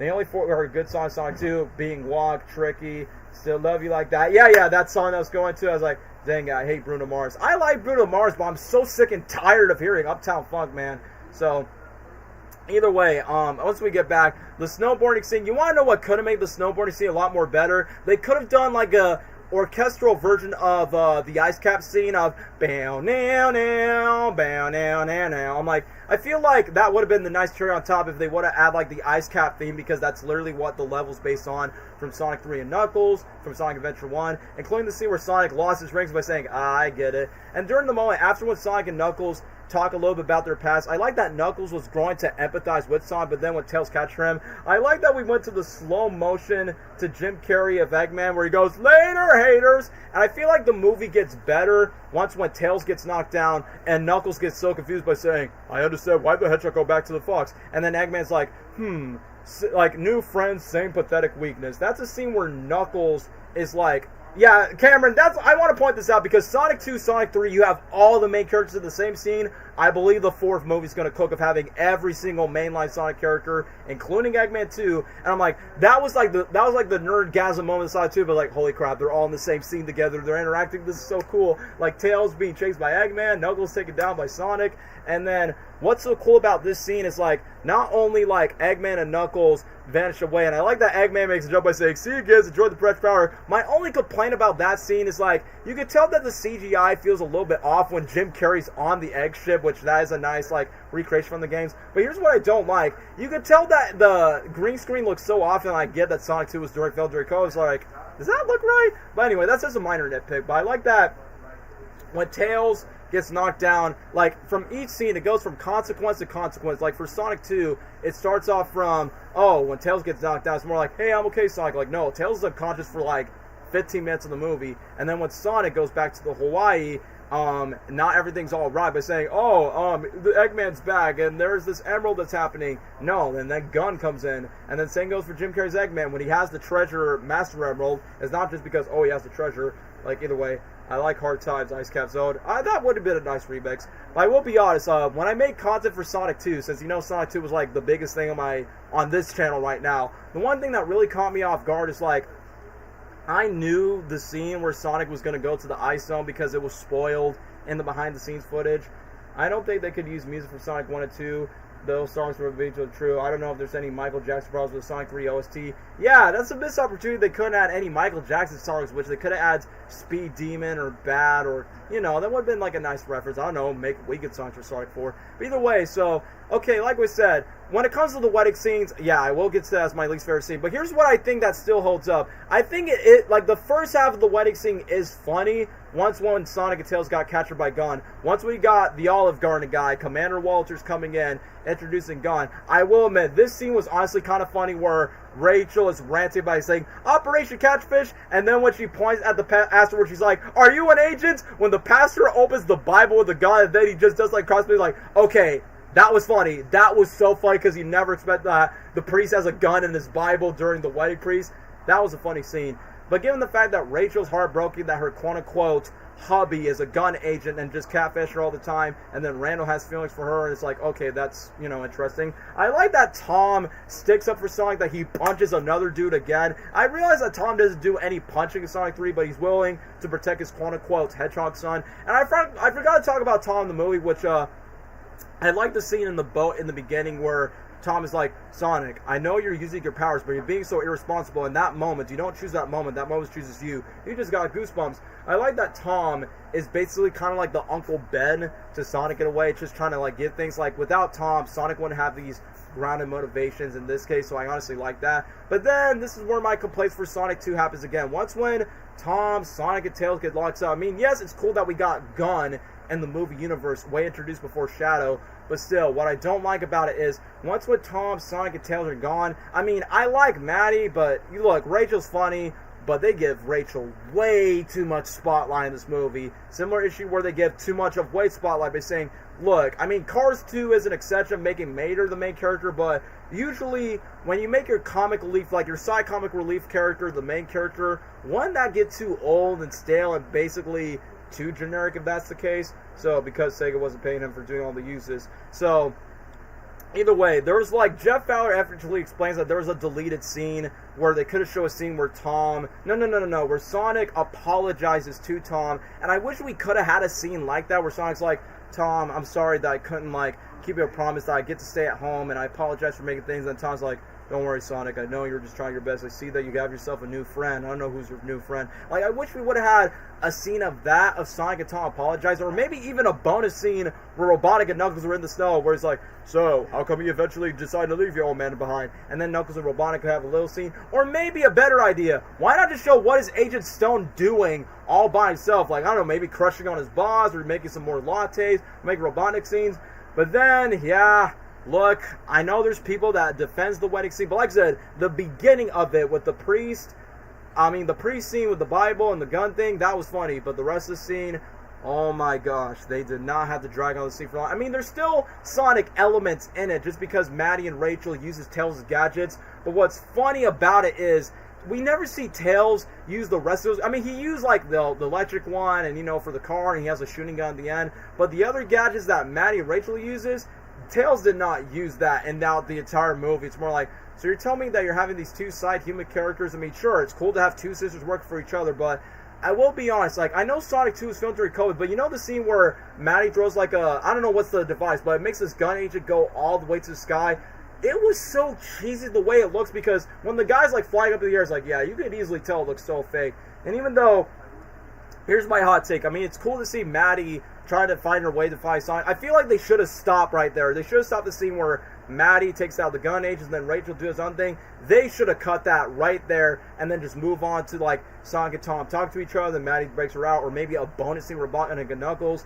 But no, we have to get back to Rachel's drama where they get to play the Randall, wifey's home. And I understand, like, I will say this, for non-Sonic fans, the adults like the scene because, like, oh wow, this is actually pretty funny. This is not cringy. But for me, it's not that funny in my opinion. Heck, a Sonic with Sonic Tails, a Tom moment alongside with Knuckles and Robotnik, like, that's what I'm saying. Who really cares about Rachel Randall's relationship? These are just ordinary side human characters that just exist in Sonic 2, and the fact they drag out the scene by saying, who cares, man, can't we just get to that? And I like that people put in the comments that this is definitely the pee break scene. No joke, guys. When I went to see Sonic 2 for the second time, I'm like, oh, my least favorite scene in the movie's coming, I'm gonna go take a pee break, and that's what I did. But whenever I rewatch the movie, I just skip that entire golf, Bridezilla sequel, because, bro, in my mind, by saying, look, if you like Rachel Randall, good for y'all, but they're not the main stars of the movie. Like, for me, it's more like, whenever Sonic, Tails, Knuckles, Eggman, or even Tom and Maddie are on screen, the movie's good, but once when they're completely off screen, it's more like,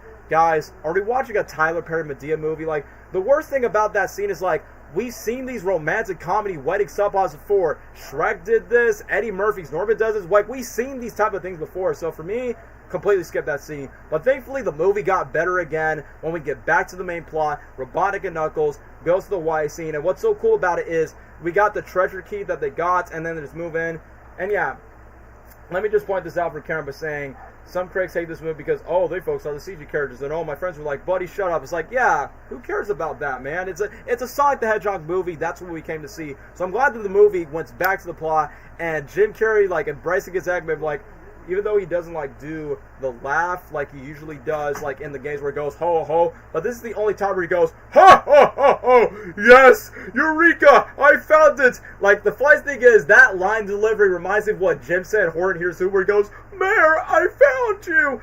And then the funniest thing is like, after when they go down to the stairs, it's not a big deal. I'm sorry, dude. As a grown-ass man, don't like the wedding scene. But let's get back to where the movie got better again. I will admit, so, I like Tails in the movie, but it kind of sucks that Tails was, like, unconscious for, like, 15 minutes, and then Tails just wakes up out of nowhere, where Sonic just runs away. But I do like the moment where Sonic feels bad for Tails, where he's like, oh, you see this guy, like, basically, I did not look out for my moment, and now my friend just got killed, and now I feel responsible for that. But I like the fact that Tom and Maddie eventually decide to help Tails out, because they definitely know that Tails definitely, like, means a lot to Sonic. The one thing that really caught me off guard is, like, so we know that the tornado plane was in the wedding scene, but how come Tails never, like, we never see a scene like how would Tails use the plane? I wish there was, like, instead of just using the wedding subplot, why not just do a scene where Tails gets to talk to Tom and Maddie, and he's more like, or basically he's like, hey, I know how to use that flying plane. Use my mechanics. I'll definitely find a way to pick up Sonic whenever he's in trouble. And then once when Sonic runs to the water, I mean, I will admit, like I said, for Wade Whipple, I will talk about Wade later on. I think Wade was okay in Sonic 1 and 2 before we get to the Knuckles series. But I will admit, that scene where Wade is trying to put out the guns where 8 is by saying, oh, wag your fingers like it's a musical number. It's like, okay, I will admit that was funny. But yeah, the scene where Sonic is running on the water, I like the Indiana Jones scene where Sonic just went by saying, like, I like water. Why does it have to be water? I gotta go fast. And then literally when Sonic goes to the water, I will admit, the music gets better. And when Sonic's like runs to the ocean, it's more like, okay, I like that Sonic is using his powers, but also he struggles by saying, alright, like I said, this is how you do a character. It's like, a character is confident, but then a character gets flawed throughout the way, and I like that. And I like the scene where Sonic is looking at a crowd by saying, Mr. Krabs reference, are you feeling it now, Mr. Krabs? Since, you know, SpongeBob and Paramount. But then, when Sonic gets to the labyrinth scene, oh boy, this is another nerdgasm moment in Sonic 2. The moment where Robotnik and Knuckles are running in the labyrinth scene. What's so cool about that scene is where I like that the entire set piece is real. Like the best thing about these Sonic movies is the balance of practical effects and CGI effects, where you're seeing Jim Carrey running off, then you see Knuckles running off, and then you got the Indiana Jones reps where Jim Carrey brings off his, like, he kind of brings that physical comedy that he did from The Mask, where he goes, make room for daddy! And when the mustache was about to be slammed in, I like that he makes a dirty inside joke where he's like, so glad that didn't cut off my mustache. It's like, right, so it doesn't cut off your pengus? So I'm like, bro, that's why Jim Carrey's done so well. That's why I like Sonic's characterization. But that's what I'm saying. Like, Sonic, he's confident when he needs to be, but he struggles throughout his moments. And what's so cool about it is, before we get to another video game accurate scene with Sonic, is during the scene where when Knuckles was, like, going to the hardships, Robotnik talks to Knuckles by saying, oh, work smarter, not harder. So then he guides his way so he doesn't, like, go to the rough patches. I like when Sonic slides down to the water slide. Bro, I love the labyrinth scene where it's like directly from Sonic 1, especially when he goes fast throughout the temples. Like, whoa, am I playing a game with Temple Run? And where Sonic does a spin dash, and then he's like, whoa, whoa, whoa, whoa, whoa. It's like, bro, video game accuracy, love that. They should have had a reference in Chaos. Yeah, I agree. They should have a quick scene where Tails finds out the tornado scene. Surprised that they confirmed this in the labyrinth zone. Yeah, I feel like there could have been like an additional scene for Tails in the middle act. Because like I said, Tails is good in the first act and the final act, but they could have done more with Tails than just making him unconscious for like straight up for 10 minutes. But either way, There's one reference I did not catch at first, which is not a Sonic reference right away. When Jim Carrey was about to betray Knuckles, when Jim Carrey says, "You're now off me to a backstage tour to Limp Bizkit," and I'm like, huh, Jim Carrey with his music references. And full disclosure, I did not know what Limp Bizkit was until when I'm like, oh, it's the rock band that goes rollin', rollin', rollin'. That's pretty much like the only major song I know from the band. But literally, I like that Sonic says his iconic, well, Ben Schwartz inserted a line by saying, nailed it, and then Jim Carrey being so in character as Eggman by saying, he's trying, like, what he said, I think he said, like, this guy is always trying to spoil the bad thing. It's so weird, out of all the Sonic trilogy where Robotnik says Pingus, yeah, I was hoping there is a Pingus reference since, we reference Sonic, we reference, Do You Know the Way in Sonic 2 and Shadow Level T in Sonic 3.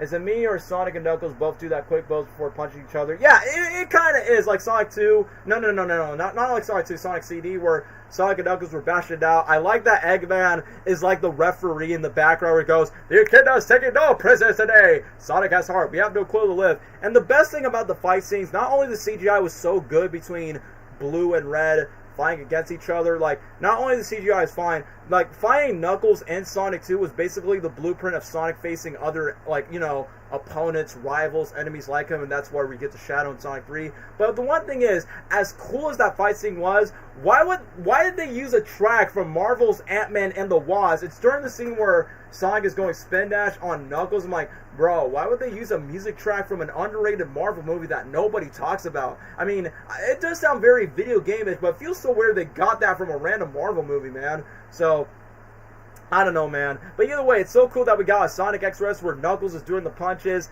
And I like that Jim Carrey's Eggman continues with the whole translation. Like, in the first movie, he speaks Japanese by saying, "Omochiroi," saying interesting. And then he's speaking Italian with the Master where he goes, "Doste stato tu merita." And obviously, for longtime Sonic fans, you know this plot twist was going to go like, oh, he's going to betray Knuckles, and Knuckles is going to be friends with Sonic. Like, if you're a diehard Sonic fan, you saw that coming. But if you're someone that's don't know anything about Sonic, it's like, oh, well, that's an interesting twist. And I like that when Jim Carrey's Eggman does his laugh, he does his Grinch laugh, Riddler laugh, Count All Our Lives Eggman. And I like when he betrays Knuckles, he goes, "Friends are vulnerable rivals," and then he does like a scientific equation, and then he says equals Dookie. Yeah, I definitely agree that they should have done an orchestra version. Like, once again, Sonic 2 is kind of lacking the game music, and I feel like they should have do more game music, which is why Sonic 3 thankfully fixed that. But if they would have done like a orchestra version of the Knuckles version theme, and they play it right through. But what's so cool about it, once when Eggman got the Emerald, we get the iconic underwater sequence because we finally got that in the second movie. We got Sonic sucking on water, pause, and my eyes were clapping and cheering during that moment because it was a fan service worthy moment. Then again, Marvel used the OST for Sonic 2 in the She-Hulk trailer. To be fair, She-Hulk's trailer came out after Sonic 2, so technically She-Hulk copied Sonic 2, but it was released around the same year. But either way, when Sonic is basically freeing Knuckles out, like you said, the underwater drowning theme of I don't know why they have to make it so quiet. It's more like, they don't have to make it too loud, but maybe took inspiration from Sonic Colors where the drowning theme is more present of da-na-na-na, because it was so quick and quiet. But either way, I don't need to go into more context. The beach scene is really cool where Sonic and Knuckles, like once when Knuckles and Sonic were throwing sand at each other, it reminds me of the scene from Monsters Inc. where Mike is trying to throw snow at Sully. It kind of gives me like Monsters Inc. type of vibe.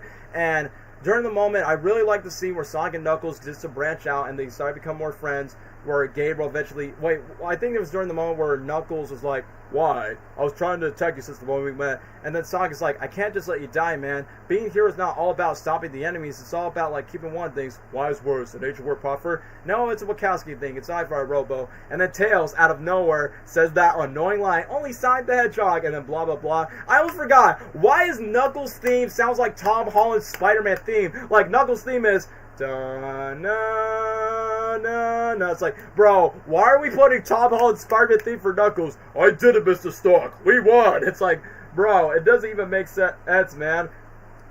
Heck, the big Sonic theme would have been like a rock mix of Sonic 3, Sonic S. Like I was saying, like, Sonic 2's music could have been done so much better for, like, some of the scenes. "How dare you attack me in my hour of sorrow." I know you did a recreation of that, Haley, in your videos. Like I said, very Monsters Inc. vibe when the snow is being thrown, but it says sand. But I like that Sonic calls Knucklehead by saying, "Hey," reference. And once again, just like Sonic had a bonding moment with Tails where, you know, Tails says it's okay to be weird and you inspire me, Sonic. And then Knuckles had that moment with Sonic and the Beast. It's like, Yeah, I mean that moment that when you lost everything, but you seem so hopeful free. How can you move on despite your failing again and again and again?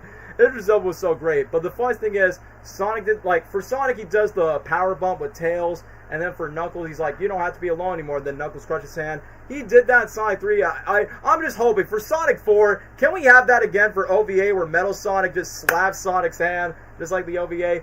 Oh gosh, and then yeah, Cameron, you're not the only one. It sounded like Tobey Maguire's Spider-Man theme. In the Knuckles TV show, it sounds like, da, da, da. Why does it sound... Dude, I said Knuckles is more like Thor, like, Sonic is more like Spider-Man. Like, Knuckles is more like Thor, Drax, and Black Panther, so I'm like, yeah, what's next? Is it going to be... What's next for Knuckles theme and Andrew Garfield? Da, na, na, na. I'm so glad I'm not the only one in the chat that thought about that too, man. I bet Sonic 2 could have Sonic music, but the Sonic 3 Knuckles soundtrack, yeah, maybe, but, you know, they could have incorporated, like, it's funny that Sonic Movie 2 had the Emerald Hill theme playing, like, for a promo, but they never used the Emerald theme in the movie. It's like, what the heck, man? And I think there's one iconic moment from the Sonic 2 video game. It's in the ending game where it goes, do-do-do-do-do-do-do-do-do-do. Why is this film 2 hours long? The wedding scene, that's why. But I will say Sonic 2 definitely has the better pacing, but...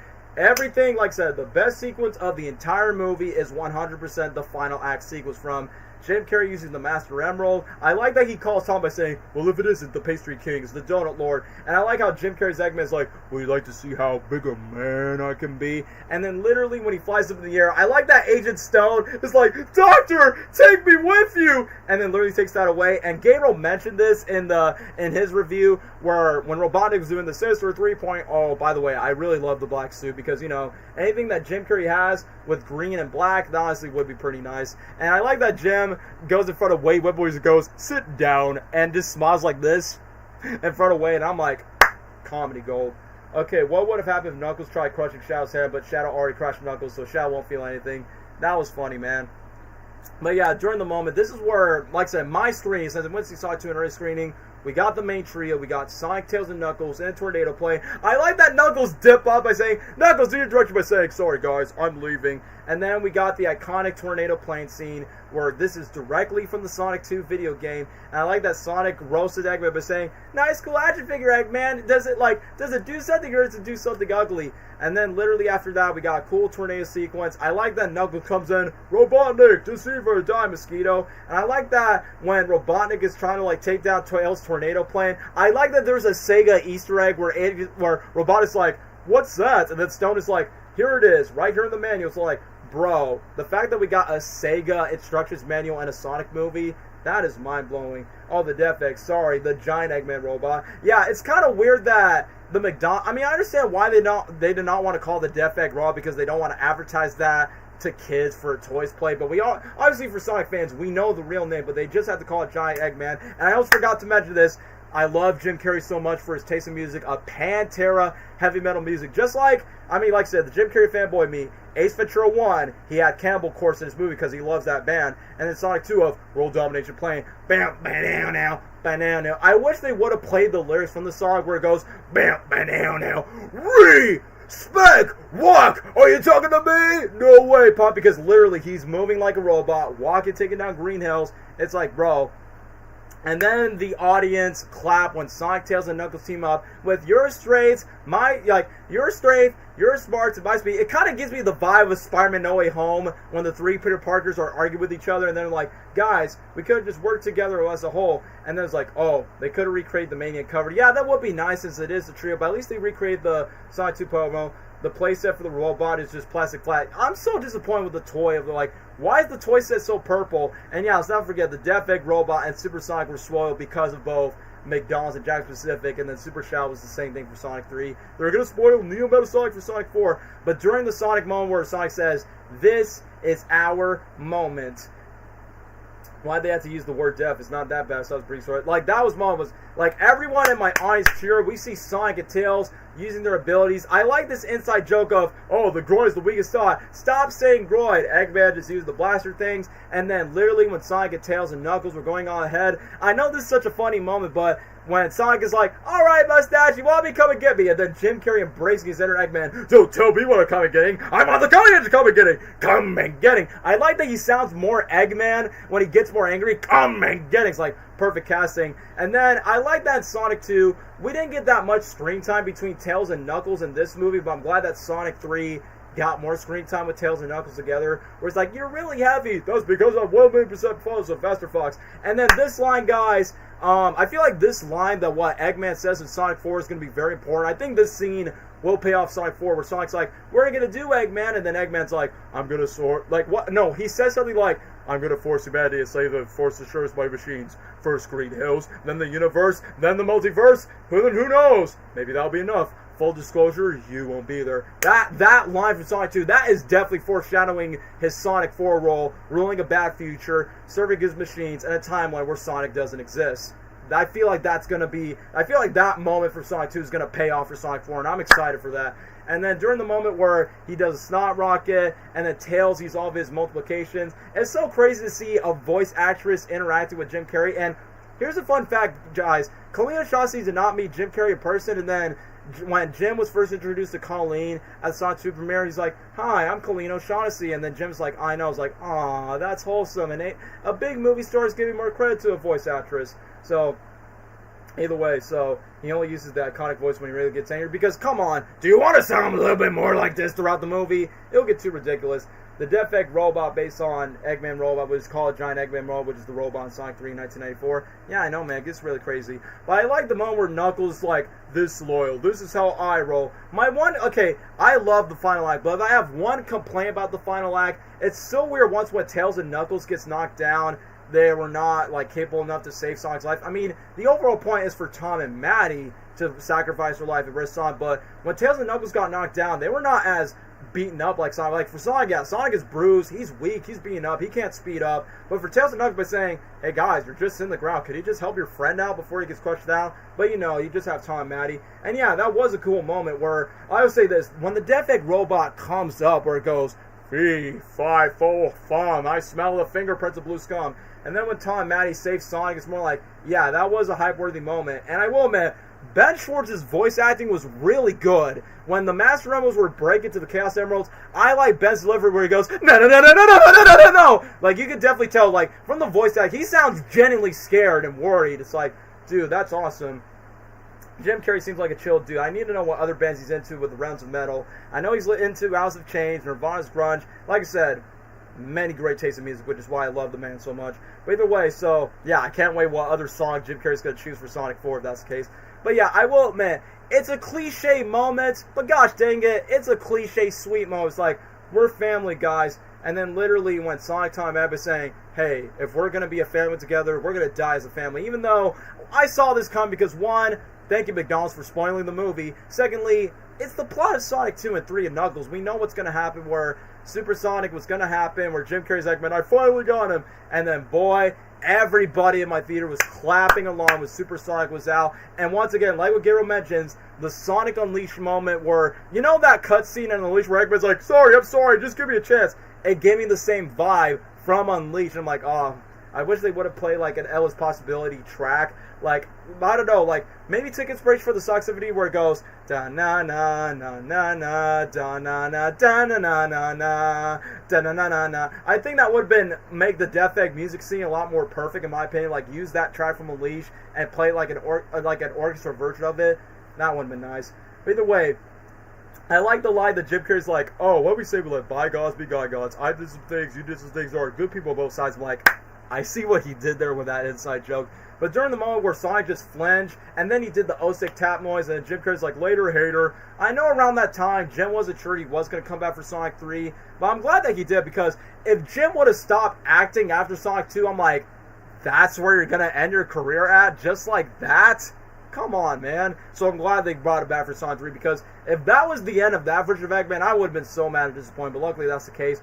But how the heck did he survive that? I know there was a deleted scene where he breaks all his bone, and just still kept it, which they could have done that for Sonic 3. But either way, I like that, though, because this is like, he's no longer the Sonic he wants to do. And then Bro lets a chili dog rain down, and then when Sonic hugs Tom and Maddie, I like that Tails is like, Sonic, you're the most powerful being in the universe. Why you let that go? It's more like, you know what? I got some growing up to do, and I kind of like being with my family. So it's good. Like I said, this is great character development, which I know I'm gonna brag on for long, but this is why Sonic 2, in my opinion, is the best video game movie sequel what the Mario Galaxy movie lacked, because at least for Sonic 2, it has a story, it has the characters. Yes, we get our Easter eggs references from Master Emerald, Tornado Plane, Super Sonic, Death Egg, Shadow, and all that stuff, but it mostly focuses on the character and the story first and foremost. And then I like that at the ending of the scene, from Sonic 1, Sonic was all alone playing baseball. Now he's playing baseball with his wingmen, with Tails and Knuckles. And I like that Knuckles is like, I've conquered the center of the bases. And be like,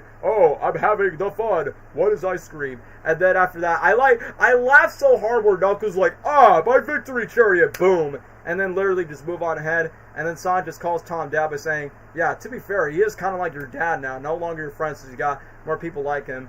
I hope there will be a part 2. Wait, you're talking about this stream or something else? I mean, I want to talk about all the Sonic movies for now. I mean, if you guys don't want me to speak for too long, I just want to get at least to the Sonic movies and then get to the rest, even though for the rest of the video game movies there probably might not be too much to say aside from Sonic. But either way, Stars in the Sky is still the best original Sonic song. Kid Cudi seems to be very passionate for it because since he wanted to be part of the song. Yeah, that's why Bro decided to be in the Knuckles series. And I think Sonic 2 gave us the best end credit sequence from the 16 bits of recreating sequences from the movie with the game characters. And then the post-credit scene for Shadow. Yeah, is exactly what I wanted, because I did want Shadow for Sonic 3. Everyone in my theater was shouting and screaming, including Gabriel's well, but saying, yeah, Shadow! And to me, I'm like, alright, that's going to be great for the third movie. The only concern that I got for Shadow, well, no, not for the Shadow character, but just, you know, the fact that, oh yeah, for Jim Carrey, like, is he going to come back for Sonic 3 since you guys are going to do the Sonic Adventure 2 story? So it is what it is. I think he used a ring from Knuckles so sorry at the crash. I feel like that wouldn't make sense. So Sonic fans, we want Shadow in the movie, and then me, you want Venom in a Spider-Man situation? Yeah, that's what I was thinking about, man. So, yeah, my answer to the comment to the stream, I'll think about it because I can talk about Sonic 3, I can talk about Detective Pikachu, like, I don't know, wait for, if we make the stream a bit longer, maybe we could last from Sonic 3 to Detective Pikachu, and I don't know, do Minecraft for part 2, I guess.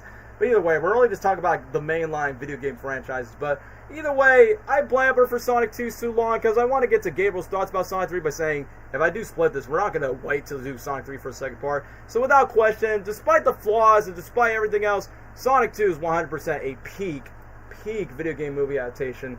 I'll be so freaking high if Silver makes an appearance for post-credit scene. Well, Haley, let's wait for that until Sonic 4 by 2027 because, you know, it's possible. Jeff found the fans, they know what they're doing. So yeah, by far, the best video game movie sequel, Mario Galaxy movie. You could have took notes from that, but it is what it is. But anyway, Gabriel, talk about Sonic 3.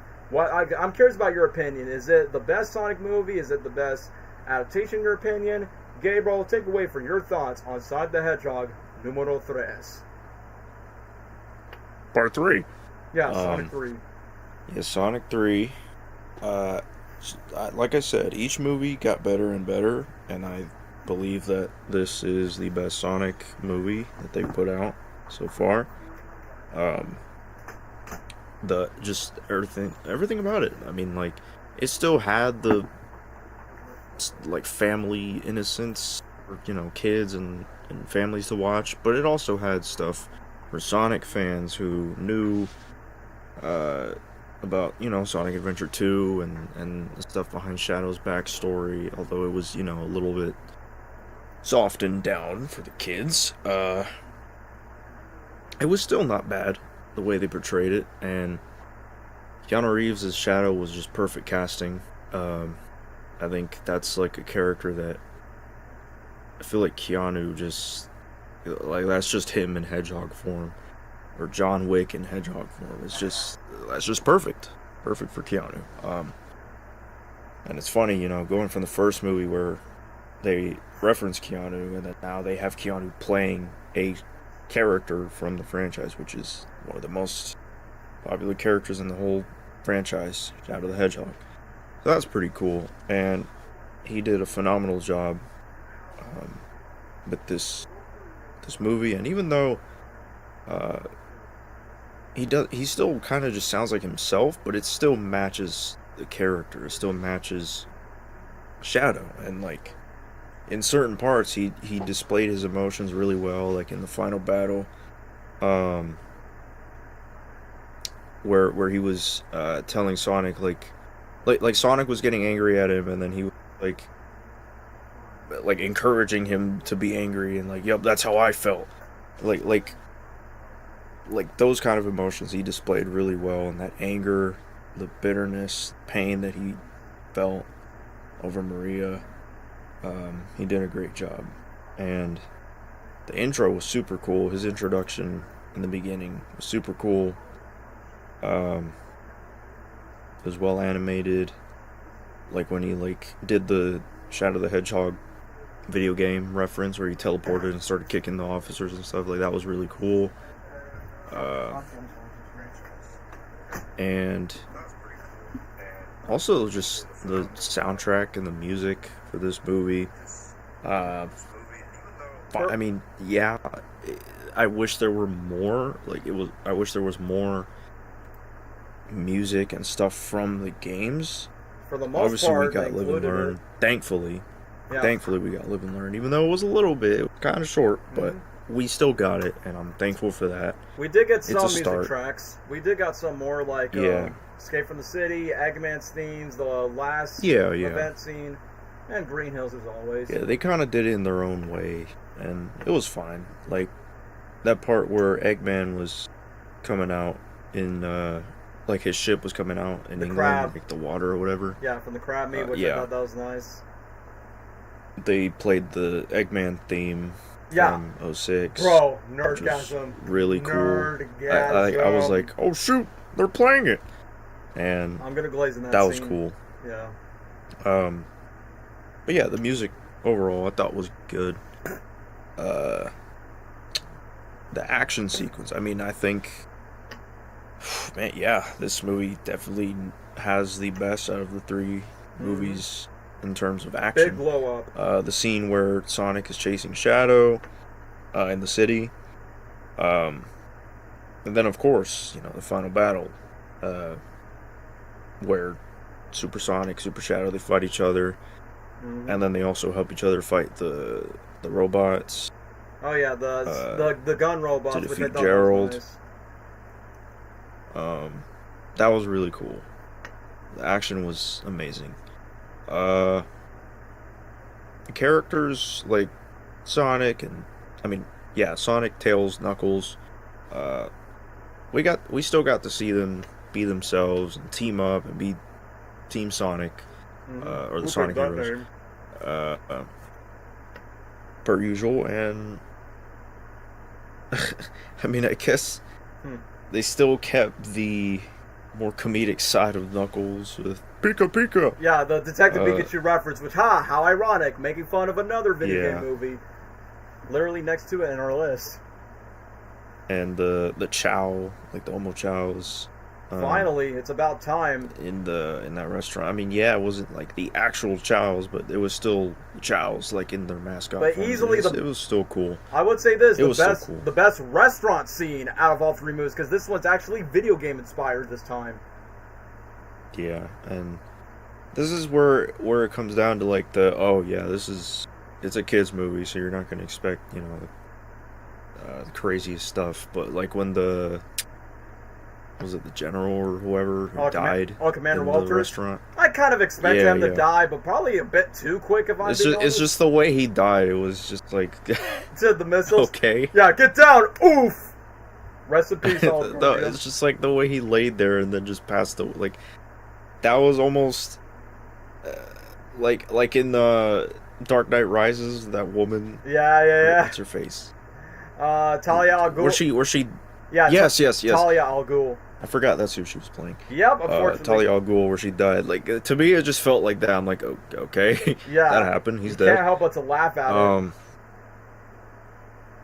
But again, it's a kids movie. I don't expect anything that crazy. But yeah, their dynamic was still really cool. The Sonic Heroes and the relationship with Tom and Maddie. They embraced Sonic and speaking of which, I like that there was they made it personal between Sonic and Shadow because Shadow hurt Tom because he was kind of like he mistook him for something. A for nice another guy because he was disguised. Nice reflection between Tom and Maria. And then Shadow, was kind of like, I mean, he knew he kind of made a mistake and knew that was someone that Sonic cared about, but he also didn't care at the same time. Like, he was just like, oh dang, my bad. Anyway. Yep, and then just moved on and went to go do his own thing. That was his whole mission, was to avenge Maria. And so it made it personal for Sonic and Shadow and their rivalry, and we saw Sonic more serious than he's ever been. He's been more angry. He almost gets upset and fights his own friends, like with Knuckles and Tails, and it was cool to see that even though Knuckles can be, a meathead and stupid sometimes, but he truly cared for his friends, and in that moment he was being mature and telling Sonic, you gotta calm down, bro. This is not who you the are, right man. thing to do. And then Sonic's like, nah. And then, he gets angry and tries to go after Shadow and stuff like that. And that's another thing. The way he got the emeralds was so... I'm sure it was just intended to be funny, the way he got the emeralds, but it was so... I don't know. It was stupid. Yeah. It only makes sense if you're watching. But then they just moved on and went to the serious stuff. With Supersonic. Like, it's just him casually turning to Supersonic and then leaving. Yeah, and then just go boom, back to Green Hills. The only Green Hills scene, if I can think of, if I'm being honest, the only. Yeah. But, yeah, I like the emotional stakes around Sonic and his friends and Shadow and the rivalry between them, and it was really cool. Just what you would expect to see, and, the scene where... scene earlier where Shadow first meets them, he's like, you're a colorful bunch. Keanu Reeves. He nailed that, bro. And then they just... that's another thing with this movie, is they reuse Knuckles' screams so many times. For some like 4 times. 4 times throughout the entire movie. When Shadow supposedly twisted his wrist or whatever. It's just funny. It's just funny, because they reuse same scream over and over. It's like what they use with Woody in Toy Story, where he goes, ah! It's a voiceover thing, I get it. Voiceover editing. But yeah, it was cool. It was cool. It was a nice reference to the Shadow the Hedgehog game. Yeah, that was awesome. Like the shot and the way he fights, and when Sonic fell down to his knees and stuff. Like, it was such a great homage to the Shadow game. Yeah, I was not expecting that reference, but Jeff Fowler, he did his homework, what he did in that video game, back in 2005. Yeah, and then he even has the gun, and he's on the motorcycle, and it's John Wick in it. Super cool, man. Yeah. They really did Shadow justice with the casting, the way they animated him and his lines and everything. And later on when they kidnap the Sonic heroes. Oh yeah. Find out the Shadows. And then he's just on the top. He's just aura forming the whole time, and I forgot what he said. He was like, "I am." No. Gabriel, this is actually a direct reference to 2005, where he goes, "This is who I am inside." It's like, bro. Yeah. This is who I am, and just aura forming. Straight from the 2005 game. Super Loved cool. It.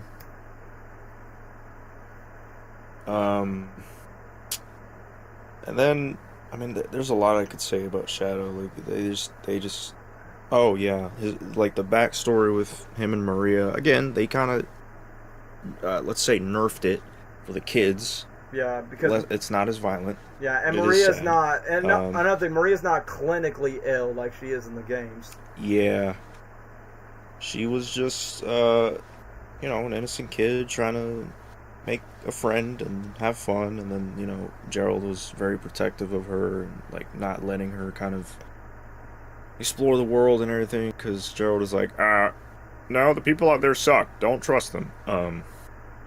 I wish we could have seen more of that. It was just cool to see how G was the only one who treated Shadow as a person and someone with a heart and a soul, rather than just a weapon or an alien. And Shadow knew that too, and he wasn't used to it, so he wasn't as open to his emotions and stuff about it Real. because he's just not used to it. But he trusted Maria because she was the first and only person to treat him that way, and it was nice to see just their bond grow, their friendship grow, almost like they were siblings. Yeah, in a way. In a way, it's kind of like that. Like a brother and sister type of dynamic. Not in love. The nice little montages where But it's all they're like experimenting on him or about to, and then Maria's like trying to sneak him out, and then he leaves, and the doctor's like, oh, where'd he go? Or like the roller skating scene, just wholesome stuff like that. The Biolizard cameo. It was short and simple, but it was a nice touch. Same goes for the kind of see how much they cared for each other. I was gonna say for the Biolizard cameo being like this God-zip hurdy, that kind of impact on Shadow, that was nice as well.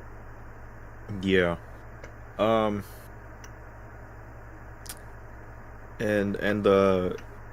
when they were like staring up at the stars and Maria was talking to him and the best line of speech and everything, and it was very heartfelt and also important part of the whole film and like the message of the film, I would say. The light shines, which I really liked. The stars gone.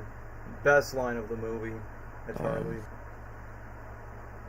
So that was beautifully done, even just for a video game / kids movie. It was beautifully done.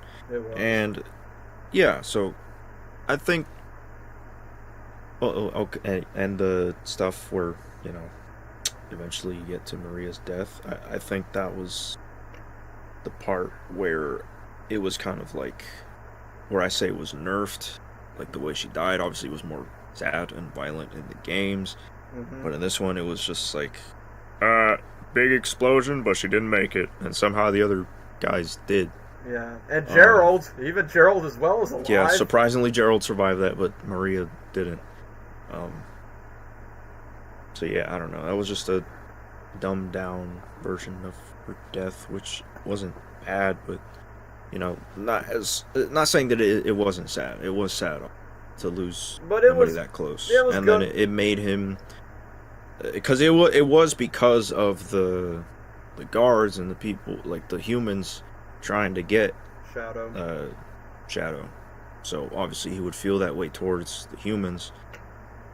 So even though it was different from the games, it was still enough to understand why Shadow felt the way he did. And it was still sad. As for Gerald, I don't know how the heck that brother lived. Yeah, it can't be just the quail. It can't be just one quail that make him alive. That's unbelievable. Yeah, that's interesting. But oh well, he's one of the smartest men on the planet. So for 110 years old. But yeah. Stuff with Maria was still good. It was still good. The way they portrayed that backstory and everything was still well done. And as for Gerald, well, Gerald and Eggman, because both played by Jim Carrey, which I think was very cool.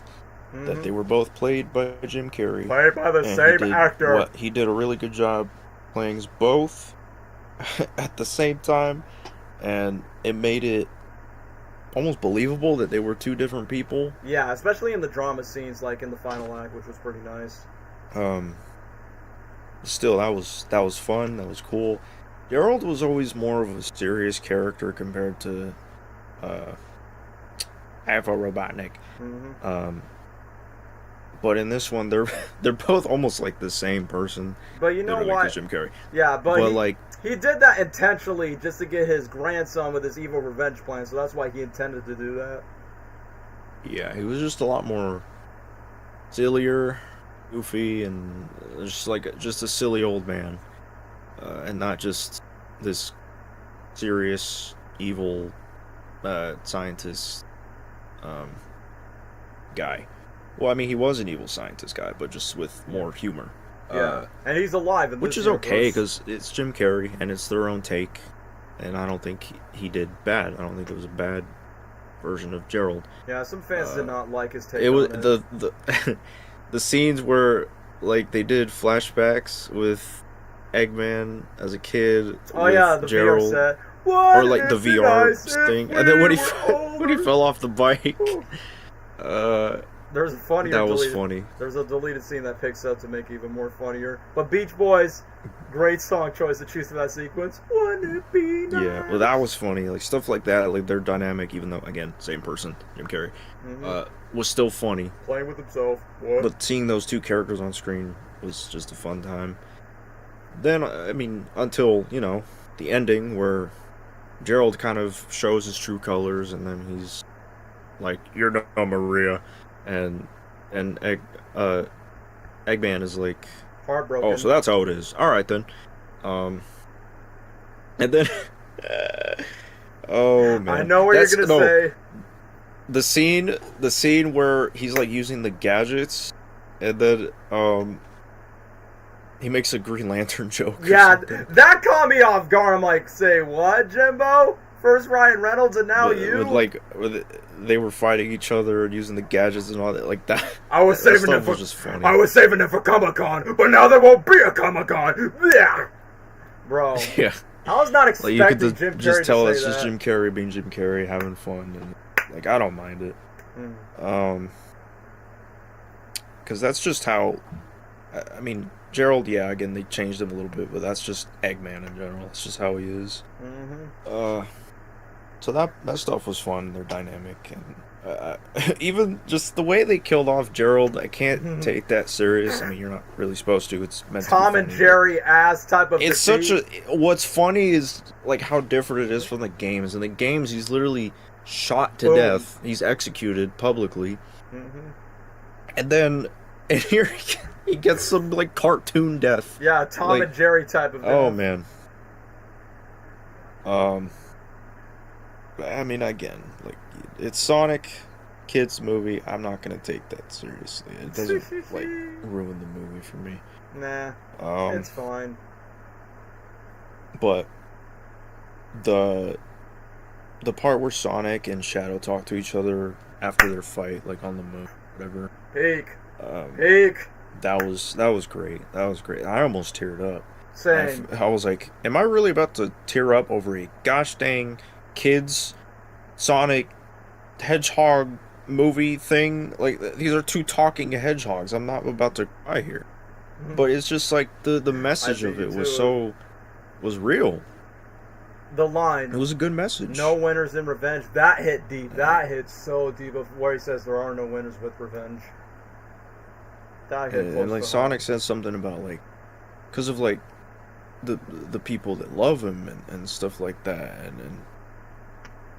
and I was like, dang, that's real, man. Like sometimes we forget, like we're so selfish and stuck on revenge or hatred, and or we something. let anger take over our hatred emotions. on others or hatred on ourselves, that we forget about the people that love us and don't want to see us this way. And real. I don't know. Real. It just made me think a little deeper from my own perspective in life. And I'm Me like, too. That's true, man. Me too. That's true. Thanks, Sonic. You're a freaking hedgehog video game character, and you just made me realize this crap. I hate my life. Yeah, mine too. But yeah, that was a good scene. Obviously, the live and learn. I was like, holy crap, dude. I'm about to levitate in my seat. Yeah, same. I waited my whole life for this very moment. And again, it was short, but it was super cool when they were teaming up as Super Sonic, Super Shadow. And yeah. I don't know. There's a whole lot to this movie I could say that I love. I think this time they perfectly balanced it between the humans. And yeah, this time they did. They did. The Sonic characters. A lot of funny scenes, a lot of really cool scenes, a lot of sad scenes, emotional scenes. They had it all and made a good balance for the kids, families, and for the Sonic fans. So yeah, this movie, along with Sonic 2, I think is S tier. I say, like, okay, Esther, but in your opinion, do you think 3 is the best Sonic movie, or you're one of those fans? Oh no, I think 3 is better than like the other two. All I right. think it's the best out of the three. All right, so you're on the same boat as me because I understand why some fans would prefer to because it's more of a classic Sonic adventure and the fact that it has more iconic Sonic moments where some things were silent. Which I get what you mean, guys. But Sonic 2, as much as I love it, there are some cringeworthy moments. I mean, Sonic has filler, but Sonic 3 feels like it has less filler compared to the first two movies. I mean, no flossing, no force. I don't know, fart joke or whatnot. Oh yeah, the funny ass getaway scene from Family Guy. But yeah, thank you, Gabriel. So now, if you guys are still up for the stream, and Gabriel, you know what? I want to ask a genuine question. Do you think we should split the stream into two parts, or maybe like one or two movies after Sonic 3? What do you think before I start blazing about Sonic 3? What's next? It's Detective Pikachu, Minecraft. Yeah, Detective Pikachu, Wreck-It Ralph, Pixels, Minecraft, yeah. Because I was going to save Minecraft, like, after Detective Pikachu, because I feel like we have a lot to say for Minecraft, but Detective Pikachu, well, I would keep it somewhat small for Detective Pikachu. I mean, I honestly got nothing to say for Detective Pikachu. I didn't watch it. Alright, well, I have some things to say since I did rewatch the movie for the first time in a long time for myself. So, I mean, it really depends. Like, for you guys asking the chat, before I start glazing for, like, 20, 30 minutes about Sonic 3, what do you guys think? Do you want us to, like, continue with Detective Pikachu or stop before Minecraft? What do you guys think? Before I get to ramble about the good things that I love from Sonic 3 and some minor nitpicks I didn't like about Sonic 3. I mean, honestly, I think I'm gonna stop here because I gotta eat dinner because I didn't get to, and I gotta make a phone call. Oh, no problem. But, so I was gonna say, want to do a part 2 with Minecraft? We could start with Minecraft in part 2, yeah. Yeah, and before I move on, want to do it tomorrow or for some other day, Gabriel? We could do it tomorrow. Yeah, we could do it tomorrow. I mean, I only have like one major. Yeah. Yeah, tomorrow's Sunday, and besides, it's before CinemaCon, before Sony, Paramount, Disney has their own thing. So here's what I say, guys. So I'll talk about Sonic 3, and since Gabriel hasn't seen Detective Pikachu, I think I'll end off part 1 with Sonic 3 and Detective Pikachu, and then part 2 we'll start off with the Chicken Jockey movie. If that's cool with you guys, that'll be fine by me. But anyway, Gabriel, since you're gonna dip off. So yeah, Gabriel, since you're going to dip off, you can say your goodbyes. Well, I'll talk about Sonic 3 and Detective Pikachu for like the last hour remaining of the stream. Yeah, alright. Well, that's all for today and tonight. For now. Mm-hmm. But we will continue hopefully tomorrow with the rest of these movies. Today we just kind of got the Mario and Sonic movies. The bigger, better movies literally. Out of the video game movies. Except for one. Out of the way. Or at least our favorites, besides the live-action Mario. But now that those are out of the way, tomorrow, hopefully, we will get the ones that are either not as great or worse, or just mid, or I don't know. We'll see.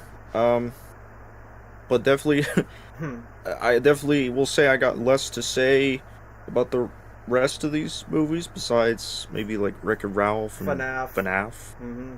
And Uncharted and Gran Turismo.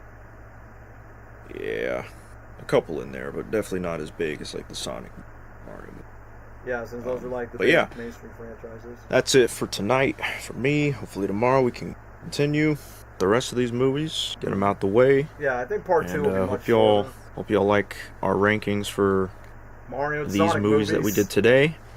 And I'll catch y'all tomorrow. Alright. Y'all have a good night. Alright, Gabriel. Catch you later for part 2. Yeah. Bye-bye. Alright, bye, Gabriel. So for guys that are sticking around, I'll talk about Sonic 3, Detective Pikachu, and then we'll stop after Detective Pikachu because we'll save for Minecraft later. But anyway, on to my review for Sonic 3. So you guys already know, I mean, if you guys subscribe to the channel, you know, I mean, obviously not as big as Sonic 2, but it still was pretty big to talk about on the channel because, bro, Sonic 3, number 1, you got Jim Carrey back for his first ever movie trilogy in his career. Secondly, you got Shadow the Hedgehog, one of the best characters that is easily adaptable in the movies. Thirdly, you got Keanu Reeves, John Wick, Neo from the Matrix, Duke Kaboom from Toy Story 4. You got a perfect celebrity casting choice to voice Shadow the Hedgehog in the third movie. And to be honest, since Sonic 2, no, I take that back. Since Sonic 1, Keanu Reeves was my dream fan casting choice because, come on, John Wick is literally Shadow, except, you know, Shadow's not as too bloody or lethal as John Wick, but bro, the John Wick Shadow parallels are there. They're basically badass anti-heroes. They've lost somebody in their past and they want revenge to it. They got guns, they got motorcycles. Like, the resemblance is so uncanny, man. But yeah, Sonic 3, what really got me excited, aside from Shadow and Jim Carrey, it is the Sonic Adventure 2 inspired story. Like, personally for me, yeah, why do people hate Keanu Shadow? Like, no. This is my hot take. I think Keanu Reeves is probably my favorite Shadow voice, next to Jason Griffith in my book, in my personal opinion. I love the hype for this movie. This was my first time. Well, congratulations, Haley. At least you get to experience the third movie hype. Well, you weren't present for 1 and 2, but luckily we got 1 and 2 out the way. Third movie, first of all, ever since the trailers and ever since everything else building up to the hype, I knew deep down inside this was gonna be the best Sonic movie in the trilogy. Not just by the trilogy, but by far the best Sonic movie, because I credit Sonic 2 as like no. What did I say for Sonic 2? True Sonic movie. Sonic 3, a pure Sonic movie adaptation, because once we get to the opening sequence, I mean, one complaint I have about the opening, it's not the movie itself. It's like when we get to the Sega logos, no Sega, so I'm like, all right, that's a big letdown for the first 2 movies. But I will, man, when the music starts off dramatic, where it goes bum bum, but I was like, bro, is I watching a Spider-Man movie? Is Doc Ock gonna show up? But dude, the fact that we start off dark, I think Sonic 3 easily has the best opening sequence. Like, first of all, Shadow has the best introduction out of all the characters in the movie franchise. And like I said, dude, like, not only we get like a funny musician cameo, Jerma Tacone from the Knuckles series about this, bro, the second I knew this movie was gonna be peak is when I hear an acoustic cover of Live and Learn. Bow, bow now, bow, bow now. And then to me, I'm like, holy crap. So I know this was never official in the main cast. So wait, so what this movie has done to change the meaning of Live and Learn with Maria and Shadow? So you're telling me that Maria canonically wrote the lyrics for Live and Learn? Jeff Fowler and the writers? Genius. Genius, golden ink, 10 out of 10 writing, man. The best thing about it is, like, first of all, now that you definitely implied that Maria is responsible for not making Live and Learn, now it makes the themes for both Shadow and Sonic's art, and even Eggman, Ivo Robotnik's art, more meaningful with Live and Learn. But I will admit, if there's one nitpick I will say about this, like, honestly, I wish we would have seen the scene where Maria is singing Live and Learn to Shadow. More like, if we would have got a scene where Maria sings the song to Shadow, I'll be like, not only that would be emotional, that would be so cool. But obviously, as a longtime Sonic fan, and obviously if you know Shadow, you know his tragic story, and now I understand why Jeff thought I wanted to adapt Shadow, because personally for me, I wanted Shadow for the third movie, so my opinion is completely different from Gabriel's, where, they couldn't have Amy first. I'm like, no, Shadow was the perfect character to do for the third movie. Not just for business reasons, but the director, Jeff Fowler, is like, literally, okay, I'm right here because I'm going to take a sleep. See you guys for part 2 tomorrow. Well, thanks for stopping by. We'll come back for Minecraft, but I still got to talk about Sonic 3. But, bro, like, after that, we get to the flashback, Shadow waking up, and I'm like, oh, how's Shadow waking up? Gerald Robotnik hacked the system. I'm like, that's interesting. I like the fact that Jim Carrey's always the main villain, no matter if it's Ivo or Gerald for each movie. But man, the fact when the gun soldiers were lining up, not gonna lie, it kind of reminds me of a Jurassic World, Captain America, the Winter Soldier type of vibe. But man, the visual effects, the music and I like that Shadow's Live and Learn theme sounds very everywhere. It goes, bah, da, na, na. And then, bro, yeah, I lost my shit during the opening. I wonder how they handle if I Am All of Me. It's like, bro, that honestly would have been nice. And I feel like it was just a riff that she wrote. I'm like, alright, that wouldn't make sense. But, bro, given the fact that Jeff Fowler, like, worked on the Shadow cutscenes and recreate that iconic kick scene from I Am All of Me, it's like, bro, like, no dialogue, no words. Like, from that scene alone, whether if you're not a fan of Shadow or not, you get the idea of who Shadow is from the end of his tragic backstory,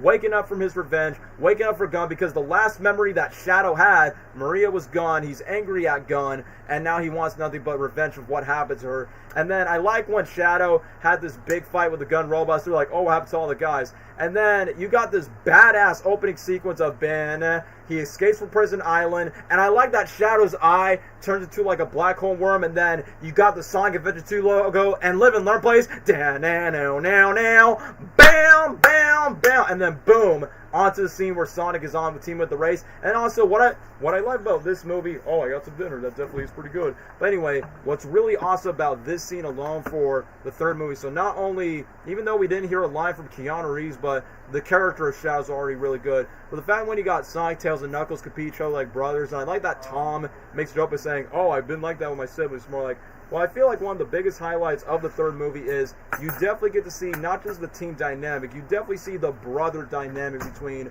Sonic, Tails, and Knuckles. And what makes the opening scene even more awesome is, like, during the moment, it's like, yes, Cameron, and you pointed this out in the chat, where's the rock music? It's like, bro, when they play 99 Red Balloons, not just 99 Red Balloons, the Goldfingers 2000 cover, bam, now, 99 Red Balloons, bro. I not just have a nerdgasm because, number one, that sounds the most Sonic-inspired early 2000s rock music. Secondly, guys, when I was a teenager in high school, I was obsessed with that song. I mean, yes, I listened to the 80s version, both the German dub and the English dub, and I know the lyrics has some World War II themes in it, but thematically, the lyrics actually makes it a lot better because, look, yeah, Maria's dead, there is war between Gun, war between two hedgehogs, war between the Robotniks. It's like, bro, it's like 99 Red Balloons is like probably 99 Red Balloons is like my second favorite licensed song in this movie after Live and Learn being number one. It's like, bro, it fits perfectly with the Sonic Adventure 2 vibes. And also, once again, Sonic 3 finally embraces the Sonic music for the most part. Sure, there's some tries that they could have done better, but finally, I mean, I glaze the Mario movies does have the best video game music soundtrack, but for Sonic 3, dude, like, not only when they played Only Live and Learn at the beginning of the movie, literally, once with Sonic realized the Tails and Knuckles hologram, they played the iconic level act clear music. Dun dun dun dun dun dun dun dun dun dun dun dun. It's like, bro, I'm surprised it took them until now to play that for the third movie where Sonic has the goal. And then, okay, this is not an intentional Sonic Generations reference, but you got like a surprise birthday, and I like that Tails, Knuckles, Tom, Maddie are all together, and they all this perfectly sums up not just Sonic's, like, his arc throughout three movies, but perfectly sums up, like, where all the characters been for the third film. It's literally where Tails like, oh yeah, today we honor you, Hedgehog. Yeah, Sonic, if you weren't here, none of us wouldn't be here. It's like, you're right. Looking back at the first movie, if Sonic did not meet with Tom would not have a family with Sonic and Maddie. I mean, like what Gabriel before is like, yeah, it is a little weird they're living with the family, but to be fair, Sonic, Tails, and Knuckles were lonely outcasts from their respective worlds, that same world that they come from, and now that Knuckles lost his tribe,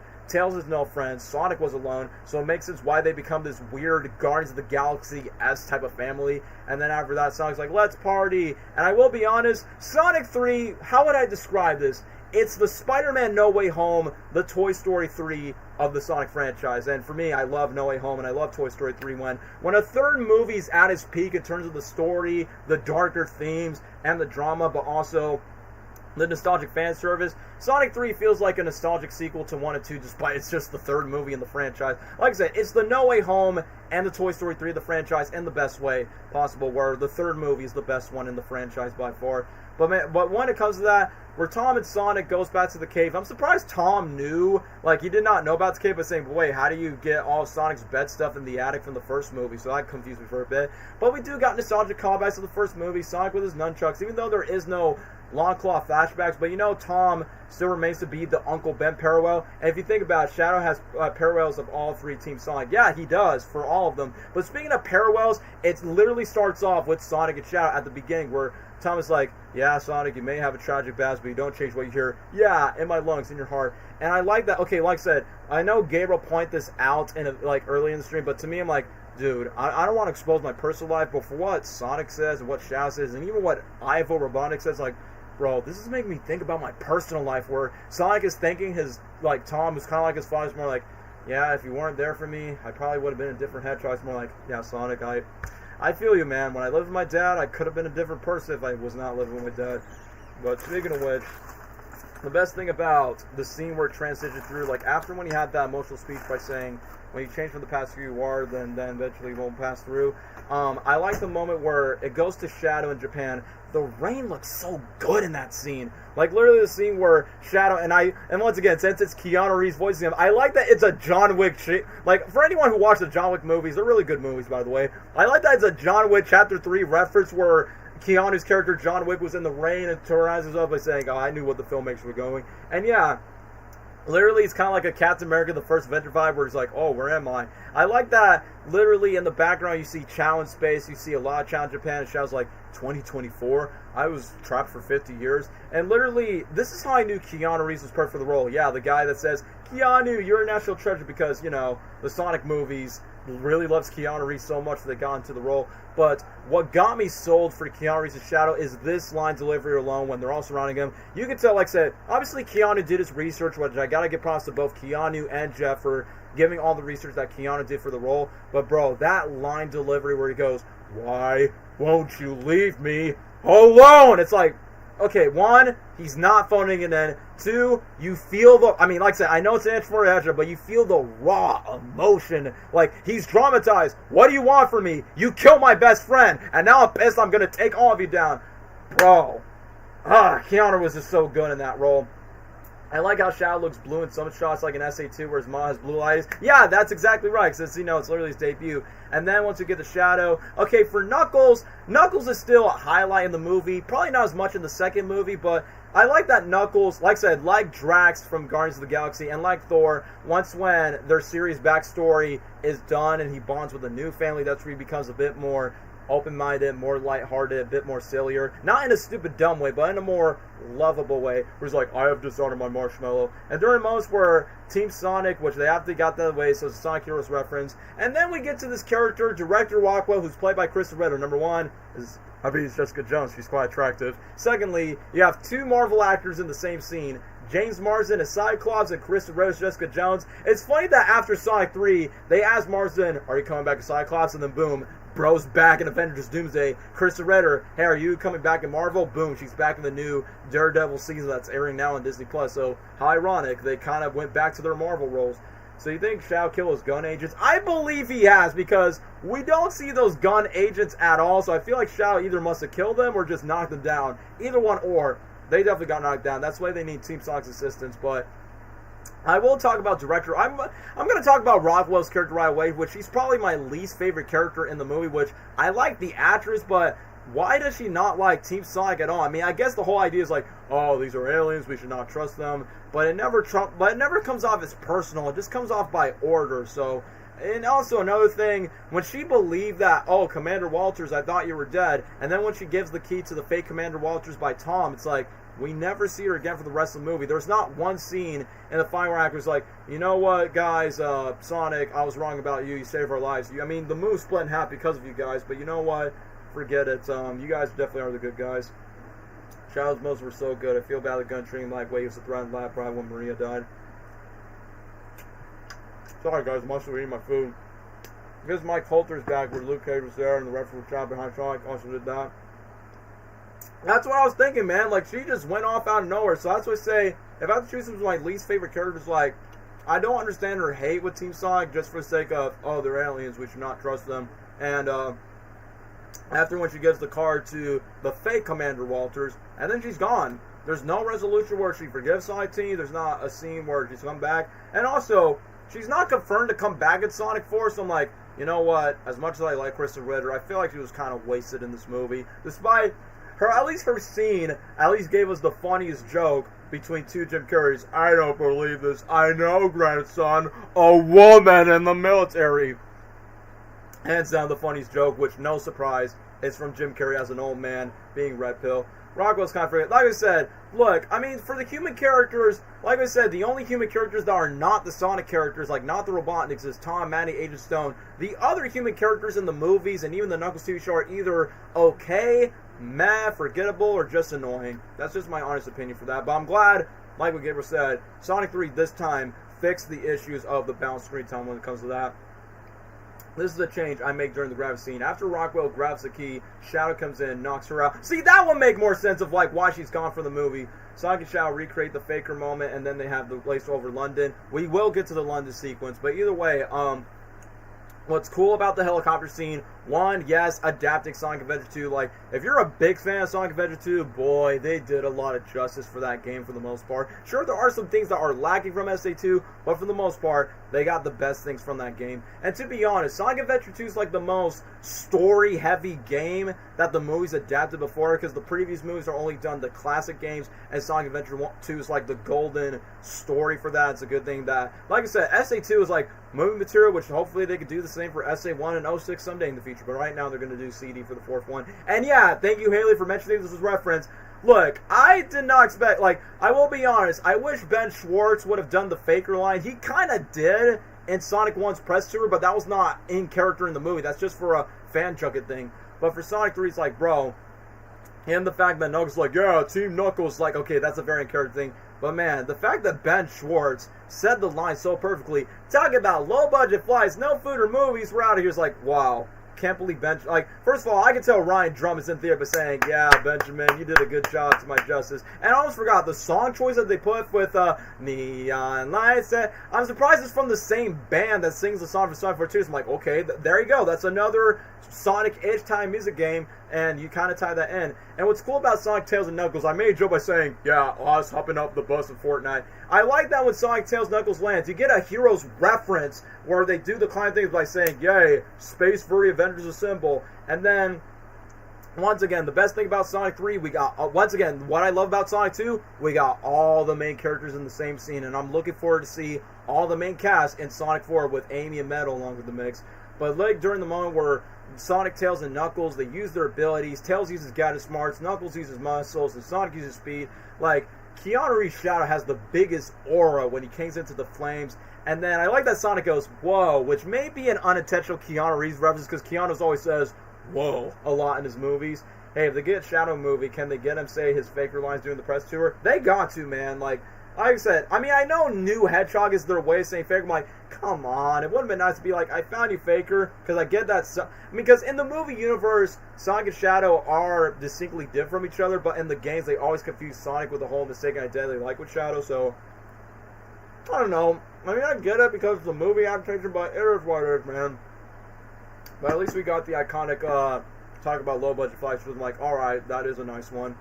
Another thing I wish, if I had to talk about other Sonic Adventure 2 elements that they could have had, you know the scene where they go to the London scene and where Sonic's trying to go to the laser shield? I feel like Tails could have made like the soap shoes for Sonic. I think that would be a nice way to like, how did Sonic get the soap shoes? Kind of like the first movie where this little girl JoJo did that and they decided to like give Sonic some main shoes. I feel like Tails should have made like customized soap shoes and then it'll be, you know, hey, a nice reference to Sonic Adventure 2. Like I said, for the most part, they adapt the best things about SA2 and even a little bit of the Shadow game.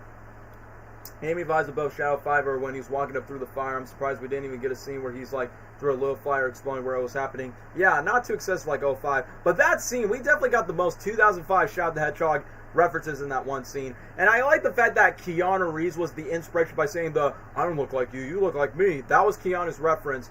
And like I said, the moment where Sonic wants to talk about it and Shadow does not want to fight, and after the line was like, you jump out of a gun helicopter, there's nothing to talk about. And Jeff Fallon confirms that Shadow did not want to fight, but thanks to Knuckles by saying, you know what, I want to fight. And I like that when Knuckles was about to fight Shadow, it's a parallel when Sonic had that face when Knuckles punched Sonic in Sonic 2, which I thought that was nice. And the fact that, like what Gabriel said, I like that Knuckles have the exact same scream throughout 4 times. Like the first time was the Shadow scene, second time was the Casper scene, and then the third time was the break glass case emergency, and then when he's helping Eggman pull out the Eclipse Cannon 4 times. Like, guys, I know voiceover roles or voiceover editing goes to the fact that they rinse and repeat the same screams again and again, but come on, guys, I know there could be on that.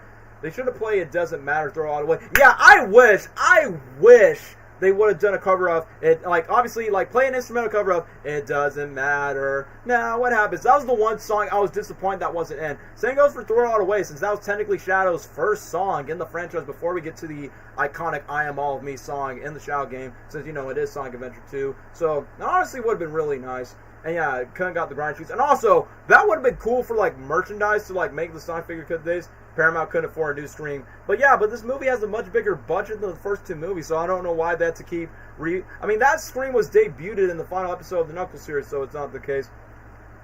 Didn't expect Casper to make a cameo. I will be honest, I thought it would be Ghostbusters for a second, but you know what? Casper does make sense, so it pays off as a joke of, there's no such thing as a friendly ghost. And that is really, like, the writers were confused by saying, do we make that up or is the lore accurate? Like, no, in Sonic Adventure 2, Knuckles is afraid of ghosts that he literally had to fight a ghost in the game. And I'm like, well, even the game, when I was younger, the ghost did spook me when I was a kid, when I played it on my GameCube back in the day, so I know how that feels. But when Shadow, I like when Shadow takes down Sonic, Knuckles, and Tails, and where Knuckles goes like, he's much more impressive than the Hedgehog I fought previously. Dude, I'm standing right here. The comedy dynamic honestly works, and where Sonic's like, oh, they can't take us all at once. And then when Shadow took down Sonic, it would have been like, oh yeah, he took us all at once. I did not know it was a reference to the I Am All of Me cutscene by saying, of course, Jeff, you know what you were doing from your background.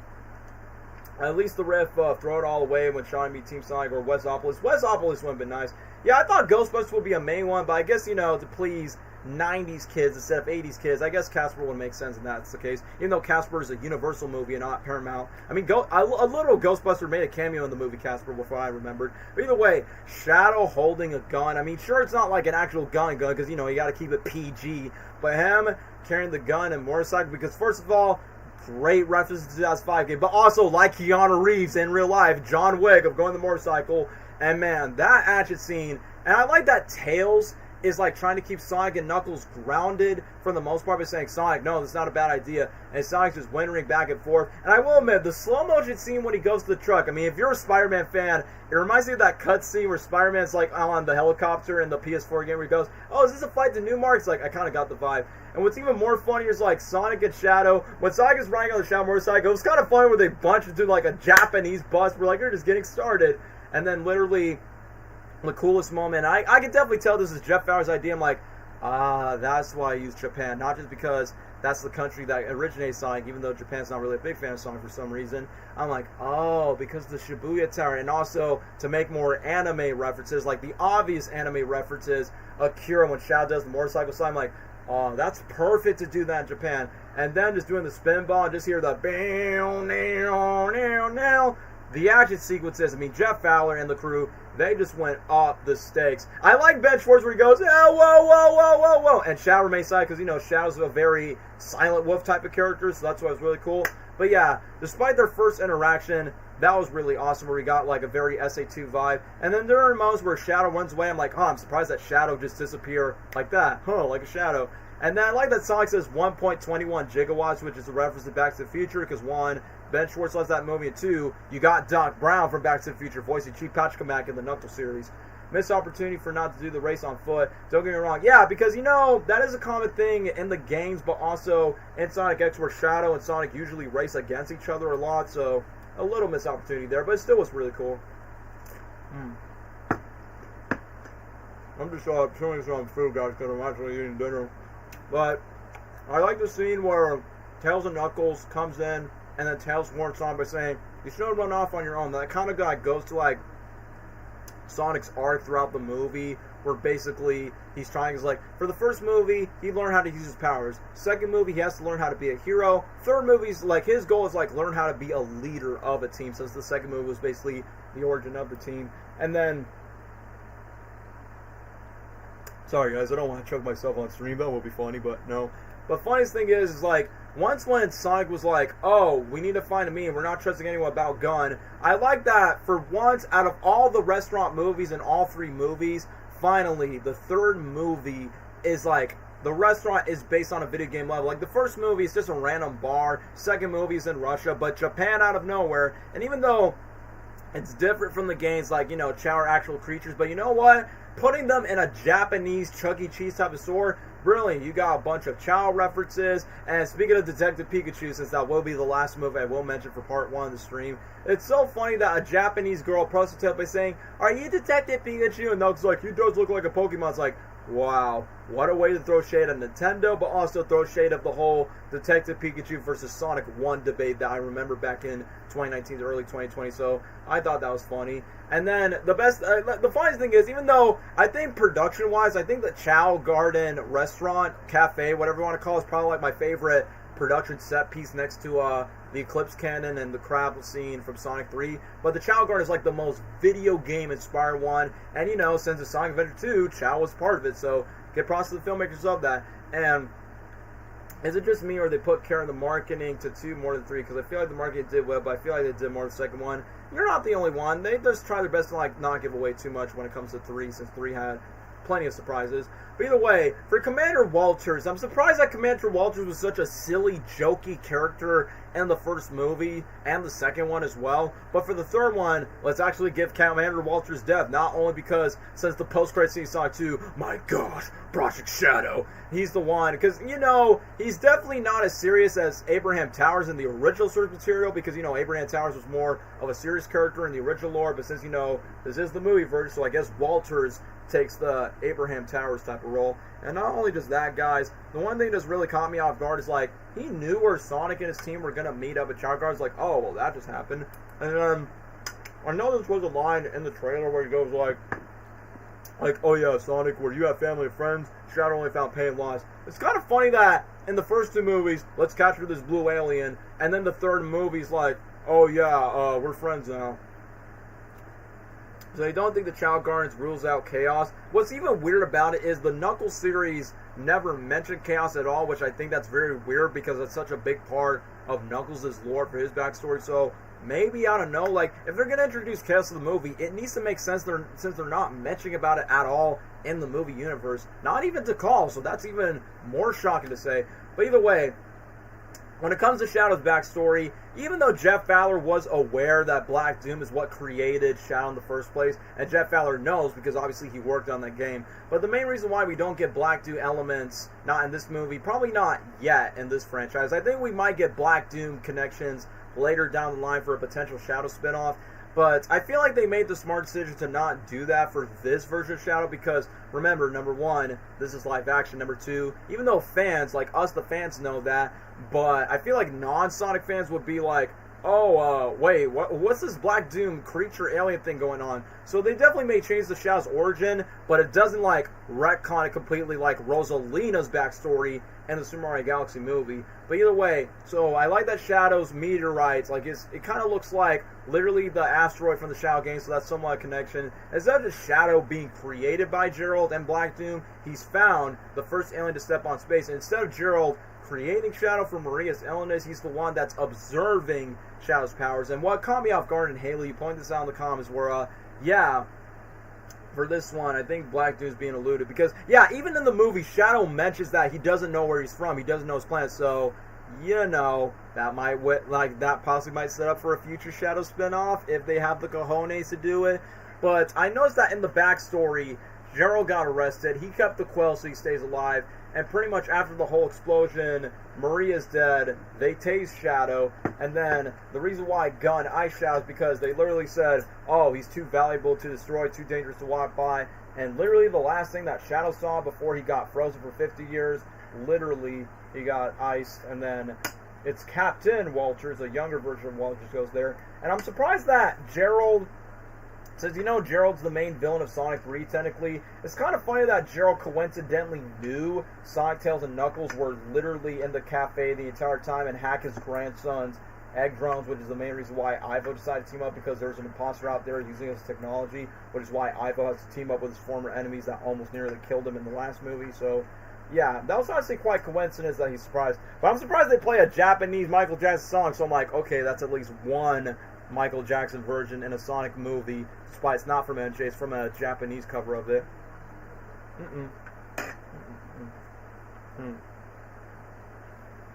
I think the event movie is going to be the Shadow spinoff. I believe so, because I'm it can't be Sonic 5. Why would they rush Sonic 5 one day? I think Shadow spinoff movie will honestly make the most sense, honestly. But yeah, during the moment when the Chow Garden explodes, and I knew that was Agent Stone underneath the motorcycle because the poster basically gave it away. I will admit, I love this version of Sonic, but I will admit the Kenichi line Yeah, that was kind of cringy, but it's not Ben Schwartz's fault. He's just following what the script says. But I will admit, I feel like Commander Walter's death was kind of rushed. Like, I knew he was going to die at some point, but it was just too quick. It was like, Sonic, take this key, and now eventually I'm dead. And then Jeff Fowler makes a joke by saying, oh, what if he's not dead? Like saying, Jeff, don't coy with us, man.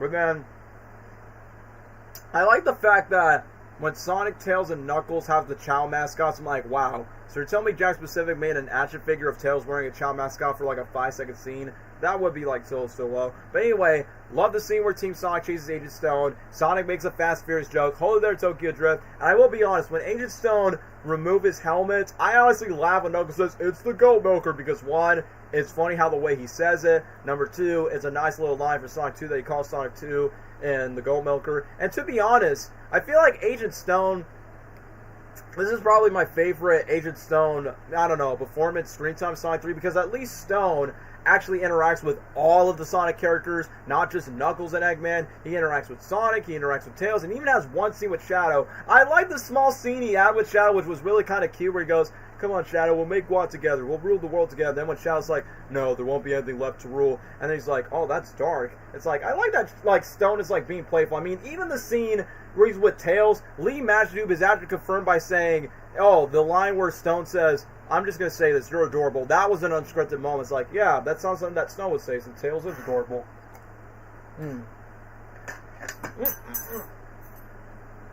Sorry, guys. Utensils. You gotta love them or hate them. And even my dog's there.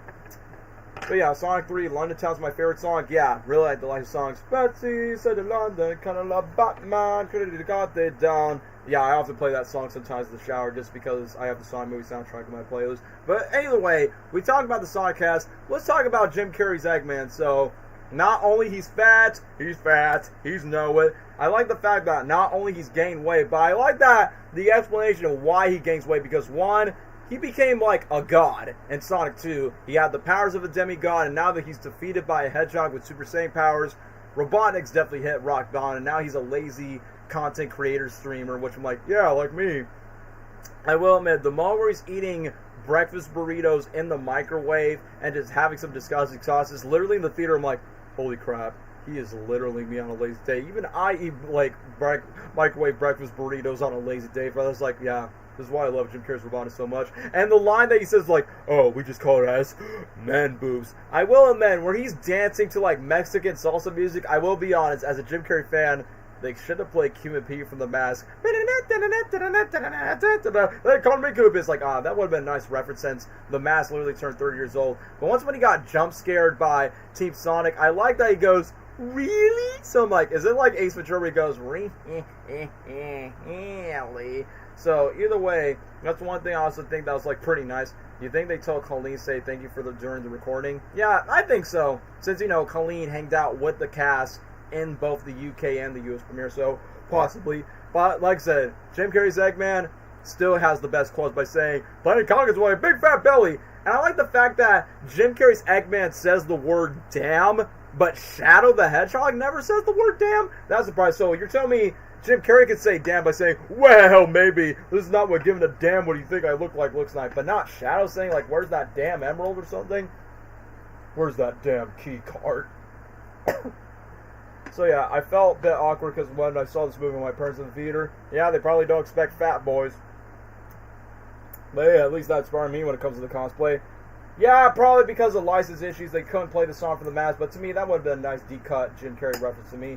But I like the fact, like, once when he makes a lot of egg puns, and what motivate Robotnik to, like, get out of that because, you know, the edge runs are coming by. I like that Sonic literally, it kind of reminds me of the cartoons where Sonic, like, you know, gives Eggman stupid nicknames where it's like, you're not suggesting we should team up with Dr. Robotstink. And then literally when Jim Carrey's, like, having a montage, I like that they play a song from, The Firestarter, which is, like, a pretty unclickety song.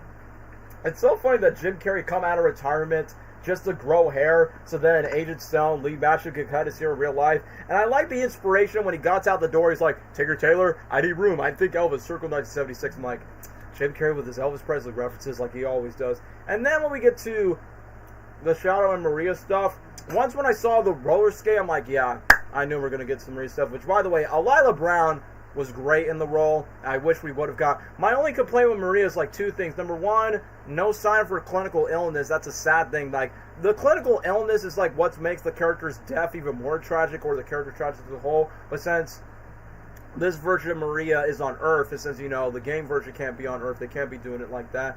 I think they'll be able to get away for Shadow saying damn in the movie, because technically, yeah, because Bro's been frozen for over 50 years, so kind of shocking that they let Jim Carrey say the word damn, but not Shadow, since he's mostly known for that. But yeah, Maria is great, but like I said, my only complaints with this version of Maria is no clinical illness. I wish in the flashback scenes, I would have liked to see her relationship with her grandfather, like maybe Gerald and Maria and Shadow scenes together. Like, you know, when Gerald's more happy-go-lucky, smart grandfather before he becomes evil and bitter, because the majority of Gerald that we see was like the present-day timeline.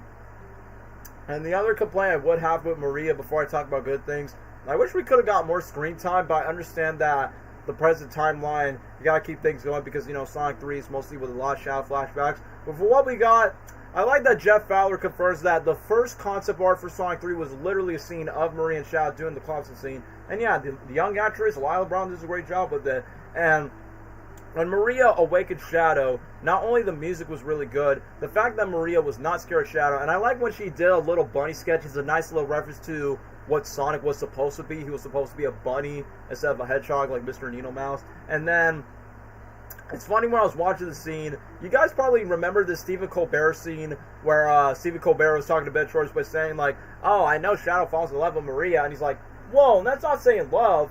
Falls forward, they become friends. My dad, no joke, literally my father was like, oh, are these two like in love and stuff? It's like, no. And then I have to explain by saying, just think Lilo and Stitch, except Stitch is darker, or E.T., just think E.T., but except E.T.'s a badass alien rather than just being cute and innocent. But either way, the scene where they play the Whaleberries, it's alright. First of all, good song choice, but it's alright. And I like during the montage where this version of Maria is definitely more of a tomboy. Like, Maria in the games is definitely more girly girl, but she's definitely more tomboy-like. She likes roller skating, which definitely explains why Shadow roller skates, which I thought that was nice. And I like that Maria's wearing goggles like her future cousin. It's like, hey, Maria, you realize your future cousin in the future literally has goggles like that. It's like, huh. Because even though obviously there's no scene where Eggman and Maria ever interacts with each other, because, you know, Maria's dead, but honestly that would have been interesting. But I like during the scene where Maria's teasing Shadow, they're watching like this Godzilla parody, and it's the Bile Lizard, which I know obviously for budget reasons they're not going to do the Bile Lizard. I mean, even for me who play the game, I just think for me, I didn't think the Bile Lizard did not make sense in the game as a whole, by saying, why would Gerald use that as the ultimate life force as Shadow? So I'm glad it was just a nice little wink wink. But I like that little Bile Lizard cameo still impacts Shadow away by saying, oh, that's what they decided to see me like that alien in the movie. But still, for what Jeff Fowler and for what Shadow Maria does, Keanu Reeves does a good job of the voice acting. And Lila Brown does a good job of the acting as well, where they talk about the light shines even though the star is gone. Not only they're saying that scientifically, but that kind of goes thematically. It's like Maria is Shadow's light, and even though that light is no longer, like, the light is still shining, but her star is no longer gone. Like, even though Maria's no longer with Shadow, but the memories that he had with Maria are still there. And during the moment where Shadow's feeling sad, where Maria's like, you're my friend. Not gonna lie, I did shed one tear. I didn't cry, but I did shed a tear because, number one, as a fan of the source material, Jeff Fowler did a good job with the Shadow Maria scene for that one scene alone. They literally got friendship bracelets. And I like that Maria literally touched Shadow's chest, just like what Tom did on his chest, and you see the parallels.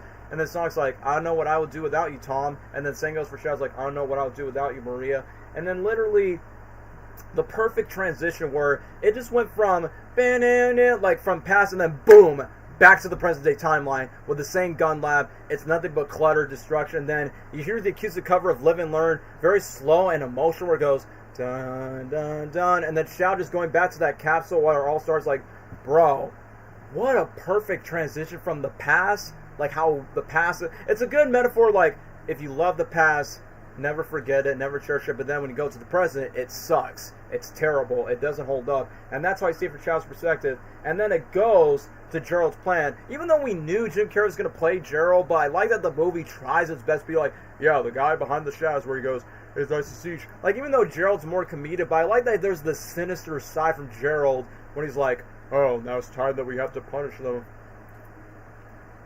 I say Bile Lizard so you could do a Black Heart spinoff. Yeah, that would take the budget away. I don't think. I mean, that'll be too much if they ever do that. It would be too big to handle since the CGI is pretty big. But I like when Sonic and Robotnik, or in this case Sonic and Ivo, teams up. I like that. My favorite banter is where he punches Sonic, where he's like, out of my way, Dorky Pie. Dorky Pie, really clever. It's like, that is just classic Sonic Eggman banter. And I already talked about the ghost scene, and I thought that was pretty cool. And I like that where Gerald talks to Shadow by saying, easy, Shadow. Those were the gifts I've been expecting. That Jim is doing a little bit of his Grinch voice right there. Like, where Joe says, oh, those are the gifts we've been expecting. He literally says that as the Grinch. Then I expect your face of pure evil.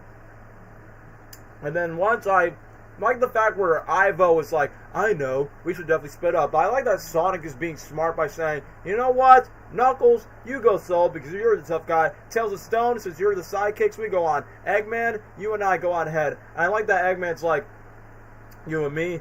Like, what the Eggman says, by all means, we gotta work on your trust issues. And then Sonic's like, oh, you only tried to kill me twice. And I'm like, bro, like, I get what you mean by the first 2 moves, but technically you tried to kill you like 7 or 8 times. And then we had a Five Nights at Freddy's montage where Shadow spooked Knuckles, then he boots Tails and Stone. I like that the popcorn and the tent is literally there, so it's probably still when Sonic's like, oh no, he definitely has a family. Damn, my dad just gave me steak.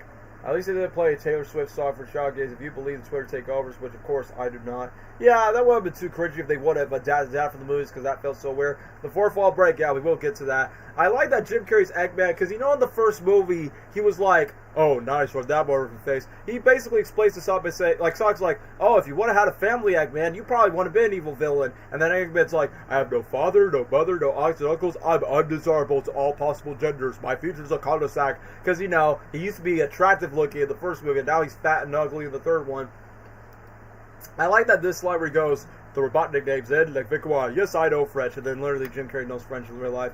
But literally when Shadow knocks down Sonic, I will admit, I thought we were going to get a second middle act fight, which I felt like that felt missing in the third movie, because at least the Sonic movie, we had 3 fights with Sonic and Knuckles, but for Shadow and Sonic, they interact in the middle act, but they're like, it was just so short, and just knocked Sonic out, because, you know, to have Eggman and Joe come around. I like when Joe's first introduced, just Jim Carrey singing a song from the 70s going, the way we were. And I will admit, it was so funny where he goes, don't you? Like, the way he says, like, I don't believe it, don't you? And it's like, bro, like, his performance as Gerald reminds me of Count Olaf from that one Paramount movie he did called Series of Fortune Events. A little bit Grinch and a little bit of Scrooge from Disney's Christmas Carol. That's the performance that he got for Gerald. And I know some fans have issues with this Gerald, but to me, I'm like, the reason why this version of Gerald is goofy, not just because it's Jim Carrey, he had this intention to trick his grandson in the first place, to reunite with him in the first place. The one thing that's even more surprising is, I think the first time literally, Cameron, you're right. This is literally the first time that Eggman and Gerald interact for the first time, because, you know, Gerald is usually dead for the first time since Shadow and Eggman are not enemies. Because, yeah, in the game version, Eggman and Shadow usually team up, but not, like, in this way where Gerald's still alive. Because, like, the writers confirmed they actually had ideas where Gerald was going to be like a Chaos Spirit Ghost, but that will not make sense for the movies. Like, and yeah, somebody mentioned this in the Break the Fourth Wall moment of the, we're 2 characters in the movie being played by the same actor. First of all, I called it. I called that we were going to have a Break the Fourth Wall joke because I did that for my own cosplay videos, both characters. I'm like, I call that happening. And I like that when Ivo's testing Gerald's knowledge, he referenced Keanu Reeves' speed again because, you know, Keanu Reeves is in our movie, and then reference speed. And then the longest word in the English dictionary, that was Jim Carrey's idea. Numeral ultrascopic miracles. No, what's the word? Numeral ultramicroscopic silicovolcanoconiosis. And then when Gerald's like, looking pretty good for 110. I wish they would have explained more, like, how is he still alive? But I guess the Shadow Quail literally kept him alive for 50 years. It's like, bro. And how he's...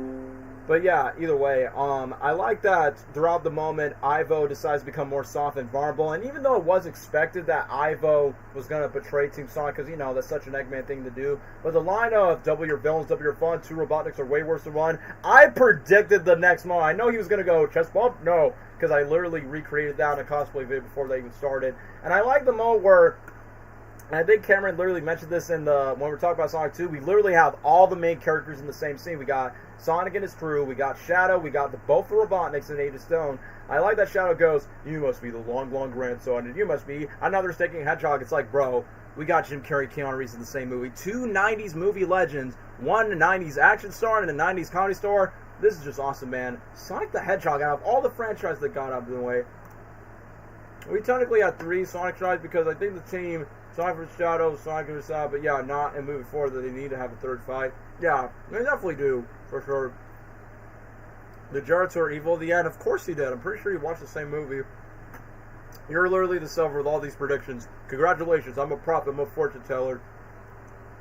Yeah, I thought that too. I thought he said W villains. I thought he was doing that just to be cool and hip like he always does, but he says double your villains, double your fun. Which is a reference to like a gum commercial, I think. I don't know. But then when Gerald explains like all the plans, because like I said, even though Sonic's Ghost could be a hit or miss, but I did like the joke where Shadow's like, "Where's the key?" And then Sonic's like, "Good one, Hot Topic. Do you think we're really that stupid to hide the key from you?" And then when Shadow gets out for the Tales of Batman, he's like, "Yep, we're really that stupid." It's like, okay, that actually was a slightly funny joke. Heck, I even like when Gerald was like, "Ah, it's her, bite me." And once when the crab mech escapes, and once when Sonic was trying to talk to Shadow by saying, "Shadow, I know you lost Maria, but it's not going to change who you are." But even though Keanu Reeves, I wish Keanu would have said maybe a little bit more iconic Shadow lines. I mean, he said Chaos Control in a DLC game, but that's not in a movie, though. The one iconic line that Keanu Reeves did so well, and no disrespect to Jason Griffin, Jason is great as Shadow, but I feel like Keanu delivered this line a bit better than Jason, where he goes, "This is who I am." It's like, straight from the 2005 Shadow game. Funny enough, Keanu Reeves' Shadow, he almost would have said, "Taking candy from a baby." Sorry, guys. Season stamp. Dang, Dad, why you have to put seasoning in the steak?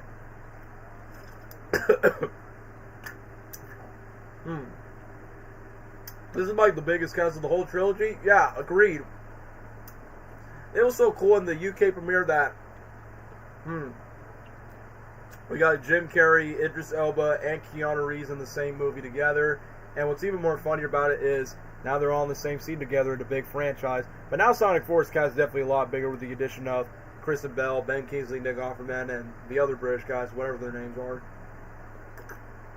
But I like after when the crab scene moves away, I like that Team Sonic actually still gets to use their powers, where Knuckles is like, "Fear not, friends, I use my teeth." So once again, what I love about the 3rd movie, they perfectly embrace the team. And then when we move on, I like that Gerald is trying to manipulate Ivo to have some more quality time. And once when they had the Beach Boys, wouldn't it be nice if we were over? First of all, first Adam Sandler with 50 First Dates, and now Jim Carrey. Now I'm going to associate that song between 2 comedians, man. It's just hilarious. And what makes it even more funny is like, "Oh, would you like to speak with your new grandpa?" When Ivo hits Stone, and I like that we got an Eggman Land Easter egg, and then when they're riding bikes, there's a deleted scene where Ivo's crying. Instead of Gerald putting the Band-Aid on his wound, he put on his mouth by saying, "Shut up, grandson," and then he beats up his grandfather, and a deleted scene where he jump scares Ivo in a bedtime story. Maybe it would have dragged out the scene for too long, but once again, it makes it more funny because it's literally Jim Carrey beating up himself. Including the scene where he's dressing up as Gerald, as Santa Robotnik, and then Ivo gets like giddy because I bet Ivo never had a Christmas when he was younger. And I'm like, bro, how many times does Jim Carrey have to play an evil, old, grumpy guy from Grinch to Scrooge to Robotnik in 3 Christmas movies, man? But hey, as a Jim Carrey fan, I loved it because, you know, it's him just doing his comedic chops. And when I think about it, one of the fans pointed up and say, "Do you think Gerald did the exact same thing with Maria?" Maybe that's what I feel like that's a good theory. Maybe Gerald did those exact same memories with Maria, but at least Maria was age appropriate like a kid. But Ivo's a grown man child just to get through that. The clock monster almost made me. Yeah, I will admit that was kind of creepy in the deleted scene. But I like the fact when Ivo, Gerald, bonding Stone's like, "Oh, you forgot about me." And I feel like thanks to Lee Matching Stone performance where he's becoming more vulnerable now, that kind of leads make both characters, despite they're the same actor and the same, you know, family bloodline. But I like that they're like, you know, thanks to Stone being left out by the Bond, it makes the characters so different. And I feel like for Ivo and Gerald, I feel like that's the main reason why Jim Carrey got back on board. Not just because of new art for Ivo, he gets to play 2 characters in the same movie.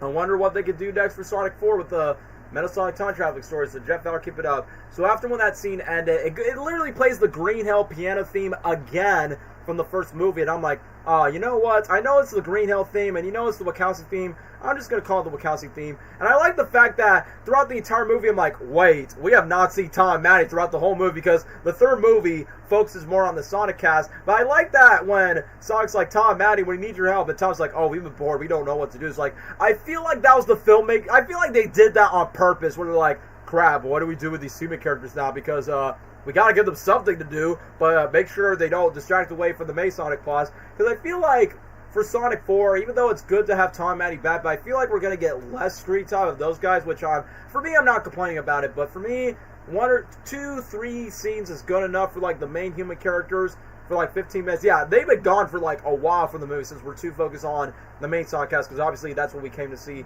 Some people think Eggman might be Sonic 4. Maybe. We'll get to that later on, guys, but either way, it's kind of funny that they don't get that much screen time, but the best thing what Sonic 3 did better in Sonic 2 is literally there's one moment where literally Tom and Maddie, they actually decided to join into the heist because the wedding subplot kind of felt separate, but they did that on purpose just to put Gun in. But I like that they let Tom and Maddie be part of the chase. But I will be honest, the one thing that caught me off guard is there's like, Tom has this little puppet that Yaz called Little Tom Puppet, which I will be honest, on first impression, I thought it was corny and cheesy, but as I rewatch again, you know what, for the context of the joke, it was so funny, where he's like, oh, I told you to get rid of that puppet, and then the puppet's like, I told her to get rid of you, and it's like, oh, damn, you definitely want to call for a divorce, Tom? And then literally when they're kind of plotting the whole spy heist thing, where he goes, we're going in blind, it's like, I wouldn't mind seeing that puppet again for Sonic 4. Don't overshadow it, but it was kind of funny where Tom kind of does like this little cowboy voice where he goes, what am I doing wrong? So, you know, it's good to see Tom doing like a little bit more humorous stuff, even though I will be honest, Tom does not punch anybody like he did with the first 2 movies as I rewatched the third movie, but you know what? It is what it is. At least, you know, Tom and Eddie are part of the adventure for this one. Watch, Tom and Maddie will have 1 minute screen time that remembers this movie is being made during the strike. Yeah, you're right, because Sonic 3... not only they were able to make scenes without the live action actors, because, you know, half your main characters are CGI characters, so I'm guessing the scenes that only feature Sonic, Tails, Knuckles, and Shadow, those were the scenes where like, oh, we could continue filming this without any real actors on set, because, you know, half your characters are animated characters, so I honestly think that's pretty clever on their behalf. But then just talking about the heist, once again, I feel like Tails could have gave the soap shoes to Sonic, and it's kind of nice that we kind of see some animations. We got some one Sonic Adventure pose where he's doing that and just going to the heist. And the one thing I wish they could have done in that scene is there was a animatic where Team Robotnik, which I know the movie wants to say Team Dark, but let's be honest, guys, that's not Team Dark. There's no Rouge and Omega. Shadow's not the leader. The Robotniks are the leader. So I'm just going to call the villain team Team Robotnik because it's more Robotnik's sake and no Team Dark. So the real Team Dark should like show up in a future Shadow movie. That's all I'm saying. You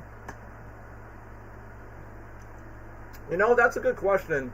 I wonder how Tom will react to Shadow and Sonic 4, because, you know, Shadow's the one that technically accidentally, you know, could have killed Tom if that was the case, but, you know, maybe he would be a little concerned, maybe he wouldn't trust Shadow. It is what it is. Exactly, we'll get to that scene. I'm just going scene by scene. I like that when we get to the London scene. I will admit, the London HQ scene is a good, entertaining scene, but I would argue say it's probably maybe the weakest aspect of the movie. Not everything about it is bad, but there's some things that felt missing throughout those scenes. Like, when I look at the animatics, I'm like, we could have had the Shadow scenes, not only the Shadow scenes, but literally Shadow could have been a part of the action, because even Shadow's like, I want revenge, and then Sharon I was like, no, you stay put, go watch some telenovelas. I like that we get the Shadow Loves Latinos references, which I thought that was pretty nice. Where he's literally like, Gabriella should kill them both. She's not a prize to be won. It's like, I like that. There's literally 2 Aladdin references. Like, for Shadow, he said, she's not a prize to be won. That's a Princess Jasmine reference from Aladdin. And even Sonic says, often imitated, never duplicated, referencing the genie from Robin Williams' Genie. Genie of the lamp. Shame Shadow never said, take candy from a baby. Yeah! Why would they cut that? That would be another classic line that Keanu Reeves could have said that for his take. And yeah, that scene with the elevator shaft, I mean, I feel like everything else could stay the same, where Sonic, Tails, and Knuckles has his intros dynamic. And before we get to what Haley mentions in the comments, okay, hear me out, guys. Don't take this, guys, don't take what I'm about to say seriously, but bro, not trying to be racist or anything, but why the heck did Tom change to a black guy? Why did Maddie turn into a white woman?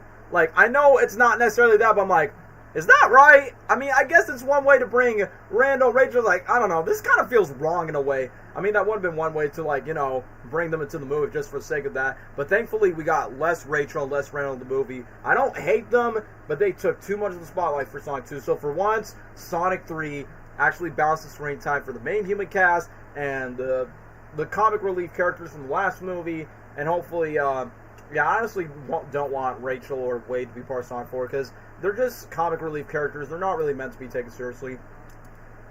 Yeah, I would have explained where was Shadow. It would have built up more to Sonic Shadow at the end. I definitely agree. I hope Sonic 4 references more Sonic loves Asians memes. I don't think they'll do that because I don't think it's like as iconic as Shadow loves Latinas, but you never know, man. Like what I said earlier, Shadow knocked out Rockwell after when she grabs the card after the weird gravity scene, do the faker moment. Yeah, like I said, yeah, that sequence because, you know, I mean, as much as I love the galvanized scene with the two Jim characters, which one gives me flashback from the Mask 2, galvanized such a banger song, bam, bam, bam. I feel like that scene where Sonic is going by, I think, like, just like the animatic, Shadow comes in, I think that would have made the scene a lot more challenging, so that Shadow's actually involved in the fight, because I did like the gravity scene, it was fun and entertaining, but I feel like Shadow felt missing in that segment, because if it was a scene from Sonic 2, then maybe I would have allowed it, but no, I feel like Shadow would have been like, because he literally just left Agent Stone behind once when Tails decided to wrap over the crab mech set, so I feel like if Shadow would have been more present in the middle act, because, first of all, how the heck did Shadow get into the gun organization after when they get to the portal, because, you know, he could teleport? Secondly, I mean, like, it just felt like out of nowhere where he could have had a middle fight with Sonic, and I would have agreed with Cameron's comic, but, once again, at least the gravity scene reminds me of that one level of Sonic Adventure 2 where there's, like, a gravity scene in the Space Colony arc where you go up and down, so I kind of like that as well. I like that Sonic gets more upset. It's a nice callback to the first movie where he turns to the Spindle. Sonic 1, Big Tank 0, Sonic 1, Big Boulder 0 to save Tom, Maddie, and Tails to make sure that his quote-unquote parents and one of his little brothers doesn't get magnetized. And I like that Knuckles keeps on saying, break a closet in case of emergency. And Knuckles, like, at least he glides in this movie and has the flames of disaster take him down. I thought that was cool. But what caught me off guard, another complaint I have in that sequence is, how does Shadow know that's Commander Walters despite it's an older version of him? The last time you saw Walter, Shadow's like, he was young in the 70s, so how do you know this random old man's Commander Walters? And I will be honest, I couldn't take it seriously, but the way that Walter's face looks like, he was like, bro, I cannot take that seriously, like how the way he dies, man. I don't get it. Kind of think about it, I don't think he says any of his game lines. Yeah, it's only just, this is who I am. He never said Chaos Control, he never said the ultimate life form. Yeah, big missed opportunity, I'm being honest with that. So, I love Shadow in this movie, but I feel like they could have done something more with him than just randomly popping show up and taking down Commander Walters. But speaking of which, despite you didn't know that I was Tom, I remember that the writers confirmed that Tom was actually meant to go to that. Alright, hands in bed. I'll see you for part 2 again. I'll just rewatch this segment. Yeah, I think I'm gonna change my mind. I think I'm gonna end off with Sonic 3, start off with Detective Pikachu tomorrow because I do gotta finish up this meal. So yeah, good to know Haley said goodnight. But let me just talk about Sonic 3. Part 1 of this stream is basically just Mario and Sonic movies, and then the rest of the other video game movies are not Mario or Sonic because, you know, out of all the video game franchises, Mario and Sonic are like the most passionate about. But when it comes to Sonic being afraid that Shadow does basically accidentally kill Tom, I will be honest, when I was in the theater, I was like, Spider-Man No Way Home, Spider-Man No Way Home all over again. And I was smart by saying, look, I know it's sad, but I'm smart by saying, just like No Way Home, Aunt May dies, and then Peter gets more vengeful, get more angry with his enemies, more like, yes, I want this. And to me, that honestly makes more sense that Shadow would, like, accidentally hit Tom, because I will be honest, I did kind of ask for it, and this line still hits pretty hard between Ben and Keanu Reeves, where he goes, what did you do? What I had to. And then, I will be honest, I like Jim Carrey, but I will be honest, I think Ivo was being a bit too childish at times when he's being all giddy over the suits. I mean, don't get me wrong, I would go giddy all over the video game suits as well, but I could tell Shadow is cringed out by Ivo as a whole while Gerald's trying to do everything he could. But I like the fact that whenever Shadow teleports, Ivo gets scared. It's more like, dude, you did the exact same thing when he scared Agent Stone in Sonic 2, so I'm like, bro, now you know you have to take your own medicine, doctor.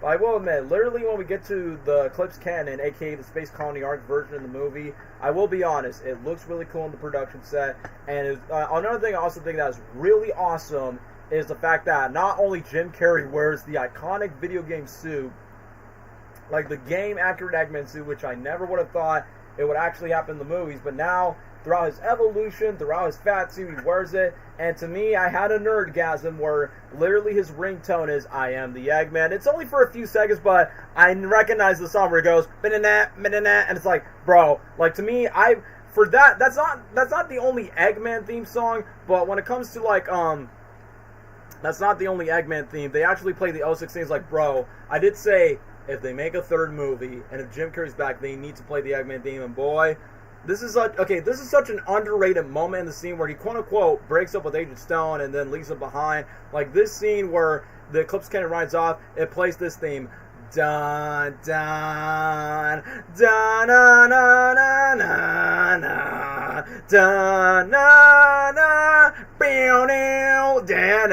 For me, like, I was in my cosplay segment, by the way. For me, I had the stupidest, dumbest, idiotic smile on my face by saying, because reason why this scene is such a big deal to me, because Sonic 06 was the first Sonic game I watched. No. The first Sonic 06 was the first video game I played, and not only just that, literally that game was the closest thing to seeing a live-action Eggman, and little did I know, Jim Carrey, my favorite actor, is playing Eggman, and a game actor too, so to me, that was such a big nostalgia childhood first locomotive by saying, bro, he's wearing the game suit, it's the 06 Eggman theme, and the fact that it's playing in the movie, Chunky XL, you cook, my guy. And then after that, I mean, the next scene gets really great where Tom, quote-unquote, almost died. I mean, the writer said, like, Tom was planning to go into die in this movie, but this movie would have been, like, quote-unquote, sad if that's the case. Side note, why does Shadow have orange energy in the movie? I don't care if Knuckles is red. He has red energy and boom. Yeah, I guess they're doing that just to make it different from Knuckles so they won't copy it.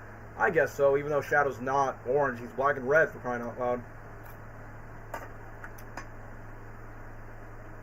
But yeah, just like No Way Home, Tom Holland's Peters get angry, and even Sonic gets angry as well.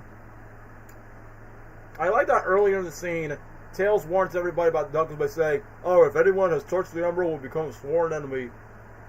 And I'm like, wait, if they include Rouge with that into the movie franchise, I guess that would be the next sworn enemy that Knuckles will have to face. And I'll give Knuckles more to do in this movie universe. But I like when Sonic is losing his temper and he's losing his cool. He's like, no, Sonic, we cannot use this vengeance forever. The voice acting is really done from Ben, Idris, and Colleen. He's like, I'm not asking you twice, Knuckles. Where's the emeralds? And yeah, somebody mentioned in the comments, I think it was you, Zach, definitely 2017 at T-Vibes when Leo and Raph were about to fight. And even Raph says, like, honestly, the worst thing I would have think is, like, where Raphael... No, Leonardo was like, don't do this, Raph. Even Knuckles says the exact same line of, don't do this.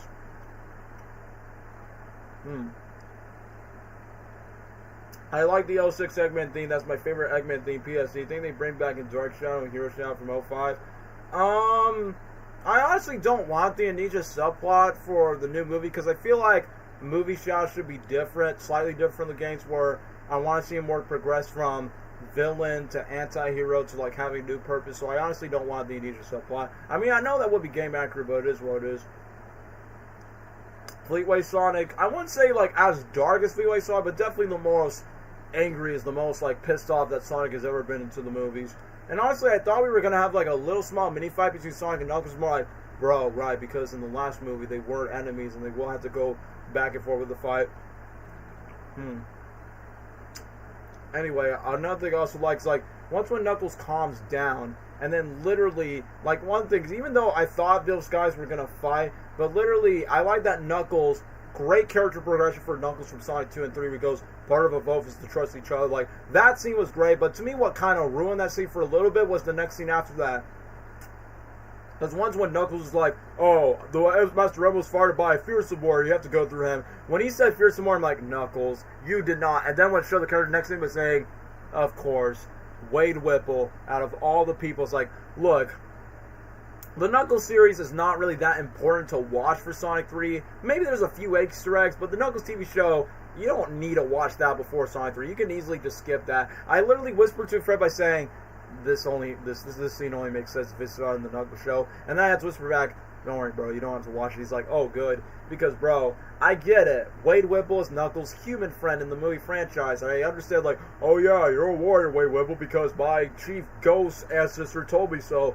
But, bro, Knuckles, you're thinking that this guy, this slobbish fat cop guy, could be a protector of your precious emerald? And you're telling me that your quote-unquote friend is using your emerald as a trophy? It's like, man...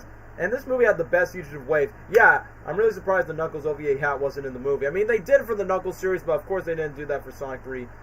No hate if Jim Carrey, but if Robin Williams would have been great as a Gerald Robotnik. Yeah, if Rob was alive, that would be a good excuse to have Jim Carrey and Robin Williams in the same movie together. Yeah, that was perfect. But yeah, honestly, the best usage of Wade Whipple throughout the movies, because look, Wade did not overstay his welcome like the Knuckles series, because like I said before, I thought he was fine. He's an okay character in the first two movies, and then I thought Wade was kind of annoying in the TV show since he took too much of the spotlight from Knuckles. But for Sonic 3, just a 1-minute scene for the Emerald, and then boom, take the Emerald away, and then Sonic flies away. I like that in that same, like, the scene that follows up, when we go to Japan, it shows Ivo and Gerald's mugshots. I like that Gerald's mugshot, he's arrested, then Ivo's mugshot is, like, in jail, and then we got the mustache and the Eclipse Cannon. I'm like, well, if they can't use the Death Egg because of Star Wars license reasons, the Eclipse Cannon is probably, like, the closest thing we're ever going to get to a Death Egg-style property in the movies if they could. But I like that Gerald tormented Adam's emotion by saying, remember what she meant to us, remember what they took from us. And then literally, like we said, my only complaint about Gerald in the flashback scenes, I wish we could have got more scenes of Gerald before he become like a villain, just becomes more changes. Now, no disrespect to Adam Pally, just a heads up, he seems to be pretty chill. Yeah, I think he's a pretty chill dude, and I think Adam Pally is a funny dude, but I just don't think Wade Whipple's like, you know, my favorite character out of these movies. Bet Robotic teleported to the Eclipse Cannon another place. No, I think he's dead, honestly. I'm just saying, guys. But yeah, for the flashback scene, I was expecting not just only get to a little more screen time of Maria playing Live and Learn with Shadow, but I wish they could have done something more with Gerald in the past before they eventually died. Like, look, I'm not expecting that Maria was going to get shot in a PG-rated movie, because I know that would have pissed off the parents by saying, oh, why is there a 12-year-old girl getting shot by a grown man? So, they still got to make it dark, and they still got to make the death impactful. Like, the death is very impactful when Maria dies. Like, obviously, Shadow's chaos energy was in front of them, so Shadow somewhat still feels responsible for Maria's death, since, you know, Gunn used Shadow's powers, and they basically just used that and it explodes in front of her. I like that each reference Sonic X. Yeah, first movie was Gotta Go Fast. Sonic movie 2 references Knuckles missing Sonic. And then movie 3 referenced the super fight. Yep, you got that right. I think Sonic 4, we're definitely going to get more of that, despite Metal Sonic was not in Sonic X for some reason. But I feel like we will get more X references. And like I said, my hot take, I think the movies are a much better version of Sonic X. And actually has, not every single human character in the movies, but they have more likable characters than what Sonic X has. That is what it is. I remember the memes about her death. I also hear Maria scream. Yeah, she, like I said, Maria did not have any final words. She just dies when, and then you just hear her scream in the background. And to me, I was hoping for Keanu to say, Maria, because, you know, that's such a common line that Shadow says. I'm surprised that Gerald survived the explosion. I'm like, come on, Gerald, it can't be just an explosion. But I do like Jim's acting from how his face looks devastated that his granddaughter's dead. But you want to know what could have made this scene so much better? Like, you know when you hear the, oh, when Shadow gets upset? I think the core in the back should say, Maria. That would have been nice. Next movie 4 reference between Sonic and Amy in the ending of Season 2, just no Chris Thorndike. Yeah, agreed. I hope Big the Cat Team Chaotix appear. Big, maybe. Team Chaotix, I don't know, man. It'll be too overcrowded if they do that for Sonic 4, but maybe for Big. But yeah, Donut Lord is a much better character than the Chris Thorndike, because Chris is just cringy, annoying, and clingy at times. But either way, I like that when Shadow gets upset, he goes around to the circle, kind of like how Sonic did in the first movie, which kind of appreciate the first movie more. But then when Gerald reveals by saying, "Yeah, I'm blowing up the Earth, and now, in case you know this, we're all gonna die as well." But I like that Ivo and Gerald has their own personal conflict by saying, "Once you're gonna destroy human life, we could rule humanity." I mean, he said in Sonic 2, "I want to dominate and humanity and make sure they go under my orders. I don't want to kill them, or else what's gonna be left for me, man?" But all just because his granddaughter is dead. That's where Grandpa's like, "Oh, humans are failed experiments. You should know better than that. Nobody cares about you." But then I was like, "Wait, but my assistant, Agent Stone, the only real friend that I got in these movie universe, actually cared for me."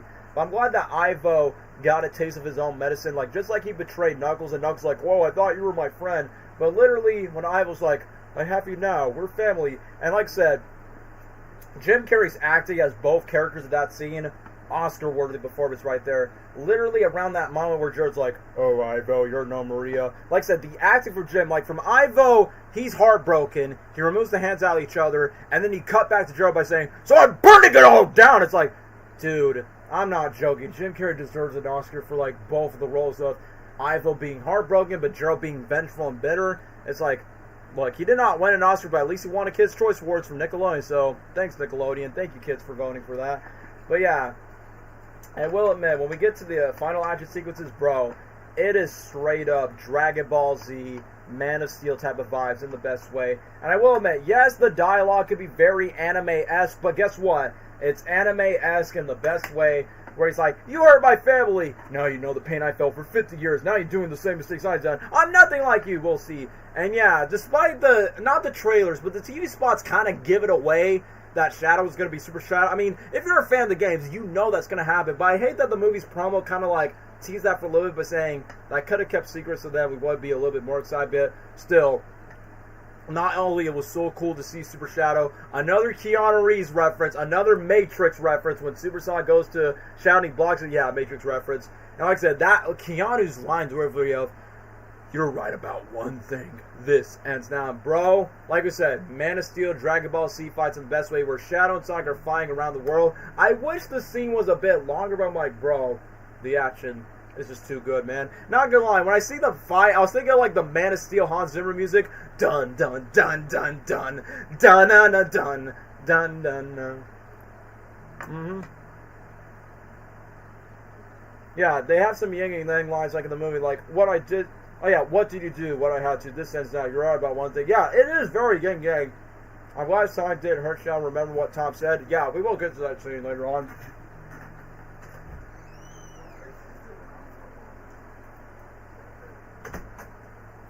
Sorry guys, I was waiting my dog to get back inside.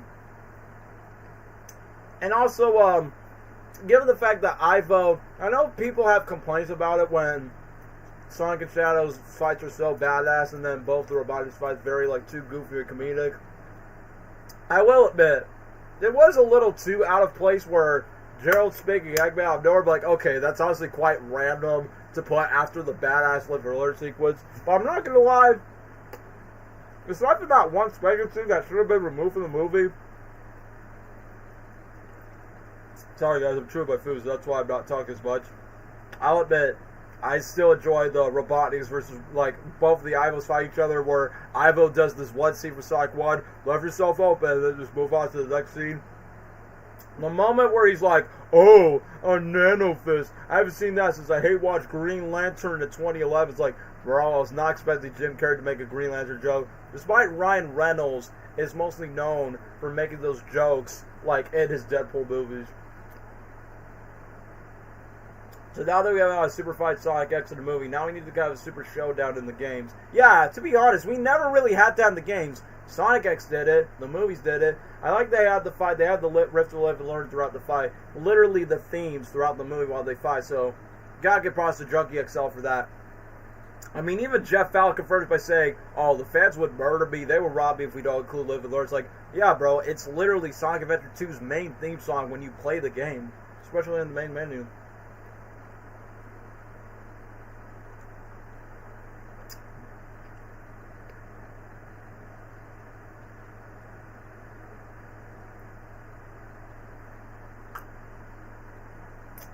My apologies.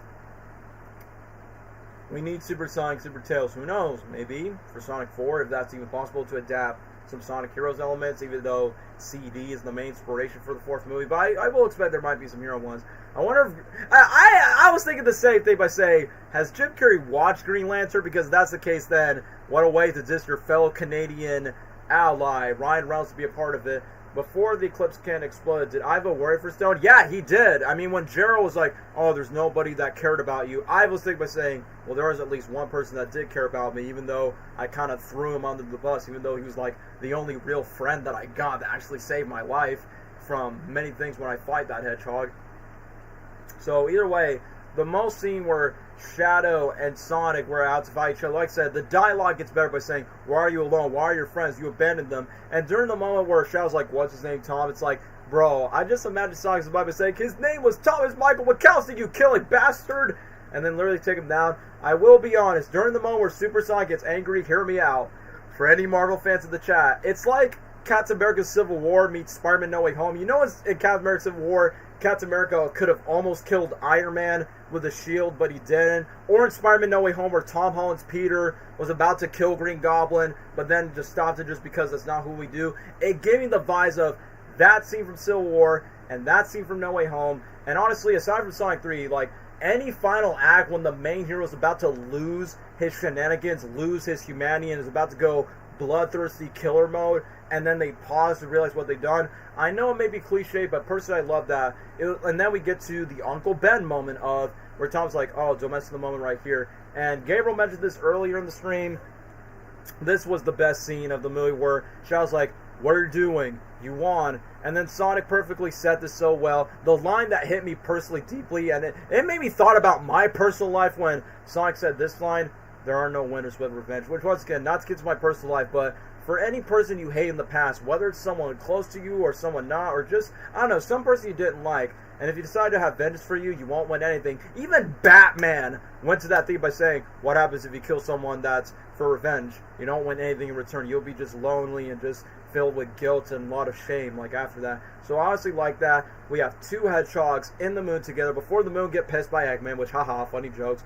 But I honestly like this scene so much, because I know fans speculate by saying, well, Amy Rose in the original Sonic Adventure 2 game, oh yeah, she's the one that changes Shadow's mind, and basically Shadow sees the good because Amy reminds Shadow of Maria. And some fans, stupid fans, are like, oh, what if one of the kids, JoJo, inspired Shadow? But no, for the movie universe, it makes the most sense for Sonic to change Shadow's mind, because not only because, oh, he's a hedgehog, because for this version of Sonic and Shadow, because I was going to say, like, for the games in Sonic Adventure 2, it feels like that typical high school type of rivalry by saying, yeah, I'm going to do better than you, bro. You know, type of, like, high school rival that you got in your class or in sports. It's kind of like that type of banter. But for Sonic and Shadow, in the movie version, it definitely feels more personal. And if there's one thing that Sonic 3 did better than Sonic Adventure 2 game, definitely it's this scene of how Sonic and Shadow are, like, only just very isolated, have no words to say. And then when Shadow's thinking about his loss and grief in the third movie, they perfectly went to brace of that of,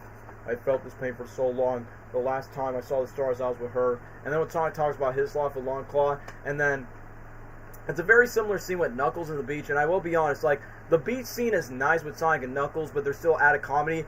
This scene is way better than the beach scene, in my opinion. But that moment where Shadow's like, did your pain just go away? And Sonic's like, no, it took a while, man. Like, you want to know what I learned? One thing that you should never forget, the love we had for one another. And then literally when the moon goes past by, and then when the music goes in, and then Shadow says the best line in the movie, the light shines even though the stars on. I almost got a little teary right there. Like, a tear was about to come from my eye from that message. And then when Shadow realized he was blinded by rage, he's like, he has no choice. And then when Sonic reaches his hand, just like with Knuckles, where he's like, he always, like, when Sonic's like, you always have a choice. And to me, the Spider-Man fan in me is like, this reminds me of Spider-Man 3's message of, it's the choices that makes us who we are, and we can always choose to do what's right. Since Spider-Man 3 is a goofy, messy movie, but it definitely pays off the theme of forgiveness and vengeance done so well. And Sonic 3 kind of paid that off. And to me, I'm like, And before we get to the iconic fan service moment of Live and Learn, like, here's how Live and Learn is used perfectly.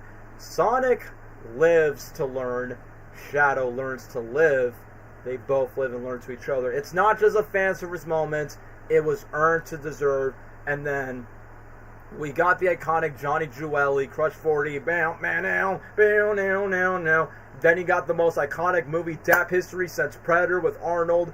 Bro, just seeing that Live and Learn soundtrack is like, bro, for those that prefer the second movie, I can understand, but how can you say Sonic 2 is better than Sonic 3 when you had this moment, not just personally for the characters, but thematically and nostalgically of live and learn, if you beg or if you borrow. It's like, Jeff Fowler, you're the GOAT, bro. You're the GOAT. Almost screwed the top of my lungs with Live and Learn will be played, but it would be stupid to not play the song. Like I said, that's what's perfect. It's both for the score, aside from the fan service, but the song and the message throughout the movie. And the best thing about it is, after when Gerald and Jim, Ivo Gerald has this Robo Dumb and Dumber type of fight, like the mask in a way. After that, like, even though they couldn't use the Bio Lizard, but at least they were smart enough to use Sonic Adventure 2 gun robots taking over, and then they're like, ready to recycle some tin can, just try to keep up. I like that's a common phrase throughout the movie where Gerald says, try to keep up. Shadow says, try to keep up. Try to keep up. So yeah, another message. Try to keep up in life. Don't be slow. Gotta go fast. And yeah, I like the moment where Shadow's like, don't tell me that you got a catchphrase, man. So seeing that scene where Sonic and Shadow team up, it kind of gives me the idea of Shadow's role for Sonic 4, where obviously Shadow's not going to be buddy with Sonic, but he definitely respects Sonic enough by saying, you know what, you definitely see me see the lights in my darkness again. And for once, Shadow actually smiled for the first time. This is probably my favorite iteration of Live and Learn. Yeah, the guitar, bam, man, now. You want to know what makes it even more cooler for this version of Live and Learn? I listened to it again. They play Sonic's main theme since the first movie. Like, you know his main theme in the movie goes, da-na-na-na. They kind of mix that in the Live and Learn sequence, and then it goes, when you can say, like, for me, I was just humming the lyrics along with it, and then the peakest moment of the movie, boom, Sonic Adventure 2 moment with Super Sonic Super Shadow. I'm like, cinema, absolute peak cinema. Woo! This is like, in my mind, is like easily not just the best Sonic movie, but the best video game movie adaptation ever. That cannot get any more peaker or better than that. The one thing is, I wonder how Sonic 4 is going to top that. It's like, to me, Sonic 3's final battle is like the peakest you could do with this franchise. What can you do to top that? The best I can think of is Metal Overlord. All the other characters will be in Super 4. Yeah, Chaos Spirit, bro. I did not expect Shadow to put Chaos Spirit for that.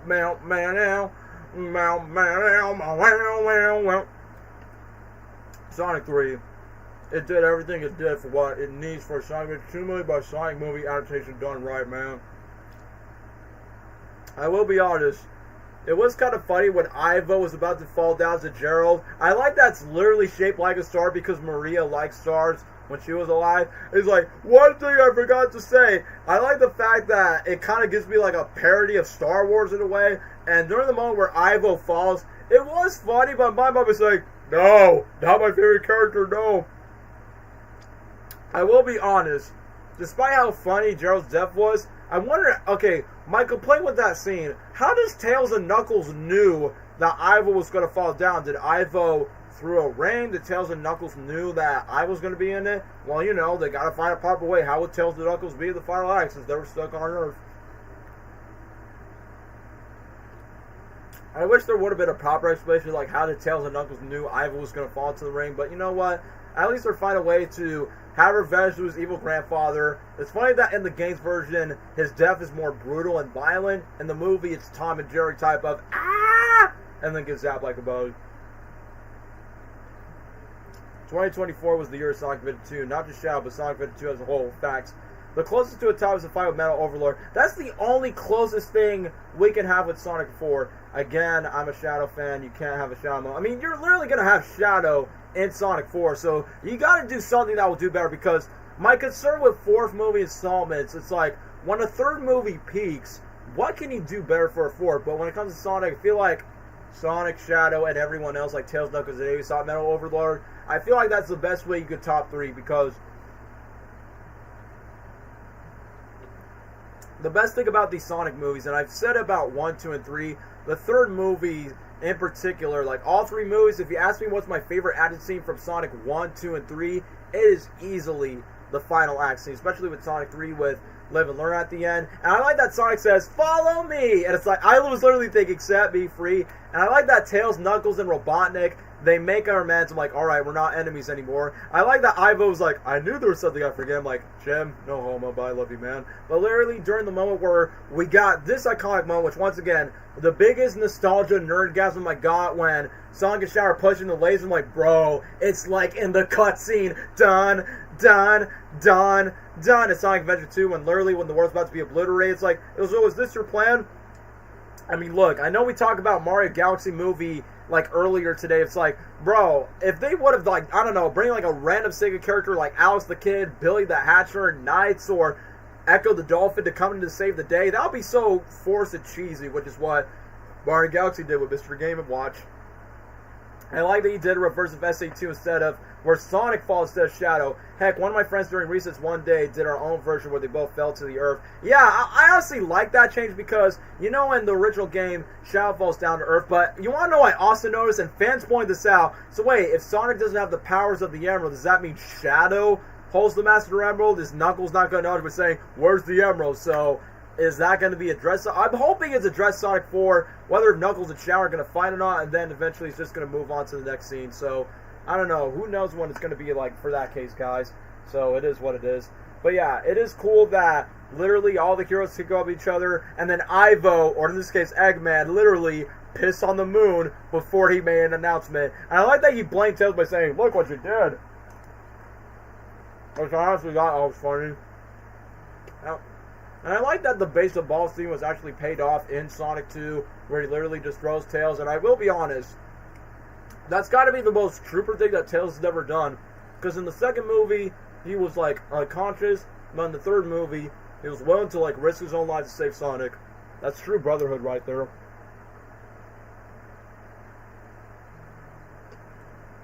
Yeah, I did like the Sonic Boom reference. How do you like that, Obama? I piss on the moon, you idiot! And I'm surprised you never said the government ain't gonna like that. P.S. When I said recess, it was way before the movie's filmed.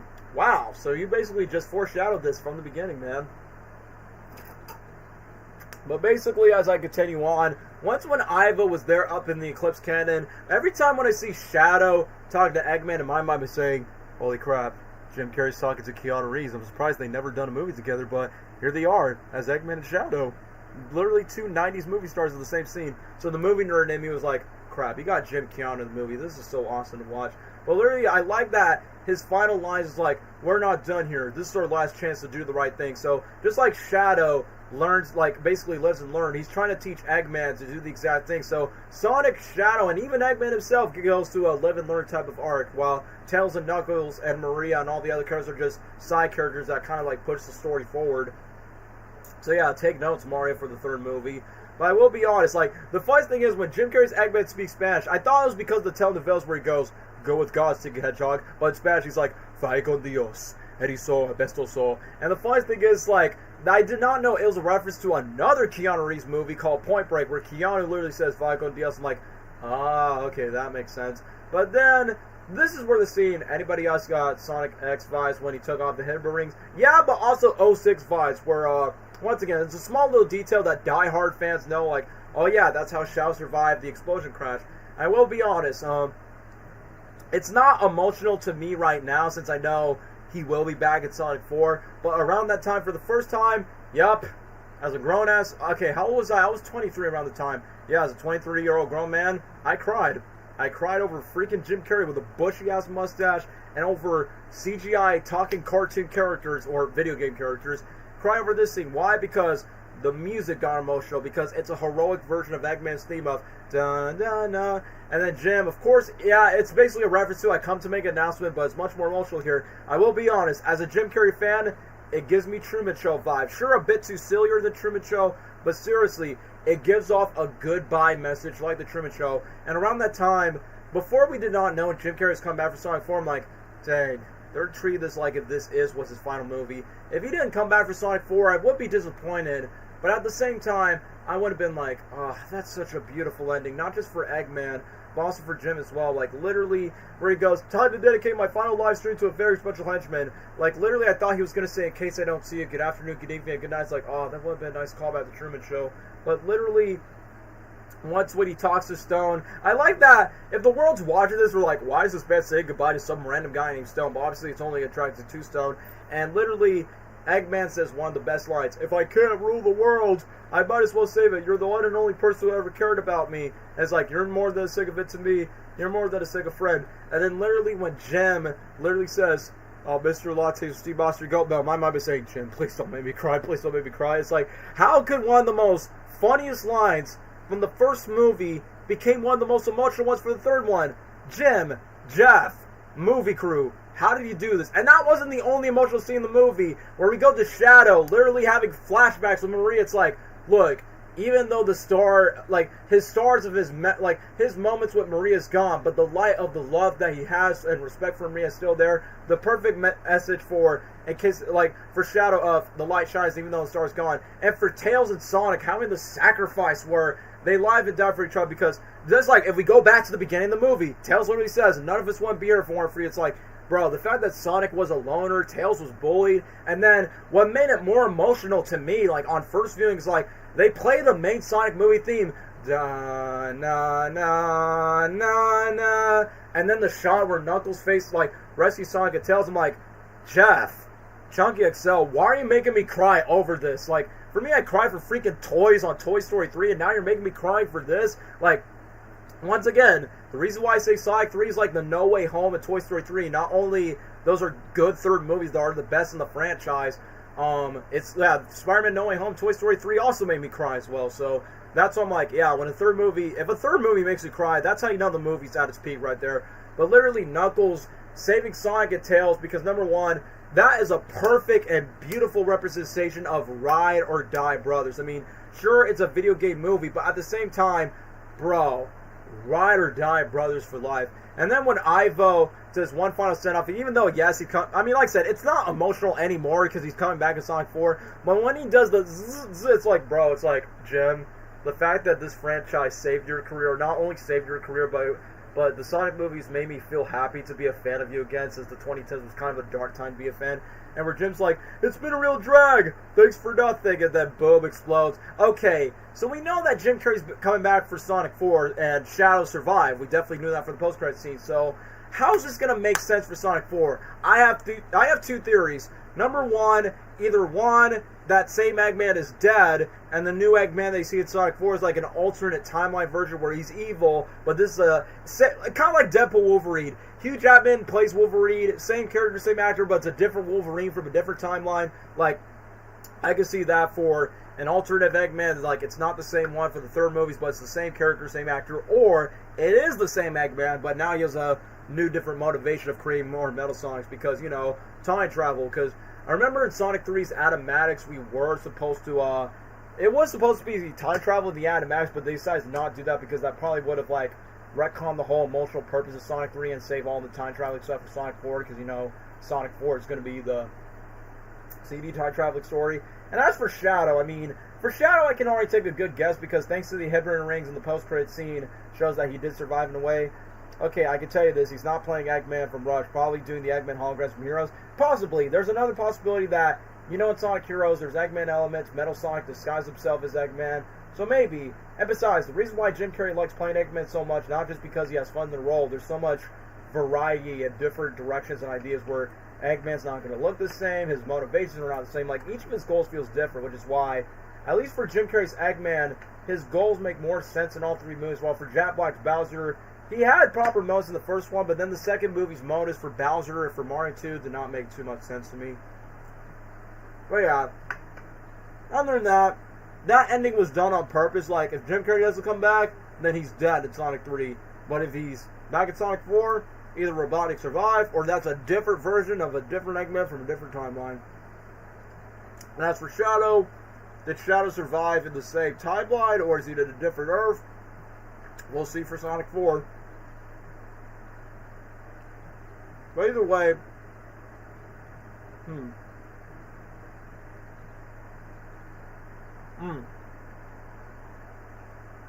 I will say this.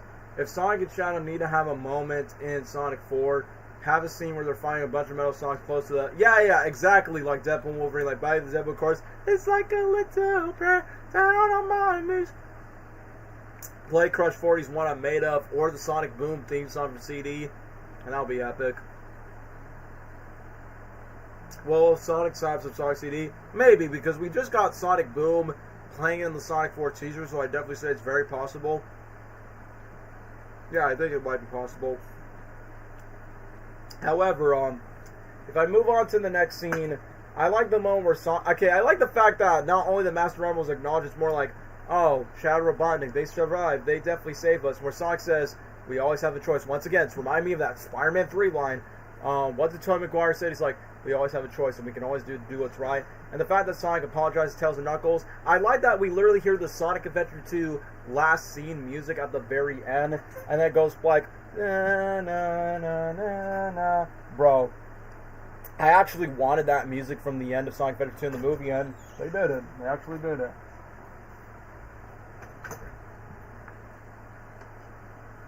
And then they're like, Team Sonic. And literally by the end of Sonic Boom Rise of Lyric, I'm surprised that a terrible video game actually has an emotional reference in. Instead of just doing the power pop, they just did a hug and then they just went it out. And then they literally played the music again. Do do do do do do do do do. And then they play the emotional music from the first Sonic movie. Da-na. And then literally the movie starts with it starts with the race and ends with the race. And that's the end of Sonic 3. But then the post-credit scene got me excited for Metal Sonic because number one, I've been waiting for so long for Metal Sonic to be in the movies, and I can't believe it took 4 movies, but you know what? Better late than never, because they did have plans to include Amy Rose, like in the earlier movies. They almost tried to put Amy in Sonic 3, but then it would not make any sense of how the way she's introduced, so Jeff Fowler was like, you know what? Amy Rose and Metal Sonic debuted in the same game together, why not introduce them both in the post-credit scene? I think, even though Shadow's post-credit scene carries the most hype from Sonic 2, but I think Sonic 3 has the best post-credit scene because it doesn't feel like your traditional post-credit scene. It feels like this post-credit scene feels like a prologue to Sonic 4. Like Metal Sonic being the Terminator to Ultron of the Sonic universe. And the fact that he doesn't talk is like, alright, I don't expect him to have a voice. Maybe he'll talk as Neo Metal Sonic, maybe they'll cast one of the actors. But you know what? I'm fine if Metal Sonic doesn't talk, or maybe he doesn't talk too much, because, you know, that's how Metal Sonic is mostly known in the games.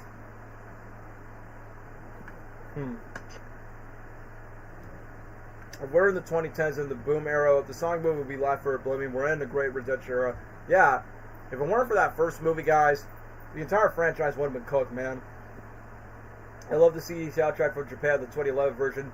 Oh yeah, the one that goes bow, bow, bow, bow. I feel like we're definitely are going to get a Stardust Speed Highway scene because, come on, it's literally seen from Sonic CD. And I did say Sonic Boom was my favorite song from that game, so I'm glad that's referenced in the 4th movie. So if Sonic 3 is going to be Live and Learn, Sonic 4 is going to be Sonic Boom. If we get an 06 adaptation, we definitely need his world in the Sonic movie teaser, which, whoever the cast is silvered. And also, it's cool to see Amy Rose. It's cool to see Kristen Bell voicing, you know, Princess Anna from the Frozen movies being the voice as Amy. So I think Ben Schwartz and Kristen Bell are going to have really good chemistry, since they already have good chemistry before in the past, since they are friends in real life. So looking forward to that. Looking forward to see Kristen Bell interact with the other characters like Tails, Knuckles, Shadow, and Eggman. Just don't make Amy a girl boss. Let her have flaws. Let her have a lonely backstory like with the other characters. And there you go. A good female character. Hell, Fake League in 2022 said that Movie 3 is going to make an adaptation of Adventure 2 and CD. They were kind of right, but the CD stuff was definitely saved for later, since, you know, it's better to do that for a movie. And that's what I like about the Sonic movies. I mean, Sonic, and be like focusing on the story and characters.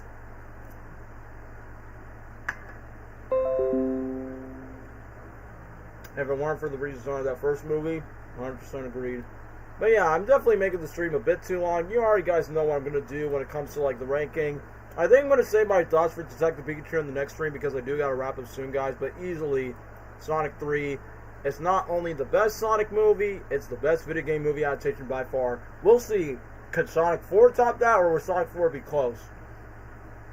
I think Sonic 4 has the possibility to be better than the first 2 movies, but better than 3? Like I said before, when it comes to the 3rd movie, Peking, we'll see. So apparently the Metal Sonic clones are color gray, like for a red universe. I think Metal coming from the future makes sense, but for Amy coming from the future, no sense.